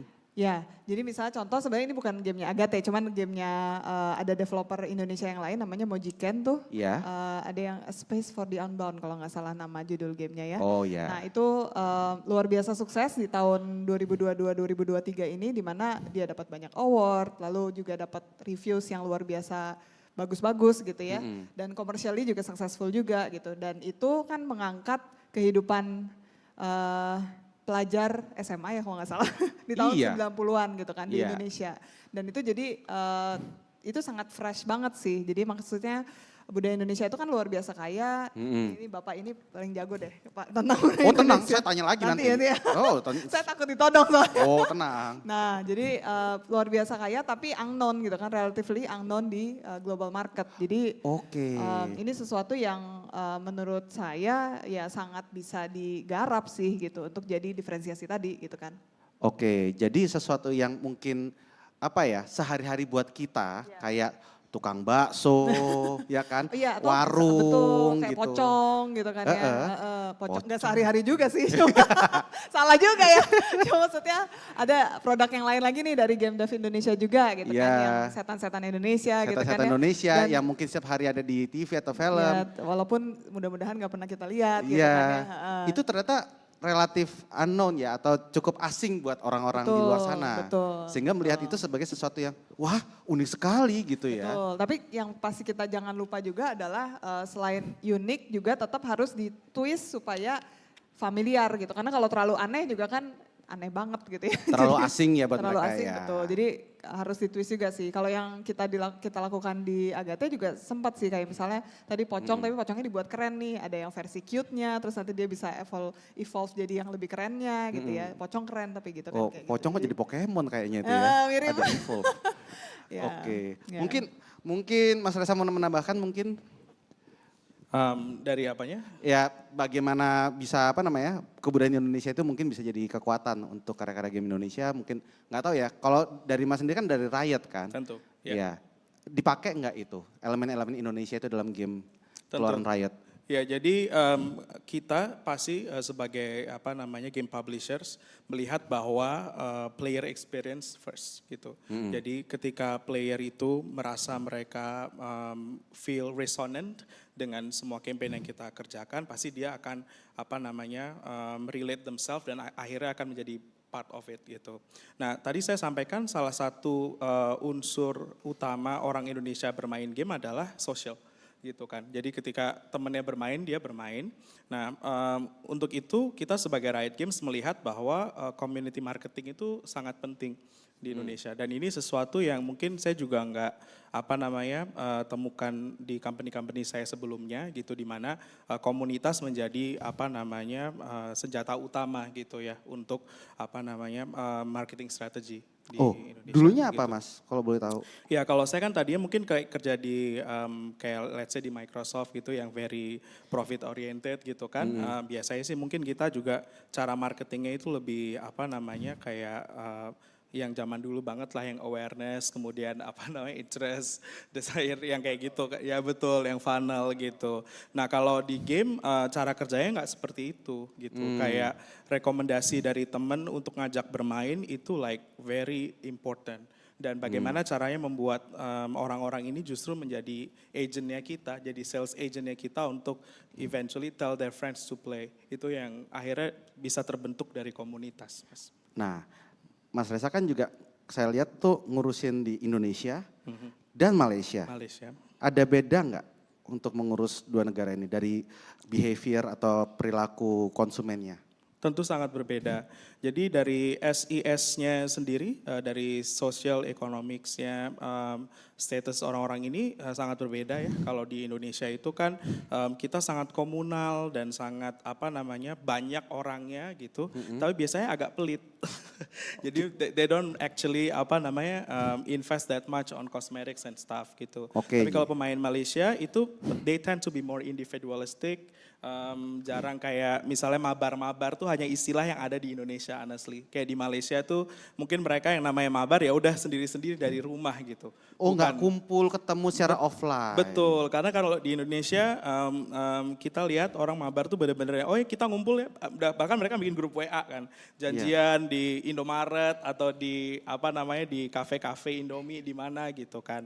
Nah kalau di Malaysia mereka nggak seperti itu. Mereka main sendiri-sendiri, jadi cara approach untuk ngobrol ke mereka juga pasti beda sih. Oh sebeda itu ya? Betul. Oke, cuma spendingnya lebih spending orang Malaysia. Yes, way bigger than Indonesians. Oke. Sip. Bro Ivan, nah sekarang saya pengen tanya juga gitu. Bro Ivan sendiri ini nggak sih mengembrace atau merangkul juga teman-teman komunitas di Indonesia seperti apa tuh? Ya, jadi kita melibatkan mereka dalam berbagai kegiatan kita. Yang jelas game yang e-sports ya, itu memang unik, saya setuju sama Mas Reza karena kita bukan jualan produk, tapi kita bagaimana utilize produk kita supaya engage dan mereka juga merasa related to the product. Oke, harus gitu ya, harus related to product. Ya udah, ini mungkin adalah sesuatu yang tidak ada di Thor. Saya akan kasih sebuah pertanyaan yang tidak ada di Thor. Ya. Boleh ya. Boleh ya. Menegangkan. Oke. Karena pertanyaan sudah habis. Entah kenapa di Thor tuh pertanyaan sebenarnya dikit. Jadi saya bikin pertanyaan sendiri nih. Tapi teman-teman penonton juga boleh pikirin pertanyaan yang bagus ya. Please, nanti ketika Q&A saya akan nunjuk beberapa pertanyaan terbaik. Akan saya kasih hadiah minuman nanti. Botol bekasnya Afgan, mau nggak? Iya loh, biar suaranya bagus gitu. Nah dari tadi tuh kita selalu dikasih tahu ada satu kata yang menarik, relate. Nah menurut teman-teman game itu bisa dikatakan relate itu kriterianya apa sih? Dan saya rasa pasti setiap orang di sini punya kriteria yang berbeda-beda. Game yang relate itu syaratnya apa? Siapa mau duluan? Aku mungkin bicara dari segi psikologi dulu ya. Ya udah, oke. Jadi game itu sebutannya kalau di keilmuan itu namanya ludus. Ya, ludus itu bermain. Dan bermain ini adalah satu-satunya kegiatan, ya kan? Iya. Yang terhubung dengan budaya atau civilization. Iya. Civilization itu apa ya bahasa Indonesia? Peradaban. Peradaban manusia, tapi ada sebelum ada peradaban. Jadi kalau kita baca di Homo Ludens, manusia bermainnya John Huizinga, ya kan? Itu manusia tuh memang naturnya bermain nih. Jadi kalau kita bilang bermain sendiri itu connected atau related to us. Regardless preferences itu apa. Sama, semua manusia kan makan ya. Semua orang manusia makan. Tapi betul. apa yang dimakan itu tergantung sama selera dia. Nah yang jadi menarik adalah di dalam Homo Ludens dilihat bahwa kenapa dia bilang play is elements is important of human and culture. Kenapa bukan kenapa of di naskah aslinya ya. Karena ternyata dari penelitian ya, even binatang itu punya budaya bermain walaupun mereka nggak punya peradaban. Jadi kita nggak perlu ngajarin binatang buat bermain, tapi mereka punya type of play. Jadi misalnya kayak kucing gitu, mereka ngajarin anaknya tuh delian itu apa ya? Enggak, di rumah saya juga. Hide and seek, ya kan? Terus berburu, karena buat melatih insting berburu. Jadi bermain itu adalah suatu bentuk buat melatih natural insting kita. Nah permainan yang paling kuno, disambungin ya, itu adalah senet. Jadi kalau sekarang kan ada banyak perdebatan. Apa? Senet. Senet dari Mesir. Oh, Senet. itu permainan Mesir. Jadi kalau sekarang ada perdebatan kenapa e-sports itu masuknya ke sports. Karena dari dulu memang ada dua tipe permainan. Satu fisik yang Olympian ya, yang kemudian jadi Olympics. Tapi yang Olympians ini kan semuanya fisik ya, lari, kemudian gelut gitu, terus kayak lomba yang javelin, lempar lembing dan sebagainya, berhubungan dengan perang kan. Nah satu lagi adalah yang berhubungan dengan strategi.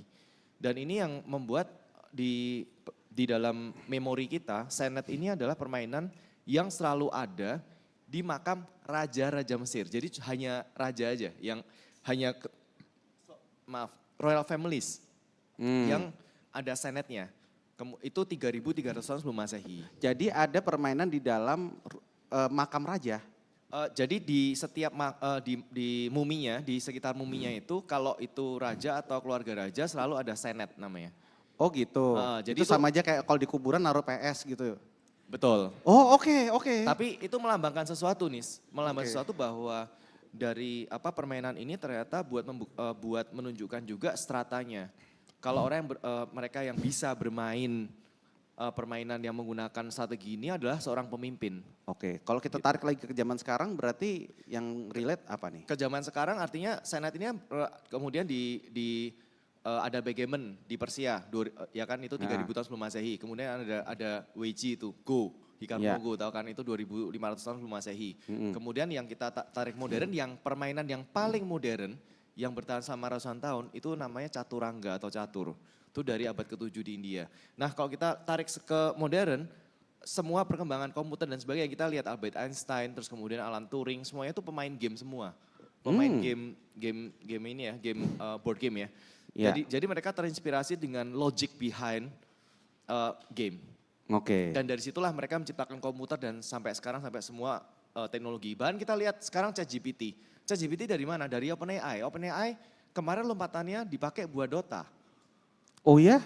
Yes, waktu dia ada lompatan teknologinya dia tuh ketika OpenAI dipakai buat mecahin masalah AI yang bisa berkolaborasi satu dengan yang lain di Dota gitu.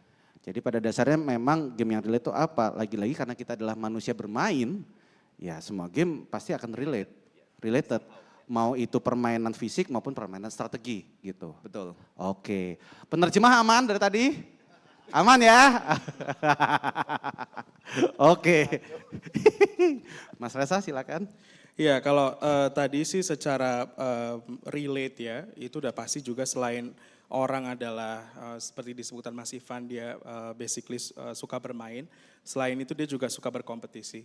And in this case, Riot itu selalu mengembangkan game-game yang bisa dikompetisikan. In this case ada League of Legends Wild Rift, dan juga Valorant ya, yang tentunya paling besar di Indonesia. Gitu. Nah, untuk mengembangkan game yang kompetisi ini tentu fairness itu dibutuhkan gitu. Jadi kita nggak pernah. Fairness itu apa itu berarti? Fairness di sini kita nggak pernah punya bisnis model yang sistemnya pay to win gitu, tapi selalu free to play, dan apapun yang orang lakukan ya kalau dia beli atau invest itu hanya akan menambah cosmetics, bukan untuk nambah kemungkinan besar dia menang gitu. Oh, jadi intinya adalah kalau beli skin itu hanya bikin keren aja. Betul. Bukan bikin pemain lebih cepat menang. Betul, betul gitu sih. Jadi we feel like kita sih secara fairness itu sesuatu yang kita perjuangkan dengan betul-betul, dan bahkan untuk Valorant sendiri kita punya sistem yang namanya Vanguard gitu ya, yang bisa mendeteksi cheaters, kemudian make sure semuanya adil gitu. Dan dari sisi marketing untuk improve relate-nya ini sendiri, kita tentu biasanya targeting passion points dari orang-orang. Passion points? Yes, jadi titik gairah. Terdengar salah. Langsung itu penerjemahnya apalagi Dennis. Biarkan saya saja menerjemahkan, jangan Anda gitu. Iya. Jadi contohnya seperti League of Legends itu kita bisa melihat banyak sekali perpotongan orang-orang yang menyukai musik K-pop dan anime untuk bermain game ini. Jadi Anda menggabungkan itu ya? Betul, itulah kenapa kemarin kita rilis satu hit single dari Heartstale, boy band yang kita buat dengan karakter League of Legends. Ada 6 karakter League of Legends menyanyikan lagu, dan kita bekerja sama dengan K-pop star Baekhyun dari EXO untuk menjadi salah satu penyanyi vokalisnya itu. Dan itu sampai sekarang baru 3 hari dirilis itu sudah hampir 10 juta penonton. Oke, nice. Biar relate sama anak-anak K-pop. Ya kan? Itu jadi bikinnya relate-nya sama tren ya, dan kebetulan salah satu trennya sekarang adalah K-pop gitu. Nah sekarang sini, ini dari tadi tuh kita udah lihat ya, ada yang bilang bahwa game tuh pasti relate karena manusia pada dasarnya adalah manusia bermain gitu. Sementara Mas Reza tadi juga gitu, supaya bisa tetap relevan dan relate, kita ikut dengan tren yang ada. Dan sekarang trennya lagi K-pop, ya kita gabung sama K-pop, misalkan gitu. Kalau Shani sendiri gimana? Ya mungkin sebenarnya kalau relate ya pasti ada banyak faktornya lah ya, mulai dari cerita atau dari cara mainnya, atau misalnya memberikan bisa menarget titik emosi orang tertentu gitu ya, bikin sedih lah gamenya atau misalnya bikin takut, tadi balik lagi ke hantu-hantu gitu. Iya. Nah kalau misalnya tadi mungkin yang saya mau sampaikan sekarang lebih ke nyambung dari yang Mas Reza nih. Tadi Mas Reza kan bilangnya kalau di Riot lebih ke kompetitif gitu ya. Kalau di Agate sendiri sebenarnya salah satu fokusnya malah kita agak lain nih. Kalau biasanya kompetitif, kalau kita malah lebih ke kolaboratif. Karena gitu. mungkin kalau nyambungin ke orang Indonesia, gotong royong kan kita. Oh iya. Nah, jadi kita ya kita kan di Agate kan kita developernya orang Indonesia juga gitu ya. Iya. Jadi kita tahu banget nih sense of gotong royong dan betapa funnya gotong royong gitu. Jadi makanya kita lebih ke ngerasa kalau kolaboratif kita, ayo kita bunuh monster itu bersama gitu kan. Oh sama kayak mereka, ayo kita bunuh itu kelompok seberang gitu kan. Iya betul juga MOBA sih. kan begitu. Iya benar juga. Iya gitu. Sebenar juga sih. Iya kalau kalah langsung report. Iya, betul. Jadi mirip memang betul. Jadi di mana kita saling bantu, terus kita juga jadi punya sense of camaraderie bareng gitu ya. Kayak oh si Dennis ini dulu bareng gua untuk bisa dapetin atau ngalahin si bos yang ini gitu loh. Jadi tapi semua dibungkus dengan sebuah cerita. Kalau ada naratifnya pasti supaya bisa bikin balik lagi bukan relate lah ya, tapi lebih ke memorable-nya juga sih. Jadi membuat experience mainnya itu tuh jadi something yang meaningful, memorable, jadi something yang nggak cuma just another kita main bareng biasa aja gitu. Oke. Gitu sih. Sip. Kalau misalkan kita ngomongin game itu selalu seseru ini teman-teman. Tadi aja juga di ruang tunggu kita udah kayak ini juga ya, udah kayak panel sendiri ya? Gitu tadi. Nah sekarang kita balik lagi ke pertanyaan potensi. Tadi itu ada kata-kata potensi, ya enggak?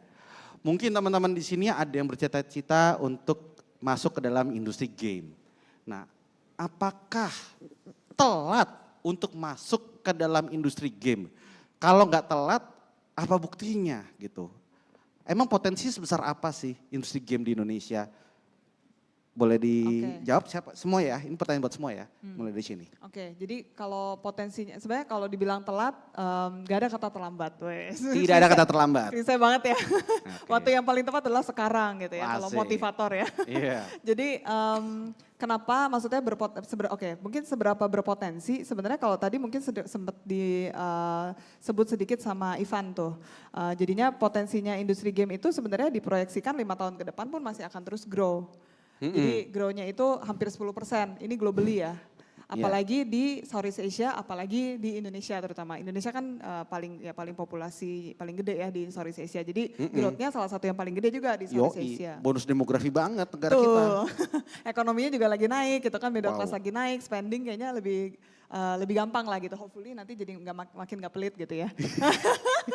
Jadi potensinya sih ada banget. Ini potensi ada banget ada banget karena tadi globally pun masih growing dan Southeast Asia ini juga ya pasti Ivan juga tahu juga sih banyak sekali perusahaan-perusahaan game dari China, dari negara-negara lain yang udah lebih maju. Mereka tuh sangat ngelihat Southeast Asia apalagi Indonesia.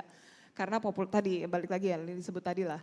Nah terus ini sebenarnya something yang sangat bisa atau berpotensi untuk kita garap nih sebagai pelaku industri lokal.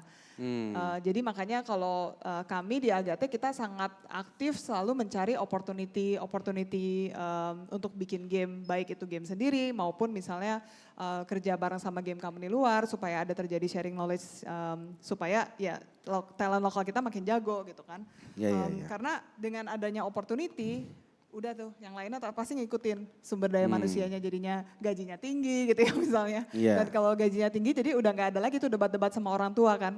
Wah, saya mau kerja di industri game gitu. Duitnya dari mana pasti gitu kan. Jadi sering terjadi itu. pasti gak cuma di game lah ya, komik dan lain-lain juga pasti industri kreatif itu something yang orang tua kita gak ngerti gitu kan. Nah cuman tadi balik lagi opportunity itu something yang kayak ayam dan telur juga lah. Jadi opportunity-nya ada dulu, pasti nanti yang lainnya ngikutin dan makanya kita juga sangat selalu aktif untuk bukan mengeduket lah, membantu anak-anak muda yang pengen belajar tentang industri game. Kalau di kita sih lebih ke development game ya. Tiap tahun kita ada 1.000 pelajar lah gitu dari mulai free courses, terus juga kita kerja sama Kemdikbud juga untuk kayak kampus Merdeka gitu ya untuk ngajarin tentang game development, magang dan lain-lain gitu. Sebentar, jadi kalian Panjang ada ya. kursus juga ya? Ada kursus juga, ya. Oh, informasinya bisa dilihat di mana itu? Ada di Agate Academy, di Google aja aku lupa websitenya apa. Agate Academy. Di situ ada free courses untuk belajar game development. Terus all the way sampai kita nge-incubate juga tuh game development incubation gitu Oh, lah. ada inkubasi untuk game developer baru ya? Betul. Supaya bisa sustain gitu kan. Karena kalau perusahaannya nggak ada juga ya nanti SDM ini kerja di mana gitu kan. Iya, malah pindah haluan mereka, sayang sekali kan? Betul. Jadi potensinya tadi sih dari mulai opportunity. Tadi lihat juga sebenarnya dari kemarin kayak beberapa minggu lalu kan ada event paling gede tuh game dev conference paling gede di Indonesia by Kemenkomarves kan. Iya. Dan di situ bisa kelihatan bahwa dari tahun ke tahun tuh game dari Indonesia yang commercially successful di global itu tuh naiknya tuh cukup signifikan dari tahun ke tahun gitu. Naiknya cukup signifikan. Naiknya cukup signifikan. Kayak misalnya ya banyak sih, maksudnya kayak kalau dulu boro-boro nyampe 5 juga nggak ada gitu game yang rilis di global dan commercially successful.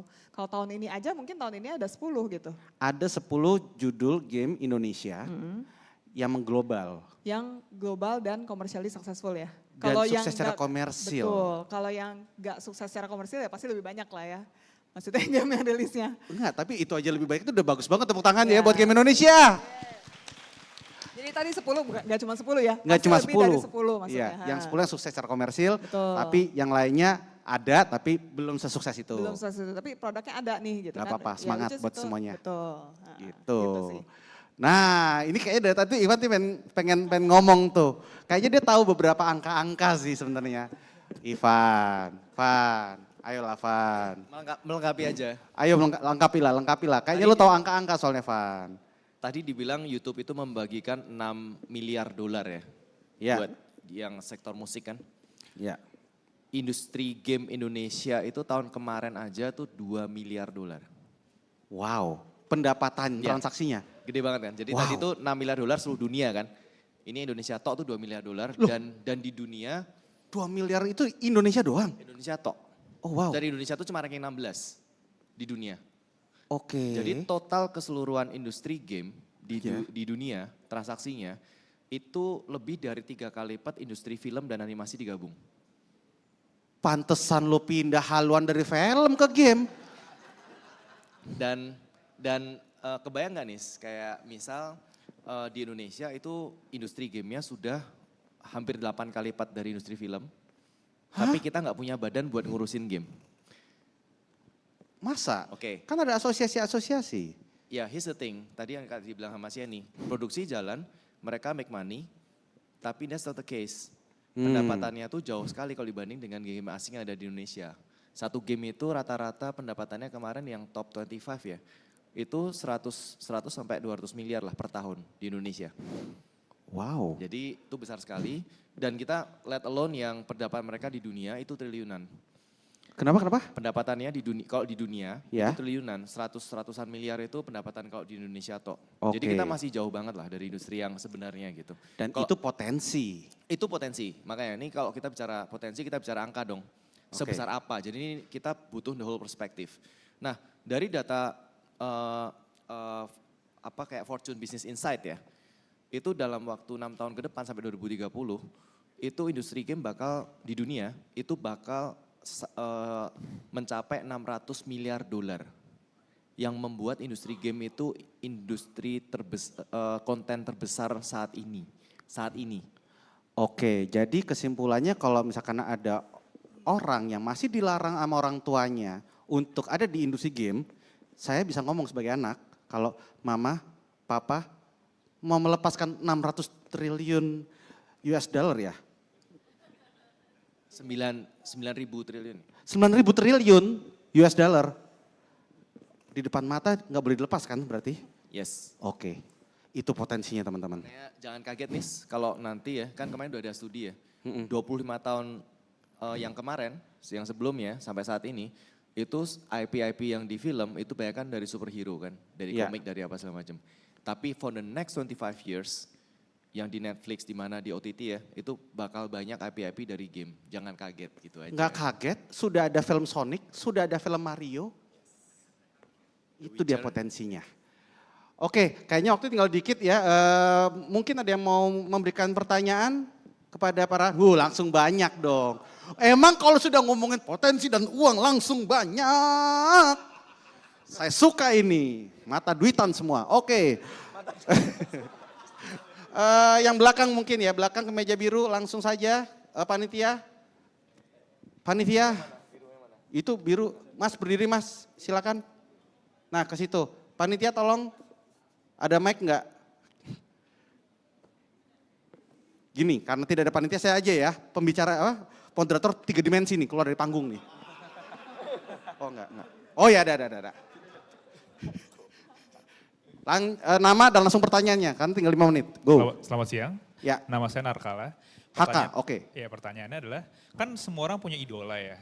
Kayak kalau misalkan dalam konteks game, idola saya tuh kan kayak dalam yang indie adalah kayak Eric Barone, Concern Ape, yang bertanggung jawab pada Stardew Valley. Kalau misalkan yang industri yang gede kayak Neil Druckmann, kalau misalkan yang idealis kayak Hideo Kojima gitu. Tapi mereka kan di tahap itu perjalanannya panjang banget ya. Ya.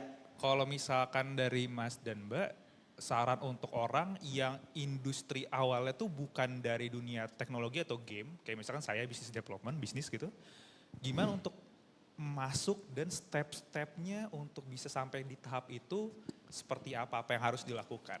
Gitu Mas Denis, terima kasih. Bagus pertanyaannya, tepuk tangan dulu.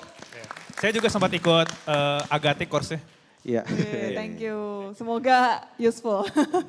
Intinya pertanyaannya adalah kalau misalkan saya tidak punya background sebagai game developer atau tidak ada background di industri game gitu loh. Gimana saya bisa masuk ke dunia industri game secara oke lah gitu. Gimana caranya? Kerja. Apply. Apply atau kalau misalnya risk appetite-nya lebih tinggi ya start your own company gitu kan. Misalnya bikin game sendiri ya, which is itu kan berarti kenapa lebih risky ya, berarti harus self fund gitu-gitu kan. Oh ya. Sebelum misalnya bisa pitching untuk dapat investment dari luar misalnya gitu. Tapi ya mungkin itu sih kayaknya secara garis besar ya, path-nya ya. Gitu. Oke, jadi bisa bikin game sendiri ya, dengan dana sendiri ya. Bisa, ya ikut game jam misalnya gitu kan. Game jam. Ya ikut game jam tuh tujuannya juga untuk cari anggota tim juga gitu kan. Yang mungkin ternyata kita align nih apa yang kita pengen bikin produknya gitu-gitulah. Cuman mungkin kalau ditarik lagi sebenarnya apa sih caranya gimana ya, harus nyemplung sih. Emang harus nyemplung ya? Harus nyemplung dulu. Oke, nggak usah tunggu didorong ya, pokoknya langsung nyemplung aja. Sendiri. Tapi biasanya dorongan yang paling kuat adalah saldo pribadi biasanya. Wah tiris nih, saya harus kerja gitu. Biasanya gitu. Mas Reza mungkin mau menambahkan? Kalau dari saya sih Mas, contohnya untuk di Riot gitu ya. Itu kan kami sebagai company tentu bukan cuma isinya game developer aja, ya mungkin yang sifatnya game studio, tapi ada divisi publishing, ada divisi enterprise, ada divisi entertainment gitu.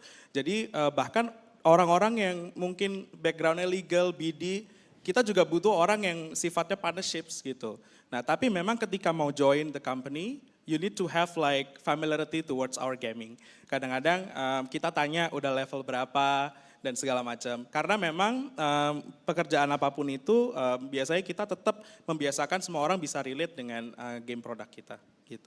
Ya, pokoknya intinya harus dicoba dulu tuh ya. Betul. Produk knowledge-nya harus ada dulu, harus familiar dulu sama produknya baru masuk ya. Lagi-lagi harus masuk nyemplung. Ya, sip. Van? Oke, jadi ini sharing aja ya Nis ya? Yes. Sharing aja. Akhir tahun kemarin tuh ada satu orang dari perusahaan game terbesar di dunia yang saya nggak perlu sebut namanya datang ke kantor kita. Yang dia tanya yang pertama kali itu adalah, show me your pipeline. Hah? Show me your pipeline. How you manage the project. Oh. Jadi ini ada bedanya antara kita bikin prototype, belajar ya, bikin prototype, dan literally building the whole product. Itu is two different worlds. Saya nggak bilang dua benda yang berbeda, itu dunia yang berbeda. Contohnya, satu kali ada satu dosen dari sebuah universitas, magang di kita dosennya. kita suruh bikin prototype, targetnya dalam waktu 10 hari 10 game. Itu prototype, itu industri standar, 10 hari 10 game. Tapi begitu masuk ke pipeline kita, 3 hari pertama muntah-muntah. Jadi itu dulu yang dipahami, kenapa kita susah banget cari talent di game, dan kenapa banyak industri game di Indonesia ya, itu tadi kata Asia nih, banyak gagal di pasar, karena mereka nggak punya pengalaman di industrinya. Dan dari data, yang kemarin udah ada nih datanya, udah studi 15 tahun nih, ini data sahih nih. Untuk bisa sukses di industri game, itu butuh pengalaman 10 tahun at least. Itu sudah ada studinya nih. Jadi tadi aku maksudnya supporting ke Siani ya, mau kerja di industri game belum telat, tapi join first. Kenapa? Belajar dulu pipeline-nya, belajar dulu bisnisnya. Karena kayak film ya, hanya punya duit, oke, ini ada kejadian tahun kemarin, ada satu orang nggak tahu punya duit banyak banget, tiba-tiba nge-hijack banyak orang kan, senior-senior di-hijackin. Terus siapa yang manage? Ada game directornya nggak?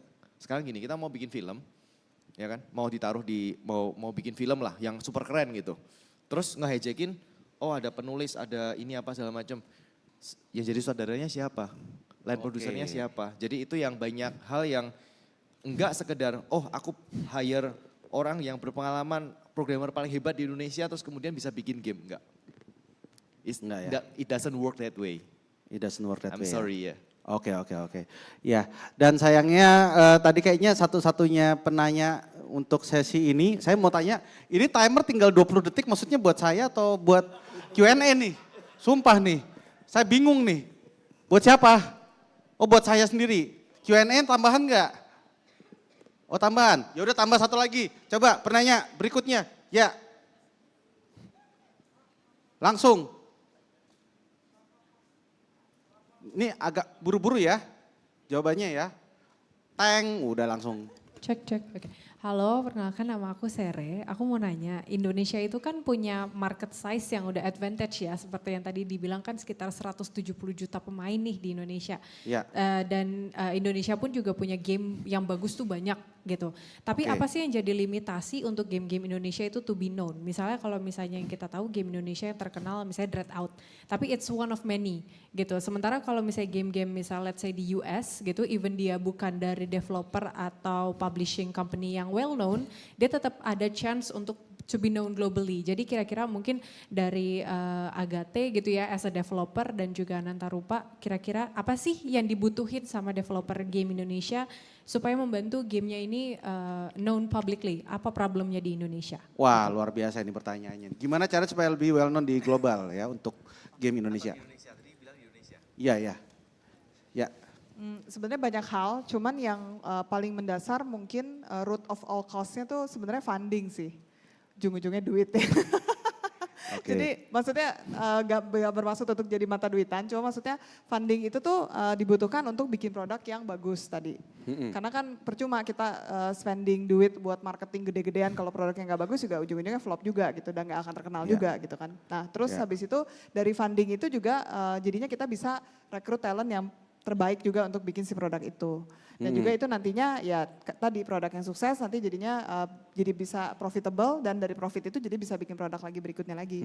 Dan marketingnya juga bisa lebih bagus. Betul, gitu. jadi snowballnya jadi jalan tuh. Jadi sebenarnya apa sih yang satu hal, kalau boleh satu hal doang yang dibutuhkan gitu kan? Funding sih. Funding, oke. Mungkin Ivan mau menambahkan? Sebelum kita tutup. Market ya, market kita harus lihat 110 juta market di Indonesia itu. Dan di Asia Tenggara, itu 90% memainkan game kompetitif, e-sports.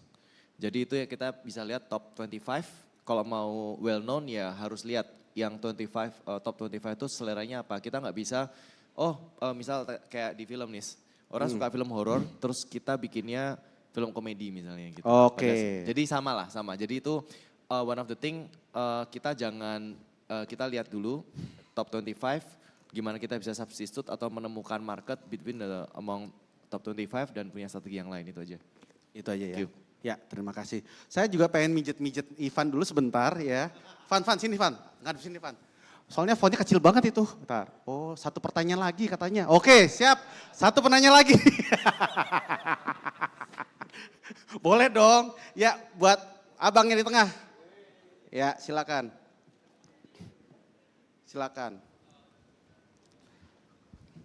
Oke, terima kasih. Kecil banget fontnya soalnya, ya kan gitu. Perkenal dulu saya Ludi dari SMK Raden Umar Said Kudus. Oke. Jadi salah satu tiga jurusan di SMK kami itu memang salah satunya ada animasi 3 dimensi, 2 dimensi dan PPLG, yaitu rekayasa perangkat lunak dan game, dan itu memang anak-anak belajar untuk di industri ini, dipersiapkan untuk di industri game industri ini. Apalagi saya sebagai background guru juga. Ya. Saya juga gamer, dan juga di sekolah kami juga ada e-sports. Oke. Untuk ekstrakurikuler. Nah, bagaimana dari Mas Ivan, Mas Reza, dan Mbak Sheni ini, opportunity, lebih ke opportunity kan dengan judulnya SYS ya, Youth Summit ini gimana sih anak-anak yang mau belajar game ini akhirnya nanti bisa nggak sih diterima di industri game ini, dan bagaimana memaintain itu untuk kedepannya. Terutama di dunia pendidikan yang tadi seperti yang Mas Dennis sebutkan itu, orang tua yang kadang masih protes nih kalau anaknya bakal terjun di dunia game ini. Terima kasih. Oke. Dari Kudus ya Mas ya? Iya. Oke. Dari Holy Land ini kayaknya. Boleh jawab dulu. Orang Kudus. Holy City. Holy City. Oke, Holy City dia. Nah, ini penting banget sih karena kayaknya untuk melengkapi tadi statementnya Shini tadi ya, apalagi ini dari Kudus gitu loh. Karena pertanyaan seperti ini saya tahu banget. Karena seringkali kita lihat industri game tuh lagi-lagi masih terpusat di kota seperti Jakarta gitu loh. Nah ini gimana nih? Satu, kita sudah ada satu orang kayaknya dari Umar Said ya. Ya. Tepuk tangan dulu dong, kita ambil dari SMK. Oh oke. Dan kita sebenarnya udah ada 4 ya dari SMK sebenarnya, salah satunya dari Umar Said. Dan ternyata SMK itu kita lihat lebih siap daripada universitas. Sorry to say ya, Universitas Indonesia bullshit. Gimana? Ditit gitu aja ya. Kenapa? Karena perubahan kurikulumnya tuh kita udah push dari 4 tahun yang lalu sampai sekarang nggak berubah. Dan dosennya nggak ada yang punya pengalaman sama sekali buat develop di game. Jadi ini yang kita mau serap Mas 1.200 orang, nggak ada orangnya. Jadi kita pikir kita udah kayaknya udah tantangan PKS juga bekerja sama. Jadi yang kita offer tentunya ke depannya waktu kita ngembangin title baru ya, soon, awal tahun depan. Itu kita akan libatkan dari dosennya, dari mahasiswanya bisa magang juga. Jadi tahu the whole pipeline, jadi kita bisa cut short onboarding sessionnya. Karena standar kita udah internasional buat pipeline-nya.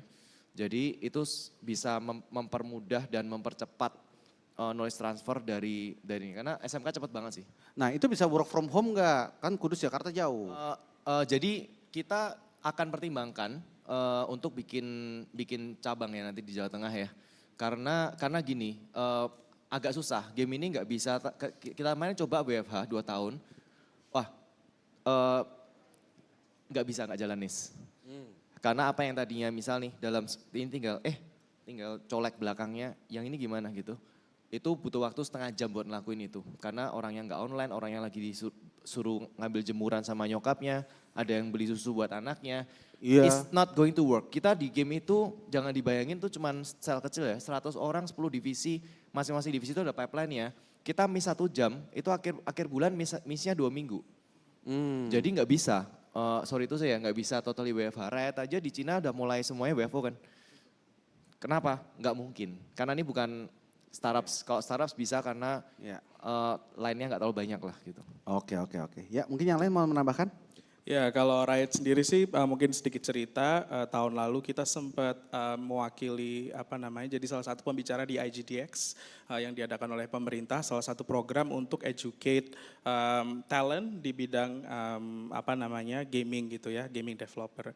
Nah waktu Louis datang, dia adalah head of the studio yang ada di Singapore, dia surprise dengan kualitas teman-teman yang ada di situ yang datang gitu. Ternyata sangat baik dan in terms of pricing surprisingly lower daripada bahkan hiring orang Riot yang duduk di kantor Singapura sendiri gitu. Jadi bahkan mungkin lebih make sense untuk hiring an agency yang untuk subcontract mengerjakan sesuatu gitu. Jadi sempat juga ngobrol sama Agate sih di meeting itu dan kita juga surprise bagaimana kualitasnya sangat luar biasa. Jadi tentu teman-teman SMK pasti punya yang sudah secara praktek sudah bagus gitu ya. Tinggal join di company-company yang mungkin bisa menyalurkan talent kita. Siapa tahu nanti bisa kerjasama dengan big publishers gitu sih. Oke, thank you Mas Reza. Kak Sini? Mungkin nambahin sedikit aja sih.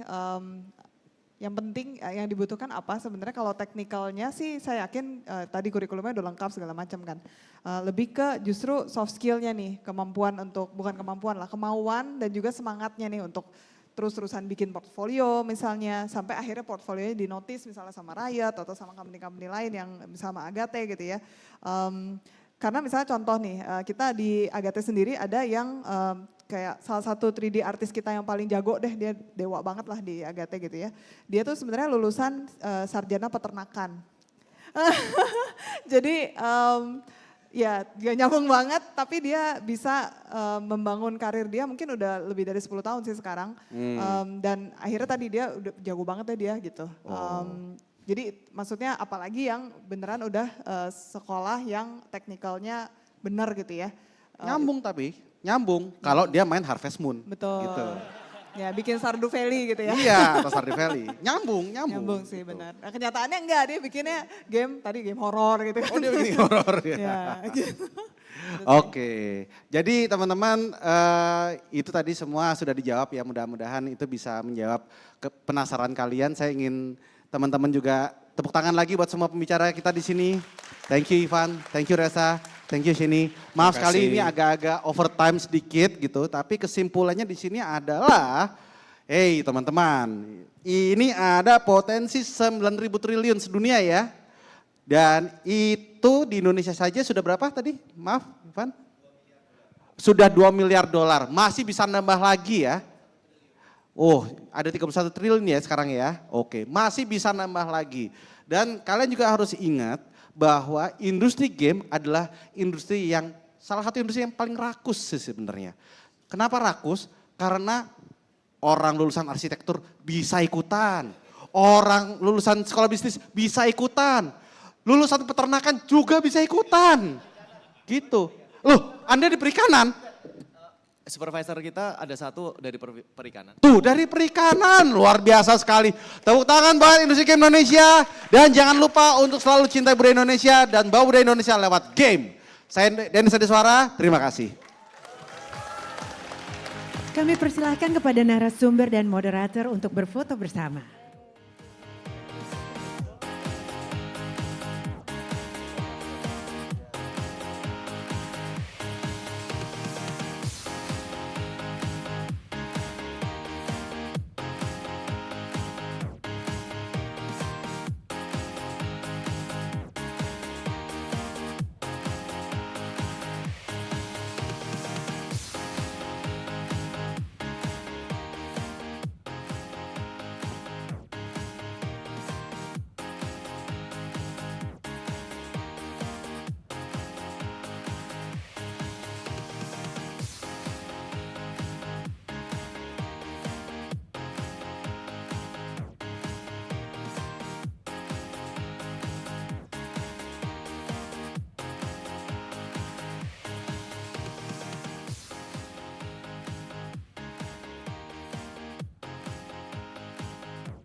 Jangan kemana-mana, tetap di sini karena setelah ini akan ada session yang menarik untuk disimak. We kindly ask you to stay right where you are because the next session promises to be an exciting one. Esport is not only a place for players to complete, but esports is evolving to arena to develop connection and embrace their cultural roots. Let's explore the worlds of esports with CEO Kincir, Rangga Danu, co-founder and CEO of RRQ, Andrian Paulin, RRQ Esport Pro Player, Nabila Napski Sultana. This discussion will be moderated by co-founder hybrid.co.id, Wiku Baskoro.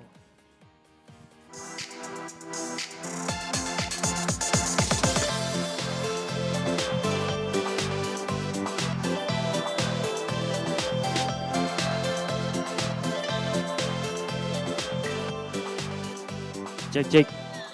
Selamat sore semuanya. Semoga masih semangat nih sesi terakhir. Tadi yang banyak yang nggak bisa nanya ya, tenang. Nanyanya di sesi ini aja. Bakal ada banyak kesempatan, banyak buat nanya. Jadi ntar stay aja, ntar bakalan ada kesempatan buat nanya, jadi bisa nanya-nanya. Nah, kita masuk ke sesi terakhir. Perkenalkan nama saya Wiku, saya dari hybrid.co.id. Kita bakalan ngomongin hal yang banyak banget diomongin, banyak banget rame gitu di sosial media, yaitu e-sport, the Asian Gaming Phenomenon. Nah di e-sport ini sebetulnya ekosistemnya gede banget dan tadi kan Mas Dennis bilang kalau gaming orang perikanan aja bisa, di e-sport lebih bisa lagi, yang nggak ada kerjaannya bisa jadi content creator dan segala macam. Jadi si e-sport ini sangat besar, ada media, ada tim, ada content creator, ada community. Nah kita bakalan ngomongin nih dan ada perwakilan, tentu saja saya nggak akan sendiri. Ada perwakilan dari masing-masing industri itu untuk ngomongin si ekosistemnya.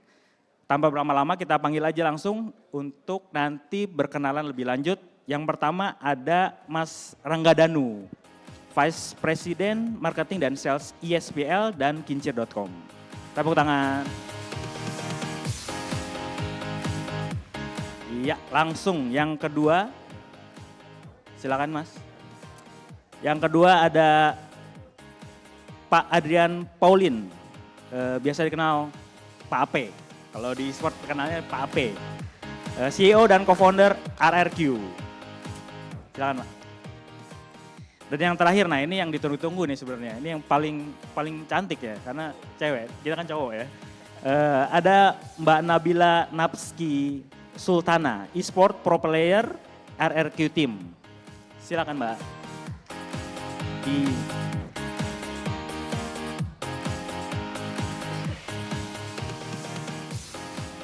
Silakan.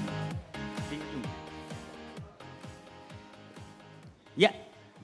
Nah, udah lengkap nih. Kita langsung aja nih ngobrol-ngobrol. Nanti masing-masing sebelum kita ngobrol-ngobrol ke diskusi tentang e-sport, ekosistem, peluangnya dan segala macamnya, kita mau kenalan dulu nih. Langsung aja mulai Mas Rangga deh. Dari Mas Rangga boleh kenalan. Terus kalau mau dijelasin ISPL, Kincir itu apa, boleh langsung. Oke, halo selamat sore semua. Nama saya Rangga, saya CEO Kincir.com. Jadi kalau ditanya Kincir itu apa sih? Kita itu awalnya base-nya kita media. Kita ngebahas tentang game, e-sports dan juga movie. Tapi di per 2018 kita mencoba menjadi promotor. Kita bikin IP event yang emang khusus buat e-sports. Jadi beberapa event kita yang sudah jalan itu udah 5 tahun kebetulan itu adalah Piala Presiden e-sports start from 2019 sampai 2023. Jadi itu adalah IP terbesar kita dan kita akan terus mempertahankan supaya ekosistem e-sports lebih maju lah. Oke, siap. Nanti bakalan nanya-nanya lebih lanjut tentang tadi tuh Piala Presiden sama Kincirnya juga. Tapi lanjut dulu untuk perkenalan Pak Ape. Silakan Pak. Halo, nama saya Andrian. Saya CEO dan co-founder dari tim RRQ. Tim RRQ itu sebuah tim e-sports ya, sebuah tim e-sports mungkin salah satu yang terbesar di Asia kali ya, bukan Indonesia lagi. Kita ada beberapa cabang, ada di Filipina, di Brazil, dan di Korea, di Seoul.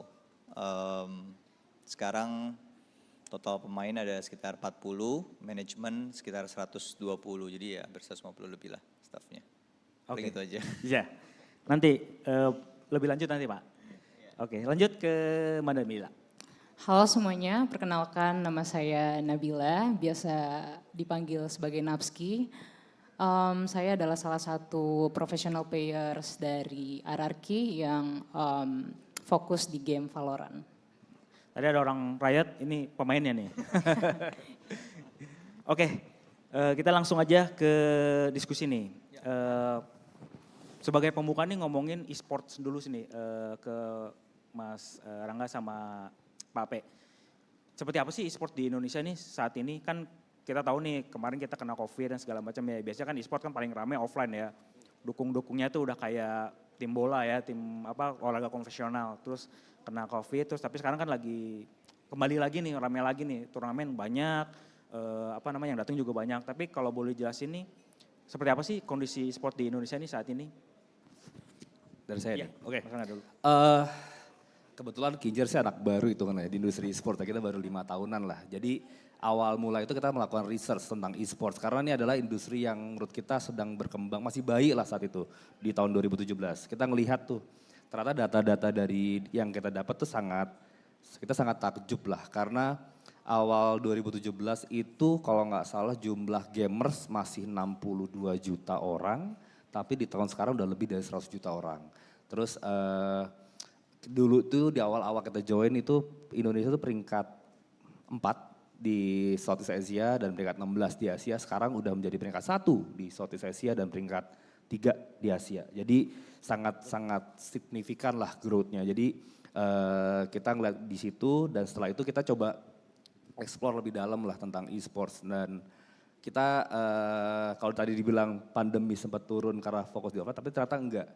Di ketika masa pandemi yang bisa jalan itu di industri sports dan e-sports adalah hanya e-sports kebetulan.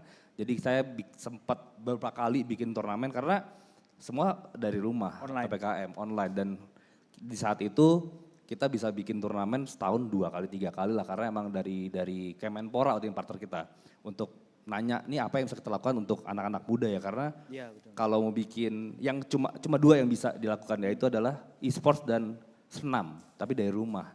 Jadi makanya kita eksplor lebih dalam, kita ngelihat dan betul kita di offline sangat ramai udah kayak supporter bola begitu gila supporternya bawa drum lah, bawa ini dan ratusan orang, bendera, ribuan orang. Kayak bola betul. Nah, ketika di online pun juga gitu. Coba perhatiin di industri olahraga lah di SEA Games atau Asian Games.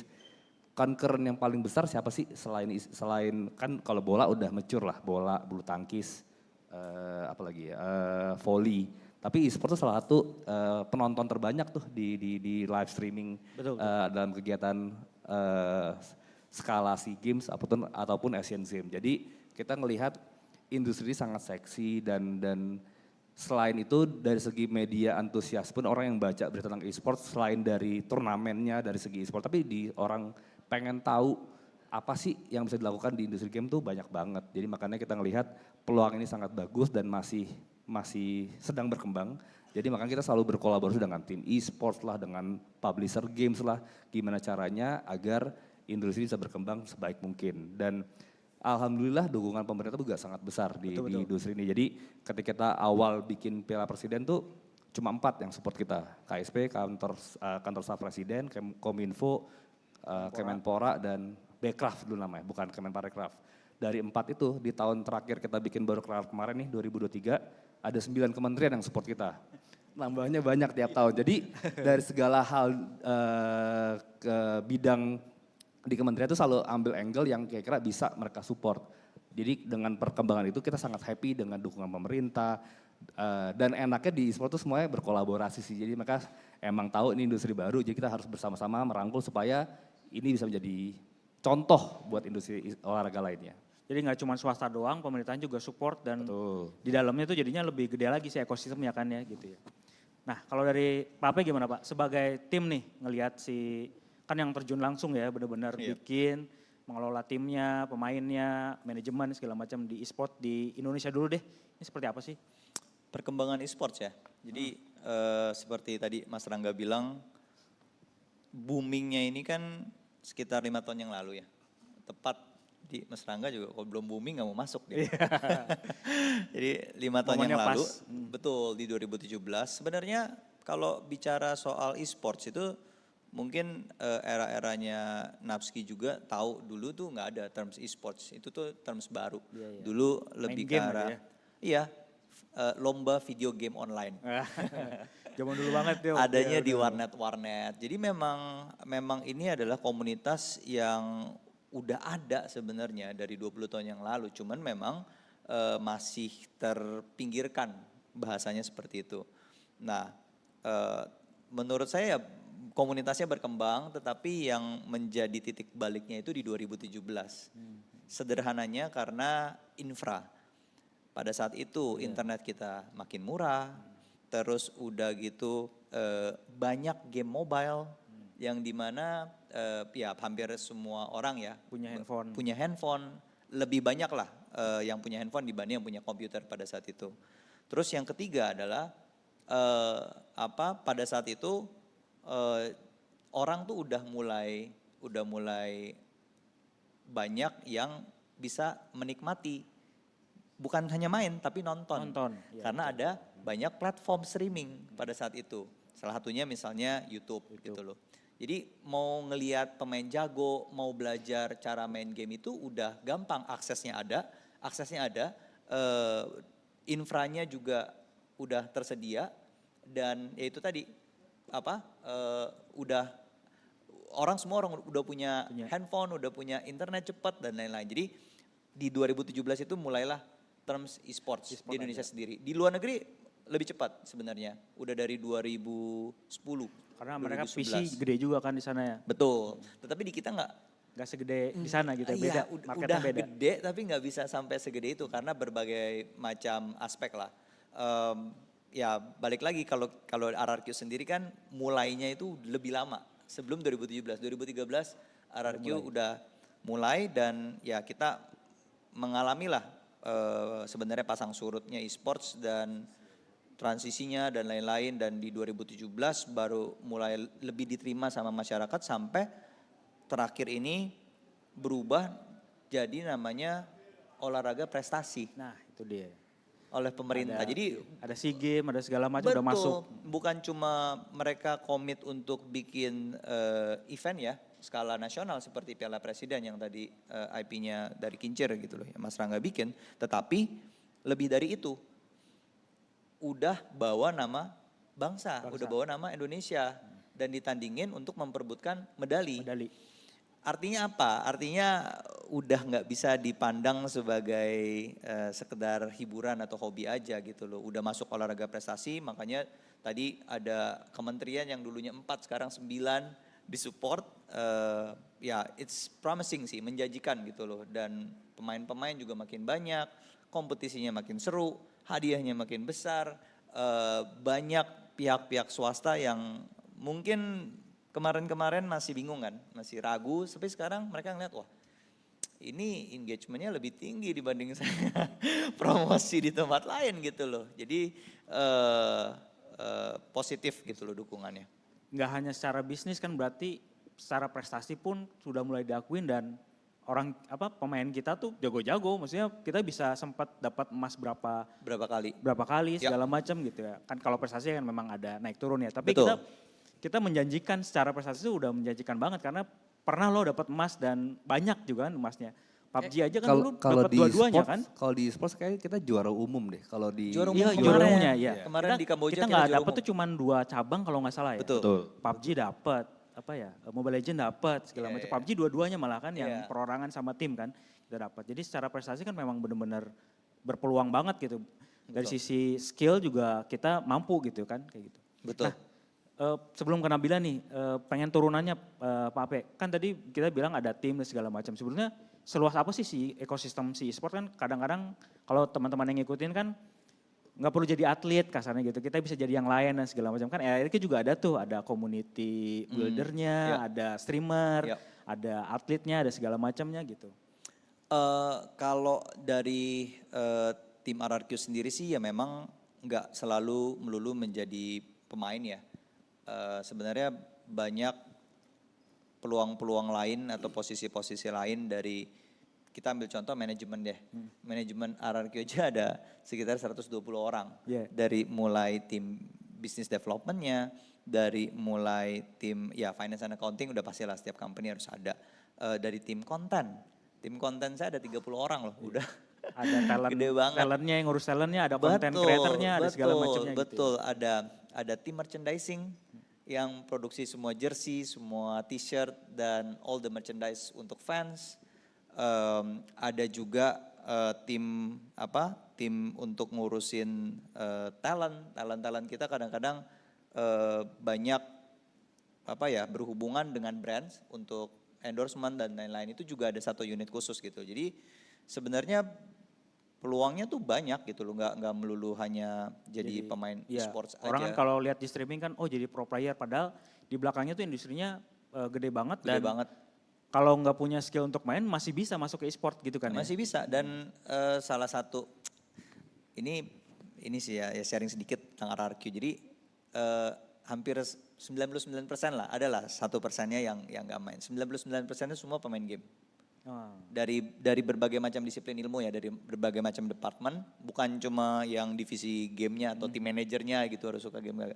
Mereka kebanyakan memang passionnya di game, hobinya juga di game. Jadi ya menyenangkan kalau kita bisa bekerja dengan orang-orang yang punya passion yang sama gitu loh, lebih menyenangkan. Nah, geser ke Mbak Nabila. Sebagai pelakunya nih, kenapa masuk ke e-sport?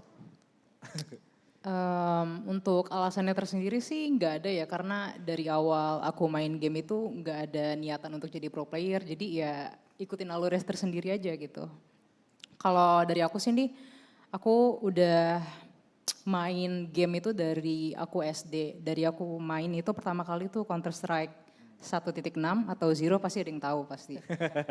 Terus akhirnya setelah itu, setelah SMA aku move ke Counter Strike Online, itu kalau nggak salah dari Megaxus. Nah setelah itu aku diajakin nge-team khusus ladies pada saat itu di tahun 2013 akhir. Dan itu tim khusus cewek. Sampai akhirnya aku menjadi pro player sekarang. Jadi aku transisi udah beberapa banyak game, tapi sebenarnya semua game itu FPS gitu. Shooter ya, tembak-tembakan lah. Iya. Dan prestasinya kemarin habis juara ya? Iya, kita juara 2 di APAC. Di APAC, Asia Pasifik loh ya. Iya, Asia Pasifik. Tepuk tangan dong. Gamers perempuan, atlet ya, kita bilangnya atlet aja. Atlet perempuan, shooter lagi, dan kita juara gitu ya.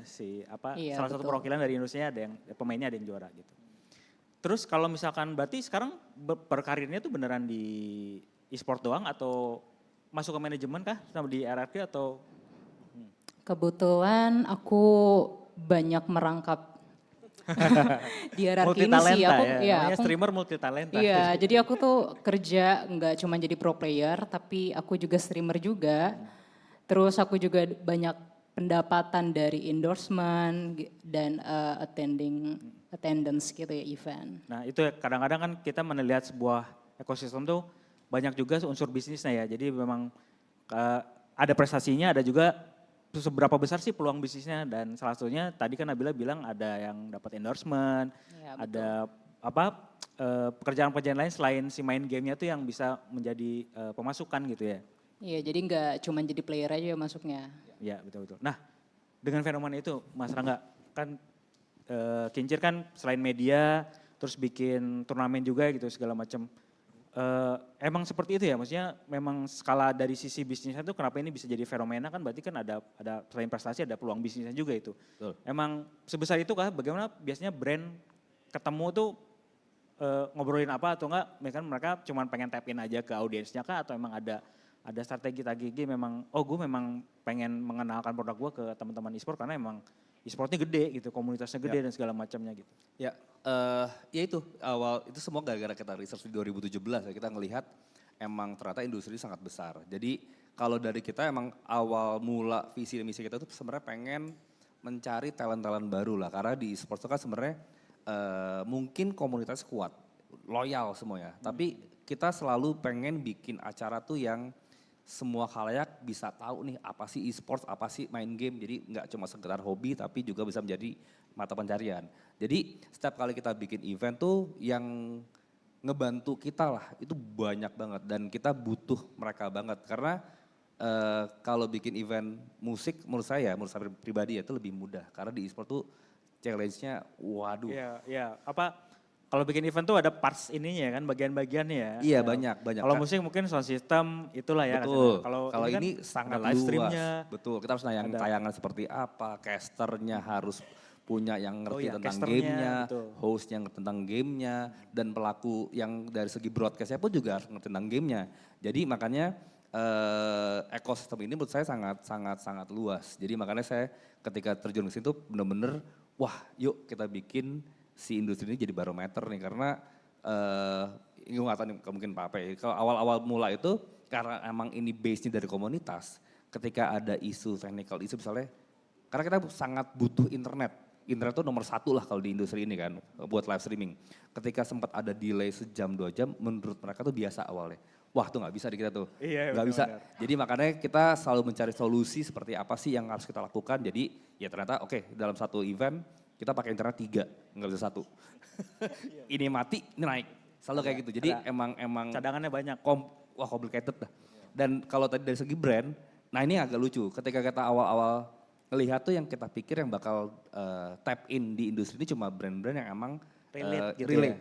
Ya kayak dari segi device lah, dari segi handphone lah, apa internet, itu kayak gitu doang. ya, aksesoris kayak gitu-gitu. Betul, ternyata enggak, sangat luas. Dan hampir semua brand yang datang ke kita tuh emang beda-beda objektifnya. Nah itu tugas kita, mungkin tugas Pak Ape juga tuh untuk gimana caranya biar objektif mereka tercapai. Karena di e-sport semua mungkin terjadi, bisa sangat mungkin terjadi, kita explore dan alhamdulillah emang selalu capai KPI lah itu. Gitu. Jadi emang ya ternyata saya kaget, wah ternyata luas ya dari brand yang kayak, bisa boleh nyebut brand gak sih, jadi kayak Insto. Itu nggak kepikiran kan bisa tap in di e-sport. Tapi lo main game, mata lo perih, nyambung. Gitu, itu loh yang hal-hal yang nggak kepikiran di kita akhirnya bisa nih. Gitu. Jadi emang ternyata dari banking lah, dari e-commerce lah, semua akhirnya tap in-nya ke e-sport. Jadi emang karena ini sangat luas dan ya itu benar kata Pak, viewersnya besar sekali. Ya mungkin karena faktor tadi perubahan dari offline ke online. Semua dari single player to multiplayer. Dari orang yang suka dari playing to watching. Karena awal-awal saya denger ini nih, nontonin orang main game, ngapain gitu. Ya, karena kalau dulu kan saya emang main game pengen tamat, cerita ke teman, gue tamat kayak gini nih. Iya, kalau dulu main game gitu kan, mau tamat terus pengalaman gimana gitu. Iya, nah sekarang kita ditonton nih, seru-seruan gitu ya. Ya udah nontonin orang main game aja udah seneng, mereka bisa cerita, oh ini game ini selesai kayak gini nih. Yang mainin orang, saya cuma nonton, gitu doang. Jadi kayak hal-hal itu yang menurut kita, wah ini emang industrinya keren. Ya tadi saya pengen ngegarisbawain yang tadi ya, kenapa bisa dibilang e-sportnya gaming fenomena gaming gitu ya. Karena ya tadi brandnya tuh luas banget dan sekarang udah masuk ke gaya hidup kan ya. Iya.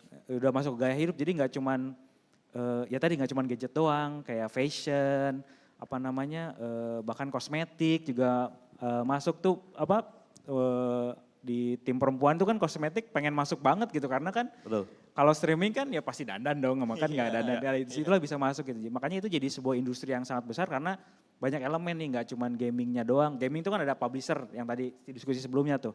Terus ada IO, ada community, ada segala macam kayak gitu-gitu ya. Menarik. Nah, saya pengen sebelum ke teman-teman ini, kalau mau ada yang bertanya nanti boleh, pengen ke pendidikan, lebih ke education dan regeneration.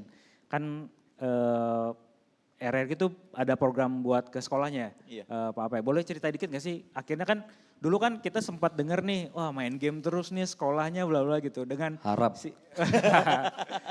dengan seiring waktu kan kita bisa ngejelasin gitu bahwa main game itu nggak hura-hura, maksudnya ada yang bisa jadi jalur prestasi, ada yang bisa jalur karir dan segala macam itu. Akhirnya gimana sih bisa meyakinkan mereka bahwa akhirnya support gitu. Sekarang kan ada banyak turnamen sekolah juga banyak, bahkan ada yang eskulnya juga udah ada segala macam. Udah ada, ya jadi waktu kita initiate this movement ya, project ini ya, namanya RRQ Mabar, main bareng ya kan. Jadi kita mau mengedukasi dan mensosialisasikan game dan e-sports ke sekolah. Kita padahal tahu ini kayak minyak sama air, kayaknya rada susah gitu, musuhan kan. Karena setiap anak murid yang nilainya jeblok, jatuh, pasti dikaitkan dengan, ini pasti main game ini. Pasti main game, disalahin gamenya gitu ya. Sedih saya sebenarnya ngedengar kayak gitu, karena pada dasarnya gamer-gamer profesional tuh pintar-pintar loh. Pintar-pintar, kalau nggak pintar, termasuk kalau nggak pintar nggak mungkin mereka ada di top nomor 1 ini, masuk ke tim, dapat kontrak dan lain-lain. Dalam artian yang lebih luas bahwasanya kita kok komunitas game tersebut ini kok dijadiin kambing hitam terus gitu loh. Akhirnya tapi kita juga paham, akhirnya kita coba ngelihat perspektif sekolah atau guru itu seperti apa. Oh, karena anak-anak ini tidak bisa membagi waktunya dengan proper antara kewajiban mereka sebagai murid ya belajar ya sebagai seorang anak disekolahin segala macam, sama melakukan hobinya. Nggak ada orang yang nilainya jelek, kamu sih kebanyakan belajar. Nggak ada kan, nggak ada. Masih main game Kamu gitu. ngerjain tugas terus, Iya, jadi makanya makanya burnout nilainya gitu. jelek gitu. Padahal pada kenyataannya ada loh yang burnout. Ada loh yang stres. benar-benar. Ada yang nilainya salah satu gitu loh ya. Jawabannya salah satu jadi nilainya 9,8 gitu. Terus Stres. Iya, nggak Kena sempurna mental gitu ya kan, depresi gitu loh. Ya kan, ngunciin diri di kamar. Maksud saya harusnya nggak seperti itu dan akhirnya kita bersama tim kita lihat perspektifnya, kita adain FGD sama guru-guru sama orang tua murid, kita doing seminar awal-awalnya nih. Jadi kita tahu oh concernnya mereka tuh apa sih. Akhirnya kita ke satu kesimpulan bahwa sebenarnya ini nggak usah dikotak-kotakan, ini bisa berjalan secara gitu ya. beriringan dengan bareng. Gimana? Ya e-sports atau game itu nggak lebih dari sekedar kegiatan untuk anak muda. Ada yang ya hobi buat ngisi waktu luang, untuk melampiaskan bakatnya, untuk bersosialisasi, dia bisa ketemu teman baru gitu. Kayak Napski bilang tadi, dia nggak ada kepikiran ketika dia main game, oh gue mau jadi pro player nih, gaji gue segini, gue mau keluar negeri, tanding dan juara. Nggak ada, karena lebih ke arah penyaluran hobi. Tetapi ketika dia bisa seriusin, mungkin bisa bela nama Negara. Indonesia ke ajang-ajang internasional, ke SEA Games, ke Asian Games dan lain-lain. Jadi pada saat kita ngejelasin perspektif ini ke guru-guru dan orang tua murid, bahwasanya ya ini itu ada ekskul basket, ada ekskul sepak bola, ya ada ekskul game juga gitu loh. Tapi saya bilang, kalau saya balik, apakah proper kalau misalnya ada ekskul badminton, dia main 10 jam badminton, apakah nggak ngeganggu pelajaran? Apakah kalau ekskul basket dia di lapangan basket seharian, apakah PR-nya kelar? Akhirnya time management, apapun yang dikonsumsi secara berlebihan nggak akan bagus. Pro player saya aja, Napski aja punya jam latihan. Strict ya, Iya, ada jam-jamnya. enggak tiba-tiba dari pagi melek latihan, sebelum tidur latihan, nggak bisa. Nomor 1 akan jenuh, kedua nggak akan fokus, ketiga ya penampilannya nggak akan bagus gitu loh. Karena kombinasi tadi, akhirnya kecapean, kelelahan, otot-ototnya juga nggak maksimal. Poinnya adalah sesuatu yang dikonsumsi secara berlebihan nggak bagus. Dan akhirnya kita bisa menyampaikan itu ke sekolah dan guru-guru, orang tua murid, ya akhirnya diterima. Sampai sekarang udah ada 1.000 sekolah lebih yang participate Di seluruh Indonesia? Di seluruh Indonesia. Jadi bisa kok gitu loh. Jangan kita ngelihat wah pasti ditolak gini, sekali ditolak ya enggak kan. Ada sekolah-sekolah yang lain yang lumayan berpikiran modern, terbuka, open untuk melihat bahwasannya ini bisa jadi salah satu hobi yang positif. Gimana positif? Ada beberapa sekolah akhirnya mengizinkan muridnya untuk mengikuti turnamen, ekskul atau turnamen e-sports dengan satu syarat, nilainya nggak boleh jelek. Oh jelek, iya. Jadi ketika di challenge seperti itu, dia malah seneng kan, oh para bisa main murid, nih. betul, para murid akhirnya akan, ya tadi Mas Rangga bilang KPI-nya untuk sekolah, jangan sampai ada yang jelek nih, minimal jangan sampai ada yang merah mata pelajarannya. Habis itu baru dikasih izin sama sekolah dan gurunya untuk berpartisipasi, win-win. Sekolah juga merasa kewajiban dia untuk mendidik peserta didik ini terlaksana dengan baik. Di sisi yang lain, anak murid juga ngerasa, wah sekolah gue ngertiin gue ya. Support gitu loh, maksudnya enggak ini dikit-dikit dilarang, ini enggak boleh, itu enggak boleh. Akhirnya mereka support, mereka juga akhirnya apresiasi sekolahnya, nilainya dia juga akan melakukan dengan baik. Di sisi lain dia juga bisa melakukan apa yang dia suka gitu loh, betul. Tinggal nunggu nih aja, tinggal nunggu jalur prestasi e-sport nih. Beasiswanya beasiswa e-sport. Betul. Kan biasanya ada basket, itu kan ada tuh. Itu jalur lagi prestasi basket. itu lagi kita komunikasikan dengan Kemendikbud. Nah mantap. Iya. Soalnya kalau di luar udah ada. Setahu saya di luar udah ada. Di Indonesia tinggal nunggu nih. Ntar ada atlet prestasi. Nah Nabila benar emang harus pintar ya. Main di RRQ harus pintar ya. Harus pintar loh. Prestasi harus tetap ini ya. Karena dari awal aku mulai jadi pro player pun juga aku juga banyak dilarang sama orang tua aku gitu. Itu salah satu kesulitan aku juga. Tapi balik lagi seperti yang Pak P bilang harus dari kesadaran diri sendiri gitu. Kalau dari aku sendiri gimana caranya aku mengambil hati orang tua aku biar orang tua aku mengizinkan aku menjadi pro player dengan cara aku lanjutin, maksudnya pendidikan aku juga harus bagus, aku pun kuliah, lulus, terus nggak telat, terus apalagi orang tua aku apalagi yang orang tua aku pengen, misalkan ibadah ya ibadah juga harus jalan gitu. Jadi memang dari kesadaran diri sendiri aja sih sebenarnya sih. Jadi kalau seandainya kebanyakan orang pada nyalahin gamenya itu sebenarnya bukan dari gamenya tapi emang dari anak itu sendiri nggak ada kesadaran gitu. Iya, dan yang sekarang tambah punya masukan sendiri ya, jadi orang tua malah tambah senang ya. Prestasi Iya, oke, terus punya ini. Betul, setelah ada penghasilan, terus aku juga banyak mendapatkan kejuaraan, terus aku bela negara juga, bahkan sekarang aku di titik masuk ke tim nomor 1 di Indonesia, bahkan kayak orang tua aku juga tahu dan bangga. Setiap kalau seandainya ada acara keluarga, ini nih anak saya nih masuk tim hierarki gitu kan. Kalau dulu nggak ada kayak gitu-gitu. Iya. Kalau dulu kan, wah ini sekolahnya di mana sekarang? Ini, oh ini timnya tim hierarki gitu ya. Iya, kalau dulu diomelin terus kalau main terus gitu segala macam mau jadi apa. Ya. Iya, kalau sekarang kayak, oh yaudah main aja. Tergantung storan sebenarnya. Storan ya. Iya saya memang jadi memang ya kemarin juga kan banyak concernnya kecanduan. Padahal kan sebetulnya kalau bisa mengatur diri sendiri semuanya bisa. Dan tim juga kan sebetulnya memanage itu ya. Pak P kan mengatur dan segala macam gitu-gitu. Nah kalau dari Mas Rangga mungkin ada tambahan yang tentang prestasi ini ya relasi sama edukasi lah gitu. Mungkin ada program juga. Sebenarnya agak cocok karena kita tahun ini baru yang menambah satu terakhir tahun itu adalah Kemendikbud. Jadi kita angle berbeda. Kita kemarin datang ke SMK. Jadi SMK itu banyak jurusan tentang animasi, tentang broadcast, dan yang paling baru tentang banyak game developer.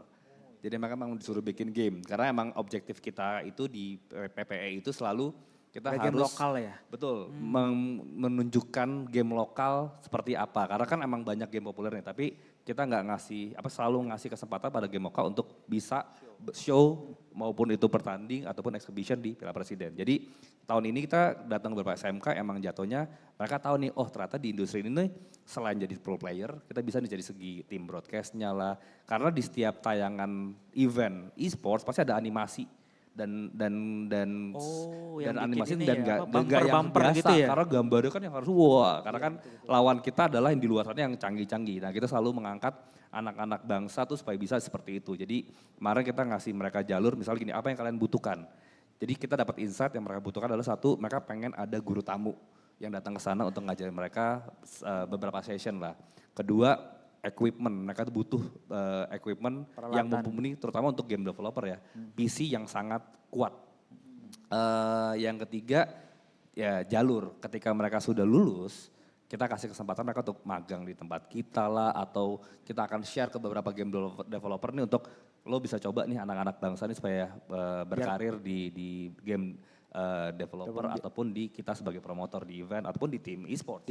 Seperti biar itu. Mereka tahu juga industrinya seperti apa gitu ya. Iya, sangat luas soalnya. Sama tadi di Piala Presiden juga ada game lokal yang di e-sport kan ya. Jadi kalau teman-teman kenalnya game-game luar gitu, ternyata di Indonesia juga udah ada game yang di e-sport kan gitu ya. Boleh cerita dikit gak? Jadi gamenya apa tuh? Di awal tahun dua kita ya, kalau hanya nggak salah pakai game populer kan, saat itu Mobile Legends lah di tahun 2019. Dan kita ngediskusi tuh dengan government gimana caranya biar ada game lokal yang bisa bersanding atau ada di turnamen kalian katanya. Kita di tahun 2020 mengadakan apa bahasanya sayembara lah. Kita mencari game lokal untuk showcase. Awal itu kita bikin showcase tapi kita tambahin exhibition dengan prize pool yang sangat tinggi. Jadi biar menambah daya tarik bagi para gamers untuk mencoba game tersebut. Dan kita juga mengundang public figure yang gede lah supaya ini karena kita niat untuk ngejelasin game lokal itu juga bagus loh. Kita ngundang siapa tuh? NZ saat itu. Untuk bermain game jadi yang menang tanding lawan NZ.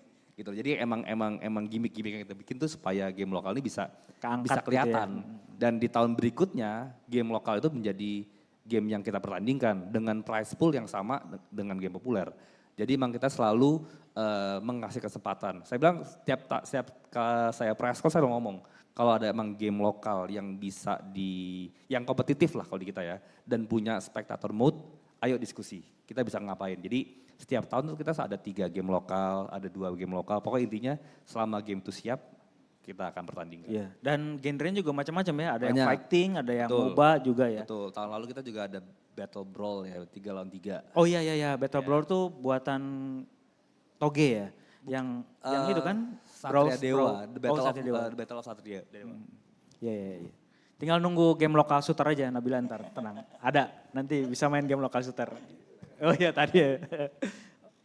Ini sebenarnya belum waktunya Q&A, tapi kita buka Q&A aja biar interaktif. Saya masih ada beberapa pertanyaan, tapi kita coba deh buka dulu ke teman-teman. Mungkin ada yang mau bertanya, langsung banyak. Oke, tadi juga ada yang teman SMK tuh, game development juga masih masuk nih ke e-sport gitu kan. Iya. Oke, langsung aja. Yang ujung dulu deh. Gue ngerjain panitianya yang ujung. Nanti baru ke depan. Silakan Mas. Ya, halo. Perkenalkan nama saya Abi.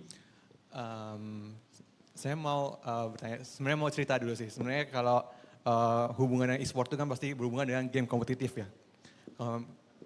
Saya punya pengalaman di game kompetitif itu kalau ketika saya main sama tim itu, pasti kalau misalkan aku mainnya cacat ya, gue mainnya cacat gitu, cacat itu dalam arti kurang gitu ya. Nah itu pasti istilahnya dimaki-maki gitu lah, kayak dimarahin beban, dibilang beban apa segala macam, terus ya pakai kata-kata kasar gitulah gitu. Di berbagai game lah gitu pasti kayak gitu. Nah ini aku jadi penasaran sama e-sport gitu ya.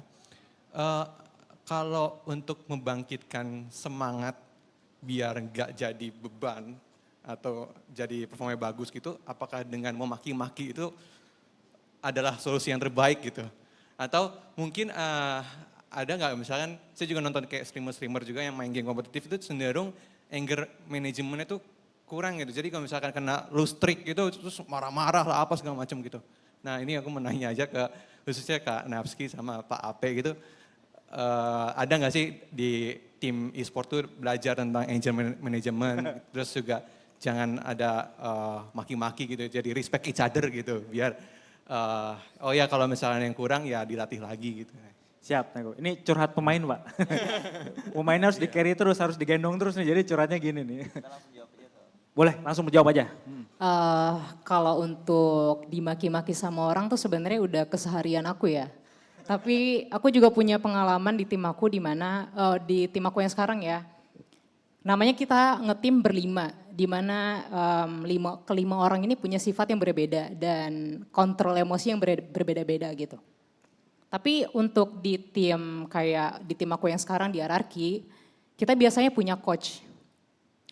Nah coachnya ini biasanya kalau seandainya kita misalkan kita lagi stres dibantai-bantai pas latihan, udah pasti kita emosional dong dan stresnya pasti meningkat.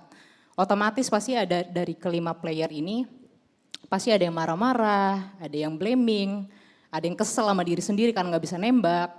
Nah tapi disitulah posisinya coach tugasnya di situ. Biasanya kalau lagi ada yang kayak gitu, setelah latihan kita biasanya adain briefing. Atau salah satu dari player yang bermasalah itu biasanya dipanggil untuk diajakin ngobrol satu sama lain kayak, lu kenapa, keselnya kenapa? Oh gue kesel sama dia soalnya dia mainnya bodoh gitu, mainnya cacat. Terus nanti coachnya ngasih tahu kayak, iya tapi lu harus tahu konsekuensinya kayak gini nih dan lu tuh gak boleh marah-marah. Karena kalau seandainya kita gak bisa ngontrol emosi di dalam tim, itu buat nge-comeback gamenya tuh akan susah. Let's say, kemarin aku lagi ada turnamen, dan kondisi kita lagi kalah. Kalau seandainya dari kelima player itu nggak bisa kontrol emosi, kita pasti bakal, let's say skornya, kalau di Valorant itu misalkan 10-2 itu kebantai. Tapi kita bisa nge-comebackin itu dan jadi menang, kenapa? Karena kita bisa ngontrol emosi. Tapi kalau seandainya kita nggak bisa ngontrol emosi dalam kelima player ini, udah pasti nggak akan bisa. Buat comeback itu udah hopeless, udah gak akan bisa. Jadi sebenarnya kalau seandainya kamu sebagai player cuman main-main aja, terus kamu dibacotin segala macam, ya biarin aja lah. Kalau aku biasanya kalau seandainya di game ada yang bacotin, ketemu di ranked, aku mute aja gitu. Tapi kalau seandainya udah ngetim, itu udah jadi problem yang harus diperbaikin. Gitu, biasanya harus ada orang yang harus lebih speak up buat ngajarin dia kontrol emosi gitu sih. Ya, sebetulnya kan mirip kayak tim konvensional kan kayak di bola juga. Lo kalau nendangnya penaltinya nggak masuk ya pasti dimarahin gitu kan. Mungkin dihukumnya harus lo lari gitu. Seberapa keliling, cuman kalau di sport ya karena nggak fisik ya, jadi kan jadinya anger lebih ke marahnya ke monitor lah, ke apa gitu ya, jadi lebih terlihat gitu. Sebenarnya mirip-mirip kayak olahraga konvensional kan, ada bagian dari tim yang menenangkan itu dan menetralisir. Nah kalau ya ada tambahan? Kalau dari player sendiri juga harus tahu diri sih untuk kontrol emosi, karena semakin kita nggak bisa kontrol emosi, yang kita mainin juga akan jadi lebih buruk gitu. Kayak nembaknya juga nggak kena, miss, terus komunikasi ke teammate juga susah, buruk, dan ujung-ujungnya kalah. Jadi buat apa gitu? Lebih baik ya kontrol aja emosi. Kalau dari tim sendiri emang ada mungkin bisa dijelasin juga prosesnya gimana sih untuk bukan melerai ya, menjaga biar ekosistemnya sehat juga dari sisi komentar dan segala macam gitu. Tadi setuju sama Napski bilang bahwasannya ya untuk tim tuh lebih krusial ya. Kalau kita pemain casual harusnya ada fitur di dalam game itu ya di mute gitu loh. Yang orang ini nggak bisa ngomong lagi atau tulisannya ada bintang-bintangnya, sekarang kan banyak yang gitu ya. Betul. Kayak di Ya udah sensor kita gitu nggak usah dengerin aja gitu loh. Cuman kan akan jadi masalah kalau teman kita sendiri yang ngomong kayak gitu kan. Samping kita lagi misalnya. Lu begini-begini. Nah kalau di tim profesional sendiri saya pikir ini udah lumayan umum ya, di luar negeri juga udah kayak gini. Jadi ada satu either pelatihnya punya kemampuan untuk untuk membantu restore si pemain ini, dari mulai cara dia komunikasi, cara dia nanyain masalahnya kayak gimana dan cari solusinya, atau memang ada tenaga khusus, psikolog khusus yang memang disediakan sama tim untuk ngebahas. Karena kadang-kadang permasalahannya bukan cuma teammate-nya nggak perform, tetapi mungkin ada masalah sama keluarga, sama pacarnya, dan lain-lain. Dia lagi murung, dia sedih, dia nangis. Jadi masalah-masalah umum selayaknya anak muda lah. Tetapi kalau misalnya treatment kitanya proper, benar, saya pikir nggak ada masalah gitu loh. Dan kalau misalnya nggak terlalu tahan sama hujatan-hujatan itu ya dalam fitur gamenya di mute aja gitu loh. Jadi nyantai, enjoy sendiri. Kalau misalnya ada temen yang ngomong kayak gitu, saya pikir ya pilihannya dua ya. Ya nggak temenan. Nggak temenan lagi atau kita ajak balas ngobrol. Gitu loh. Iya. Maksudnya dikomunikasiin sih. Menurut saya itu klasik lah, dan saya setuju tadi mau nggak cuman game ya, nggak cuman e-sport, sebenarnya olahraga yang lain pun juga pasti akan, lu kenapa kok tendang penalti nggak masuk sih, pasti ada teguran seperti itu. Dan menurut saya selama batasannya wajar dan memang tujuannya untuk membuat kita lebih baik ya nggak masalah, asal jangan sampai verbal abuse, itu juga nggak sehat lah. Itu nah yang verbal abuse itu kan kalau di turnamen kan ada rules-rulesnya ya. Mungkin ini juga tambahan nih informasi, kan ada peraturan-peraturan yang ditekankan bahwa kan sekarang kan lagi campaign juga ya bagaimana cara bermain e-sport itu biar sehat. Sehatnya dalam artian bukan sehat jasmani tapi komunikasinya, komentarnya dan segala macam juga diajak untuk teman-teman ekosistem ini buat lebih sehat gitu, lebih santuy gitu. Ya kalau di kita kan emang namanya kompetisi ya, intinya sportivitas kan. Betul. Makanya kalau di kita selalu bikin regulasi itu pasti melarang lah hal-hal tersebut. Sama seperti industri olahraga lainnya. Jadi dari kita kalau yang bisa kita handle seperti player itu bisa kita handle. Kita bisa ngasih mereka sanksi. Tapi yang nggak bisa kita larang, yang nggak bisa kita handle kan lebih ke penonton nih biasanya yang susah nih.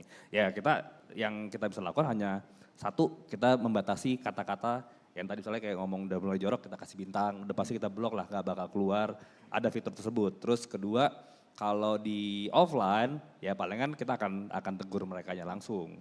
Dari segi player sih bisa kita handle, pasti. Karena mereka professional player. Ada sanksi yang akan mereka dapati ketika mereka melebihi dari batas-batas yang sudah kita tentukan. Jadi itu sih, karena inti dari olahraga ini kan sportivitas, tidak bisa seenaknya sendiri. Jadi betul. Seperti itu sih kalau kita. Jangan tahu tuh Mas, kalau masuknya ke profesional semuanya ada udah ada ininya lah, udah ada pakemnya untuk di-create biar sehat gitu. Karena kan tadi supporter juga kan kalau supporter dari tim, IO-nya bakal bilang kan ke supporternya jangan jangan ini jangan itu biar lebih suportif gitu mensupportnya gitu ya. Ya kita juga negur ke supporternya, negur ke dia bawa dari tim RRQ. Pasti kita tegur dan dari mereka pasti akan menghandle langsung tuh karena mereka tim itu juga paham kalau masalah seperti itu. Betul. Siap, cukup Mas. Oke, lanjut ke geser yang ini deh biar dekat. Nanti sini. Mas yang ada logo P. Terima kasih atas kesempatannya. Saya ingin tanya dari Mas Rangga atau Pak Ape, juga Mbak Napski. Mungkin kalau ada dari ESI juga bagus mungkin untuk diskusi kali ini. Saya ingin bertanya tentang tanggapannya jika kita mengembangkan e-sport dari mulai tingkat kota terlebih dahulu. Untuk meningkatkan kesadaran masyarakat tentang dampak positif dari dunia e-sport ini. Untuk mengatasi masalah perizinan orang tua yang menghambat potensi-potensi pemain-pemain muda. Soalnya saya ada pengalaman waktu masih SMA, waktu itu saya sangat tidak diizinkan bermain game.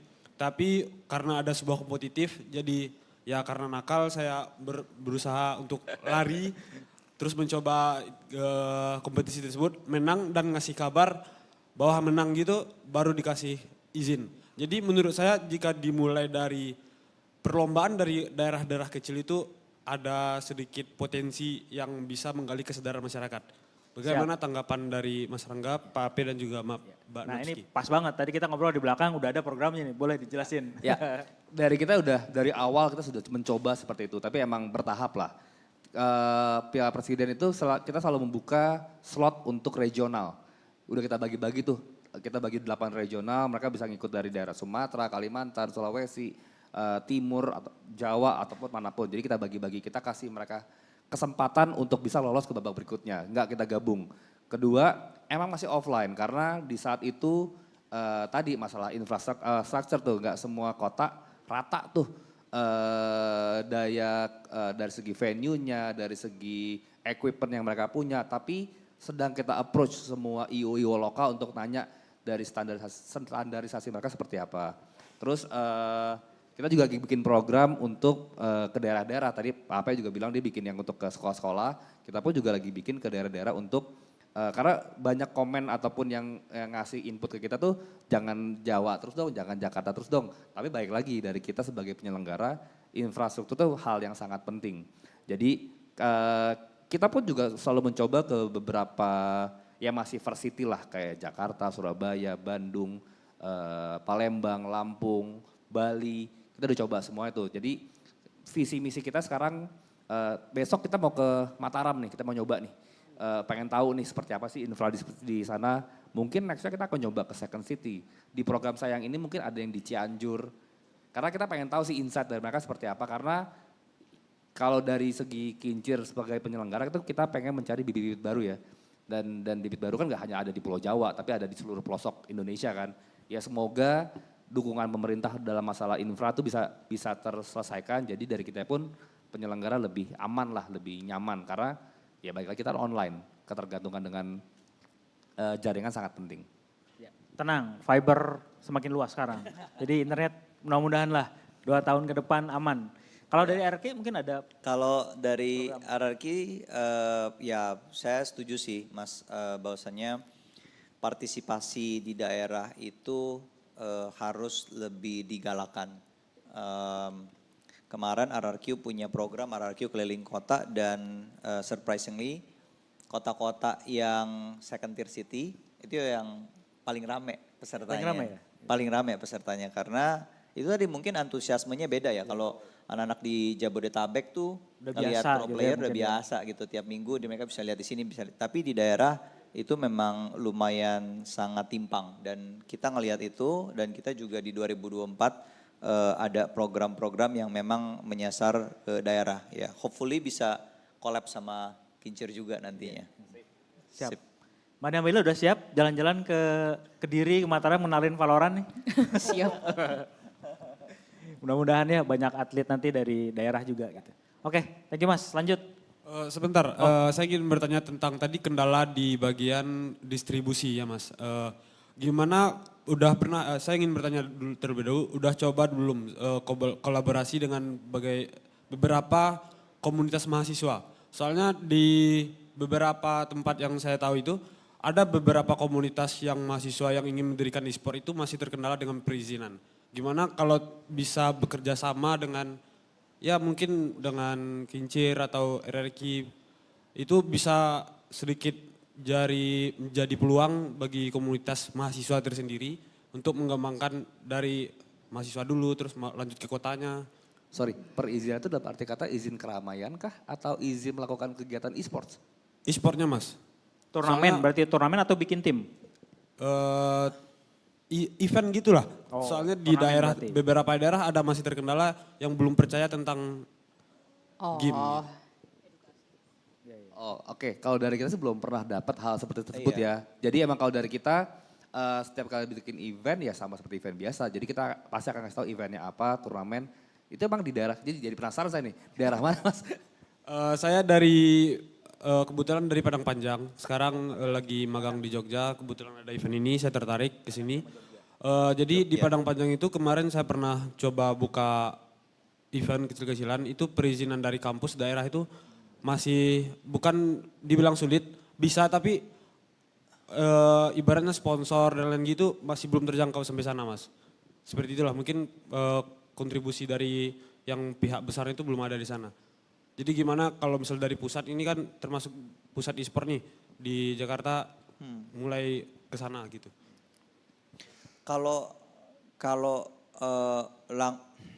Mungkin advice saya lebih ke arah coba gunakan platform online dulu. Itu lebih bijak menurut saya karena salah satu keunggulan e-sports dibanding sports yang lain itu adalah pemanfaatan internet. Kita bisa tanding nggak harus fisik ketemu gitu loh. Beda kalau misalnya masnya mau bikin acara futsal, mau bikin acara basket, harus ada tempatnya. Dan di tempat itu pasti ada yang punya. Ada jadwal, mau dipakai dan lain-lain. Jadi mungkin lumayan sulit gitu loh, terkendala. Dan pesertanya pun mungkin nggak tahu, nggak semuanya kan punya akses transportasi publik seperti di Jakarta. Mungkin naik motor 1 jam, mungkin naik motor 1,5 jam. Jadi rada susah. Tetapi kalau misalnya online, saya pikir bisa. Nggak ada kendala dan nggak perlu izin juga itu.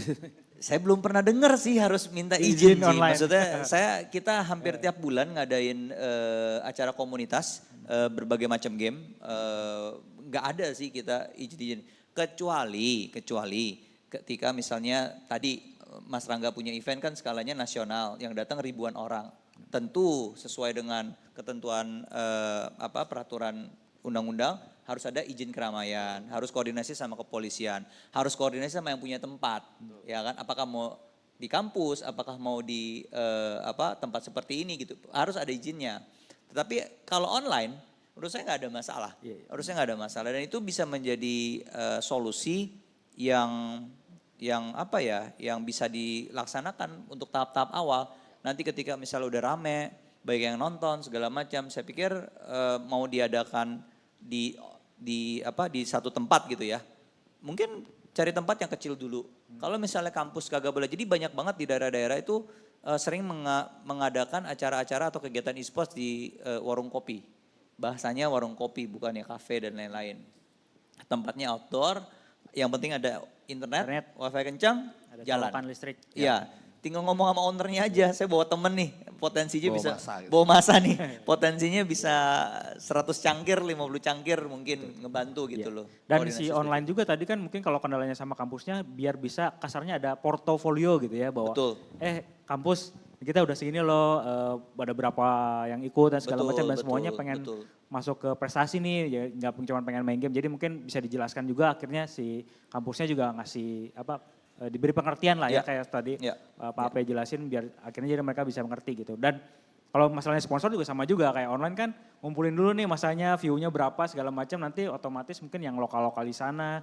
Sekarang kan banyak juga yang sponsornya tuh kayak kopi di lokal mana kayak gitu kan, kayak jualan tempat makan apa pengen jadi sponsor segala macam, dari situ mungkin baru bergerak lagi baru yang gede kayak gitu. Siap, thank you Mas. Lanjut ya, yang baju hitam. paling depan.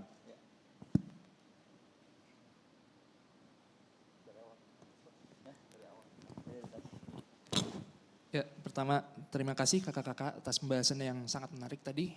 Izin perkenalkan diri, nama saya Abdu dan saya di sini ada 2 pertanyaan untuk kakak-kakak.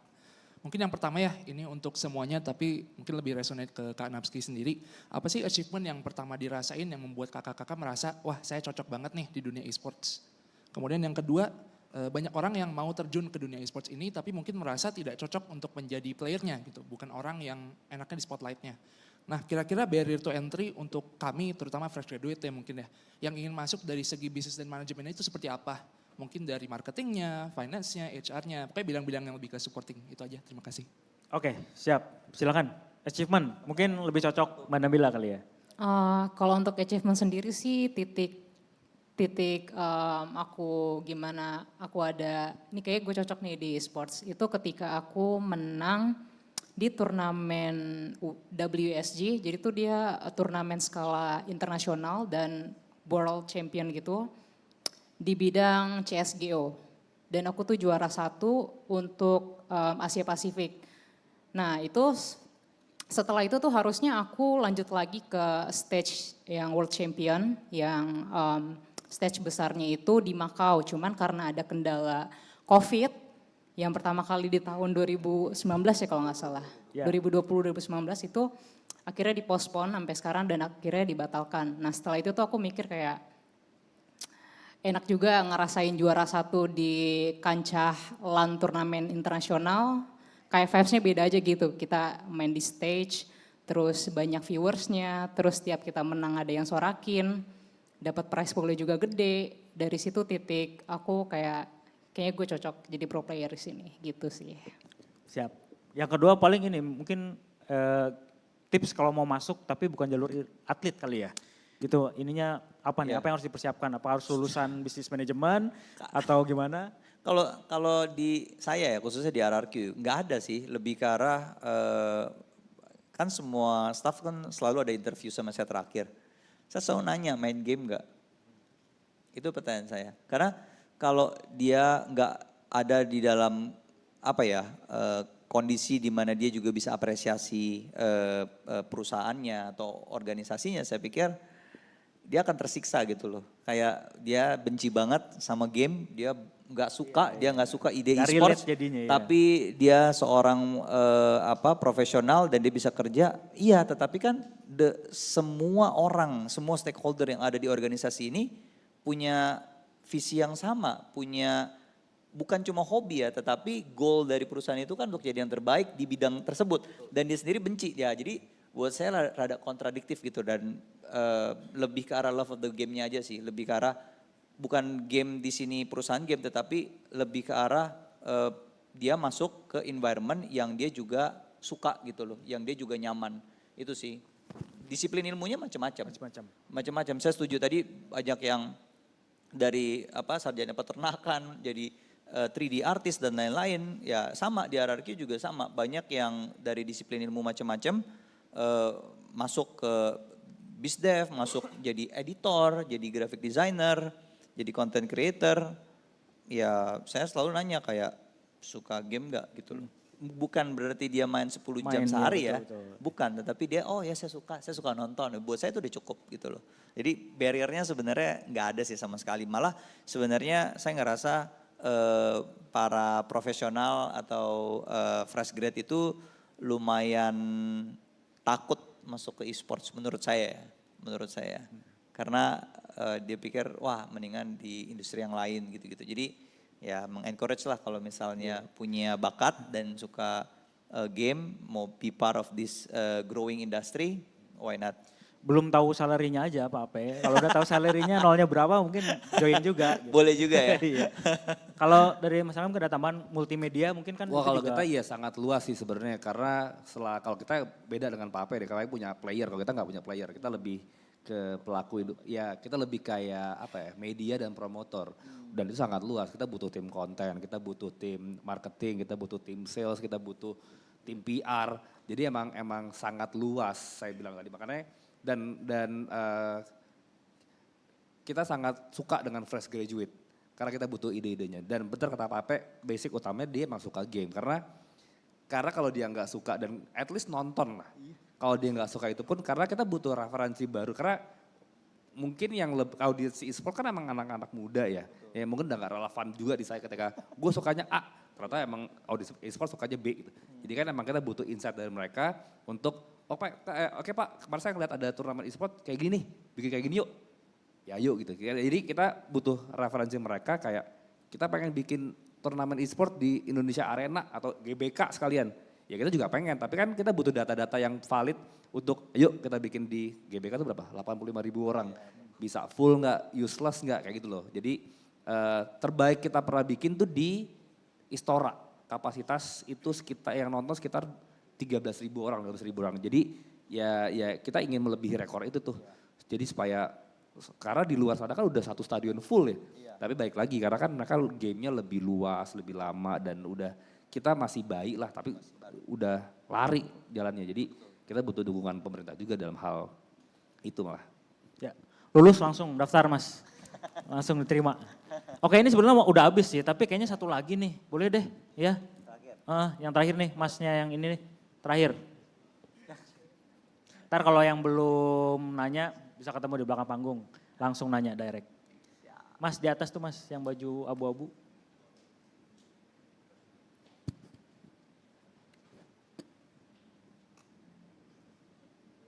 Ya, nah itu deh. Ya, langsung aja Mas. Cek, oke. Jadi sebelumnya terima kasih atas kesempatannya.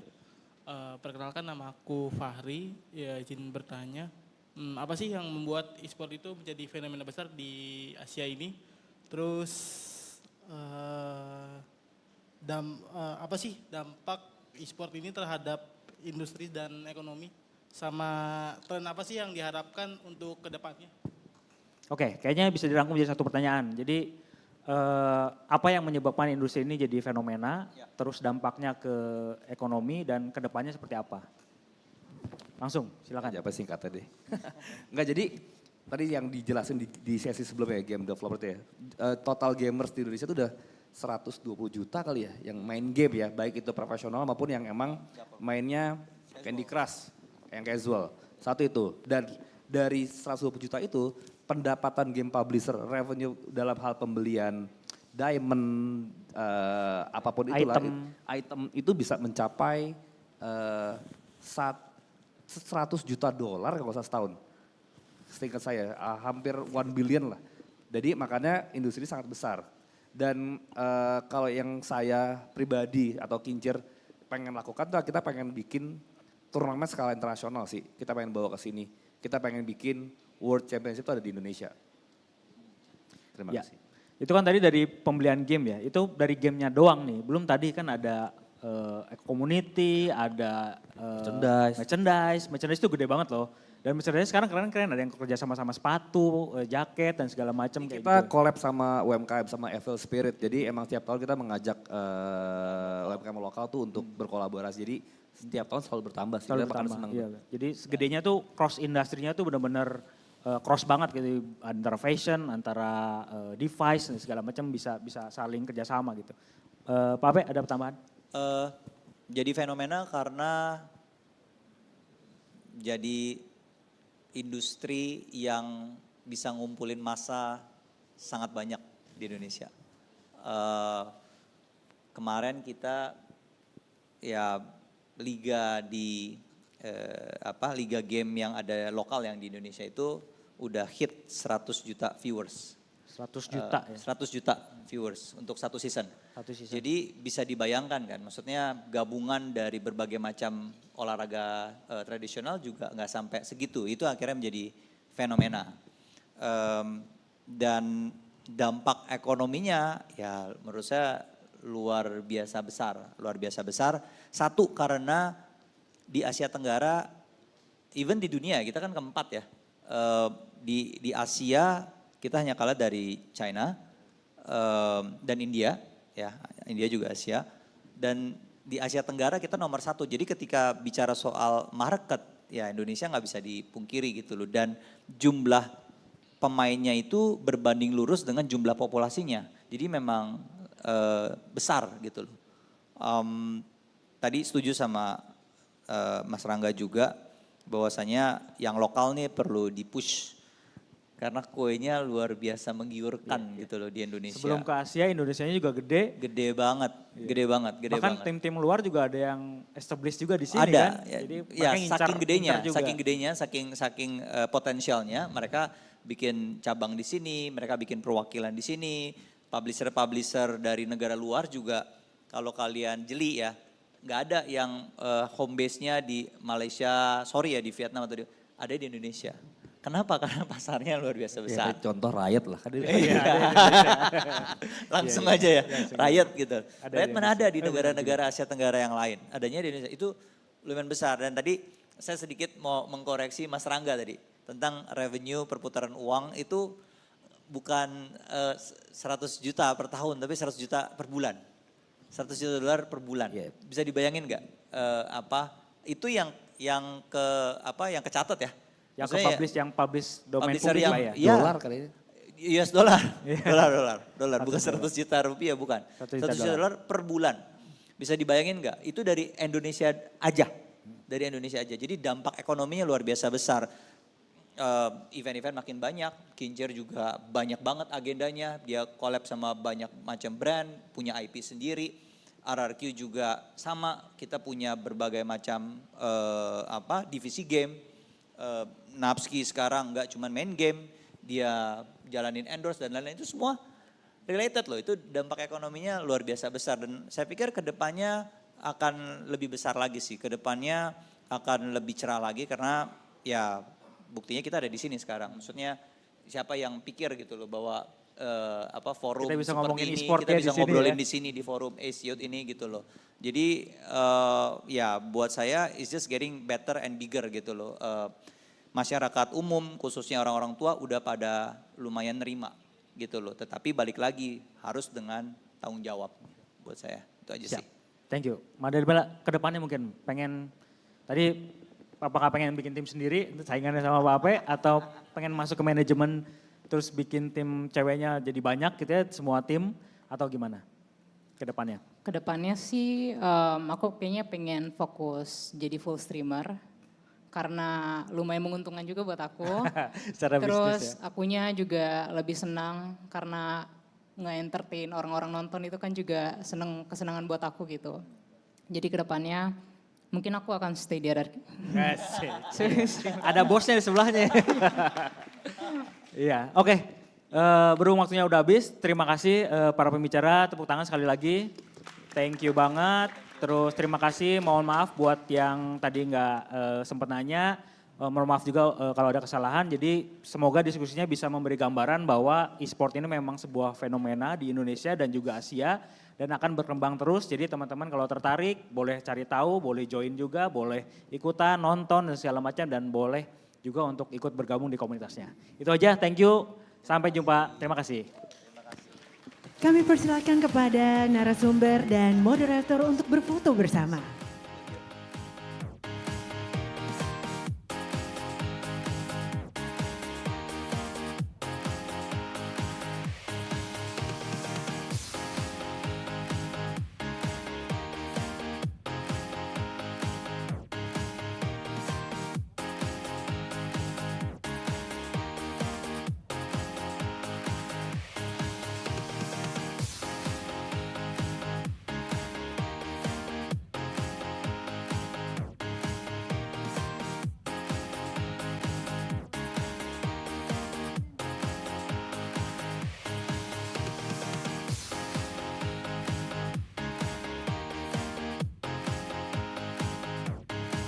Today's session concludes the Asian Creative and Digital Economy Youth Summit 2023. We are genuinely grateful for your active engagement. Looking forward for another day filled with captivating session tomorrow. Make sure to reserve your spot at acys.org. See you bright and early. Thank you for being a part of this and have a fantastic day. Siap-siap, jangan ketinggalan. Selama tanggal 1 sampai 15 November, ada diskon terbesar di Lazada. 11-11. Makin kerasa diskon terbesarnya kalau kumpulin Lazada Coin. Caranya, klik ambil koin yang ada di homepage Lazada dan kumpulin koinnya dari sekarang supaya harga checkout jadi lebih murah.